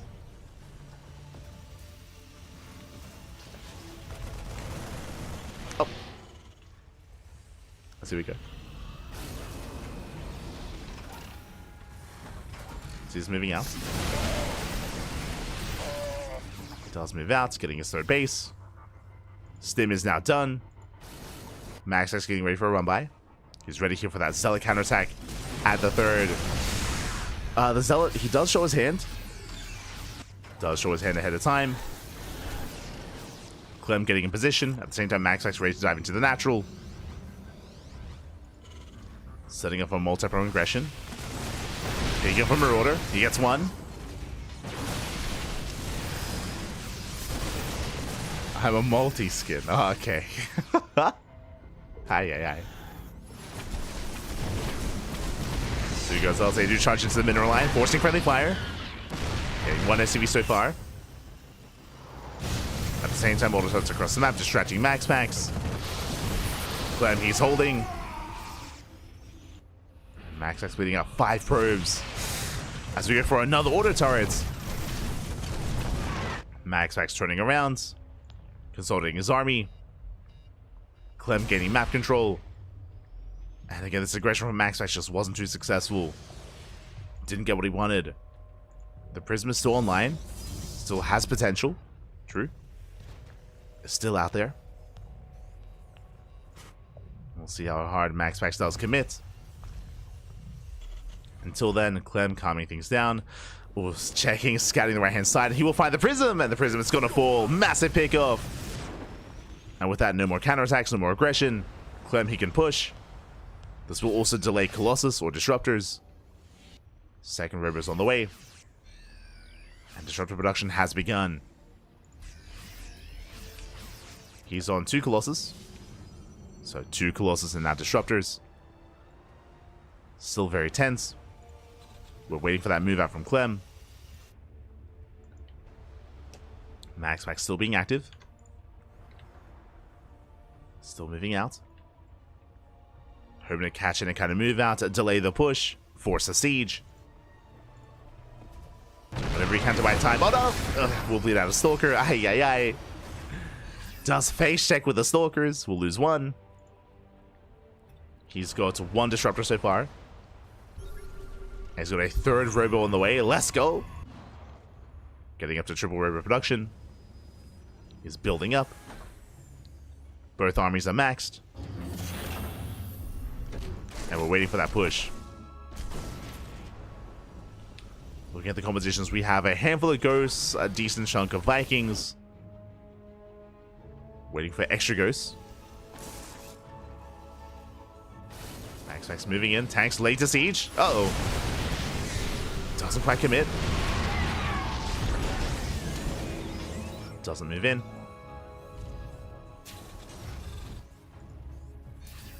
I'm just calming down, rotating, getting into 2-2 upgrades. Second starport is done. We should soon be seeing Liberators. There's one mine shot left. Sorry, one disruptor shot left. Does go off. There's 3 Novas in total. Zellarame comes in. Planetary is not done. And MaxPax, can he pull Clem apart? Oh my god. Does avoid the Nova. Avoids the Nova, cleans up the Zealots. 8 SCVs go down. Of that trade. Nobody commits. Takes that one, takes out both Colossus. Both Colossus do fall. Down to Disruptors. Nova's the split. Oh my god, Clem! Calm down. Calm down. He does split, does avoid the Nova. Is going to be moving out. So breaking through these bridges, it's very difficult. The choke points are brutal here. I cannot break through. Clem is rotating. MaxPax does get past. And Clem can take the fight brutally. EMPs! Oh my god! Yeah, massive connections. EMPs pop up. MaxPax has to get the hell out of there. Has to pull back. And Clem is pushing. Behind this, we do have that Fusion Core. Not again! Prism has to back up. But Fusion Core's on the way. Forward Liberator range. He wants those libs. Better connection. Takes down the Ghost. Ghost goes down. Oh my god. Grazing the army, catching out Marauders. And decent connections here from MaxPax. Clem is pushing. MaxPax gonna be stuck at home. Nova's going off. The professional Nova. Oh my god, another big connection. You gotta take it easy, Bappy. Getting another Ghost. Another Ghost goes down. These are brutal losses here for Clem. At the same time, Zellarame coming in. Will delay the expansion, and Clem, he does turn back around. He races back. Has to respect the army, leading out so many Ghosts over time. Notice they do not get the tank. Clem holds back at home. Hold does defend. Nice Dorito cannon here on the main army. Clem is simming in. They're simming forward. Liberation has arrived. He has freedom. That's what has been missing. Nova State to get some decent connections. That's a lot of Novas going off. Just so many Disruptors. But we are running out. As we have almost perpetual Novas. One Disruptor finally falls. And Clem can stem in. MaxPax a little bit trigger happy there. As he has 6 Disruptors. Colossus coming back online. Clem rotates. Once again being forced back. Oof. Nice lift. Oh my god. The Novas, they connect. And MaxPax holds. He's holding. He is holding on for now. I say for now because what's on the horizon here, we're making 4 Liberators at a time. Liberation is here. And typically with a high lib count, that does force out Skytoss. And MaxPax is not ready for that. So the Colossus gets caught out. Massive pick off. That's the save. Hot pick up here at a MaxPax. Liberation. The zones are just sewn away MaxPax. He cannot push in. Disruptor going to be going down. He's out of position. He's stuck on the low ground. Trying to force his way into Liberation zones, which is ideal for Clem. And Clem, he's done it. He breaks on through. Takes down the expansion. The freedom is here. Too much freedom. Nova Zone connect. And he can take a better fight here. Even forcing a bit of friendly fire. And MaxPax is being overwhelmed. He did an amazing job here making it to the ace match. Forcing Clem to the final game. But he is being broken. And he just wasn't ready for these Liberators. Wasn't ready for this transition. As the freedom's just too much. Oh my god. And there's just no answer. There's no answer to these libs. Novas, they try to zone away. Again, doesn't help that it was caught out of position.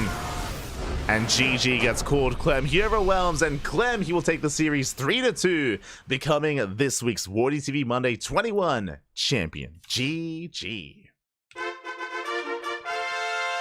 GG, well played. Congratulations, Clem. He will take the series. Again, really patient play there out of Clem, dancing with the army. There was, I should also mention, there was a big window in time before the Liberators where MaxPax had the advantage. We saw Nova after Nova after Nova connecting and popping off. Unfortunately, he had no way to reinforce. He kept losing the War Prism. He couldn't really maintain himself, couldn't really sustain himself and push out across map and break a base. The bases were left safe and sound for Clem, and eventually Clem bought enough time for the Liberators, and then suddenly momentum swung in favor of the Terran, away from the Protoss. Again, Max actually just wasn't able to leverage that high disruptor count enough, and in the end was overwhelmed himself. GG. GG, well played, Clem. He will take the series and will be our champion this week. Congratulations. Congratulations. Shout out to MaxPax though, because it's not easy to make it to the finals, not easy to make it to the ace match against Clem whatsoever, so a very good showing here by MaxPax. I did have some faith in Trigger, and Trigger, he had a good performance as well in the semis, but alas, MaxPax did overwhelm and did claim that second place. GG. GG, well played. Ooh, but I hope you all enjoyed yourselves here in this tournament. Again, a very massive bracket as well. The best of the best did face off. We had Dark, we had Clem, we had Classic, we had Skilless, MaxPax, and many others. Just a plethora of players, as always, here in the WardiTV Monday. And if you enjoyed the event, we're going to be back next week, as this is a weekly tournament. Hold on, I got you. Bam. There we go. As this is a weekly tournament, every single week we have you covered here with some WardiTV Monday action, and we can finally get some rest. This was our third broadcast today. We, of course, were live earlier with a best-of-7 show match between ByuN and Zown. Before that, we had the OSC Season 12 Championship with players like Solar, players like Night Phoenix alongside Homono, and many others. Classic, Arrow Fire. Again, it's just so much StarCraft today, and we have more StarCraft coming up ahead of us. Here we go as we have a look at the schedule here. As we have a look at the schedule, today was Monday, and again, we had 3 events. It was a lot of casting. We went back to back to back, 3 casts here on Monday. Tomorrow, a little bit lighter, only 2. How dare we? Only 2 broadcasts tomorrow. Crazy. Tomorrow, we're going to be live with the Pigasaur Monday and with the OSC Season 12 Championship, lower bracket round 2. When it comes to the Pigasaur Monday, that is also a weekly tournament, and we feature similar players. We feature North Americans, Koreans, and the degenerate Europeans that stay up until 5-6 a.m. in the morning to compete in the Pigasaur Monday. It's the passionate players, I should say. The passionate players like Clem, players like MaxPax. We expect to see the best of the best players in the world in a Pigasaur Monday. On Wednesday, we have Code for Giants Cup. That is a Brazilian bi-weekly tournament, so do tune into that for some Brazilian on Brazilian action. We have the National Tussle. We have a Lima League. That is going to be a 2-day event, Friday and Saturday. We have the Kung Fu Cup Warcraft 3 edition of Warcraft 3 Evolution. We have MSO and STC as well. We have plenty of content here throughout the week. If you're curious, if you're wondering, hold up, I see some of these days where there's only 1 cast a day. What's going on, Pappy? What's going on? Well, we're still working on StarCraft. On Sunday, before Sparkling Tuna Cup, after Master Swan Open, we won't be casting, but we are going to be adminning the Euthermal 2v2 tournament. Shout out to Euthermal, of course, did reach out to us to of course, ask us to help us run this event, so we're going to be focusing on adminning, on running that 2v2 monthly tournament. We won't be casting, we're going to be working behind the scenes instead in that time slot, so still working, but in another capacity. Likewise, on Wednesday, we have 1 free afternoon where I can finally stream. I can finally stream. I can finally have like a ladder session or play some Final Fantasy. Again, our New Year's resolution for 2025 was to have some free time, because we cast twice a day every single day, and it would be nice to, like, you know, just chill for a little bit. To just have some time off, just chill. I mean, I say time off, we're still, of course, you know, working in another capacity, just still streaming, still laddering, and of course doing other things behind the scenes. But yeah, that's gonna be Wednesday afternoons. We'll be taking some time off to stream, play some Final Fantasy, and play some other games on my personal channel, not casting SC2. But every other day, plenty of content, plenty of casting. We got you covered. We got you, buddy. We got you. Here we go. MaxPax, the only Protoss that can match Clem blow for blow. I would see that and I would raise you ZaUn. ZaUn went to the ace match against Clem recently. Likewise, so did herO. I mean, dang, we got some other big Protoss players that can take it to Clem, of course. We got them, we got them. I mean, hey, Classic. I mean, of course, Classic took Clem to the ace match as well. If you missed it earlier today, we were casting it, but Clem versus Classic also went to the ace match as well. So yeah, definitely a lot of other strong competitors are out there. MaxPax, of course, is one of the best Protoss players in the world, but some of the others, they're hot on his heels. Here we go.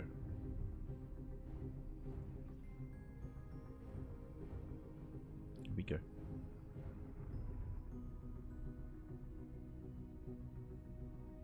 Hope next patch buff disruptors. What are you talking about? Yeah, MaxPax just won a big tournament. He just won the Little League Cup. MaxPax won Little League Cup. herO came second to herO in Masters Coliseum. Yo, if you want to cry about balance, cry somewhere else. Go to Reddit. Go to another chat channel.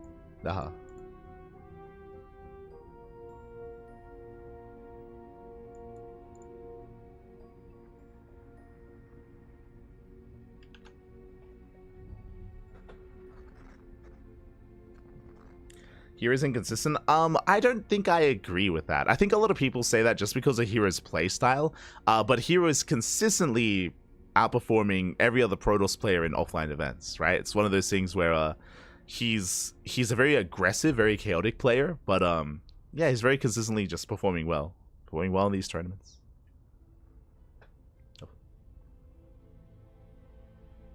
He is the offline Protoss hope. Clem plays Protoss, that'll be a nice... True. True. Clem also one of the best Protoss players in the world. You're not wrong. You're not wrong. Also one of the best Protosses. But with that, we're wrapping up. With that, we are wrapping up here for the day. Again, we're going to be back here in... How many hours time? We're going to be back in 9 hours. 9 hours time, we're going to be returning here with the Big Store Monday as a weekly tournament. Again, it is more designed towards the NA and Korean time zone, but there are plenty of Europeans that do ruin their sleep schedule to play in that tournament as well. So do look forward to it. Do look forward to seeing these very same players face off once again in 9 hours. So look forward to that. Otherwise, I'm going to go get some rest. I'm going to go get some food. I'm going to calm things down and get ready for the week of StarCraft ahead of us. Plenty of content, plenty of StarCraft. If you enjoyed the broadcast, if you see something that you want to watch and you can't watch it live, if you want to tune into some of the VODs, then check us out on YouTube or on Twitch. !socials in the chat, and you'll get a link to our social medias: Twitter, Facebook, Instagram, YouTube, Discord, TikTok, Facebook, all things CranKy, Ducklings, Mastodon, Blue Sky. We're all over the place, and we notify you whenever we go live on a daily basis. And again, the VODs are on Twitch, the VODs are on YouTube. We upload content on a daily basis. As you can imagine, we cast more than any other channel out there, more than Wardy, more than Steadfast, more than any other channel. The content is there, the quantity is there, and we have some of the quality as well. Beautiful. Beautiful. If you want to support us in another way, you can do so via Patreon, !Patreon in the chat, and you can help fund our tournaments. For those that are curious, bam, you can see right here, we do host events on a regular basis. We have Sparkling Tuna Cup as a weekly, and SDO and MSO as monthlies. That is all funded via the Patreon, and it's all grown through Patreon as well. So if you want to help us boost the prize pool of these tournaments, you can do so via that Patreon link, as all the money goes straight towards those tournaments. Otherwise, thank you. Thank you for watching. Thank you for tuning in. We're going to be heading off for the evening, and if you wish, you can stick around, and we're going to be giving another StarCraft streamer a raid who is live. Who can we send everyone over to? Let's have a look. Let us have a look. Just catching up. Who's live at the moment? We have Roddy's casting the Monday Night Weekly. True. There's the there's the European Monday Night Weekly. There's Sal. Sal is still doing a subathon, which is crazy. So Sal is live. Rex, I believe, is casting. We have Senor Sad Sack. We have Poison. We have, who else? Skylar is live. We'll find someone. Find someone to send everyone over to. Give them some love. Give them some support. Otherwise, we'll see you guys next time. We'll see you guys next time, whether it's tomorrow, whether it's another day. We'll see you then. Until then, hasta luego. Ciao, papi, ciao. Hasta luego. Thanks for watching.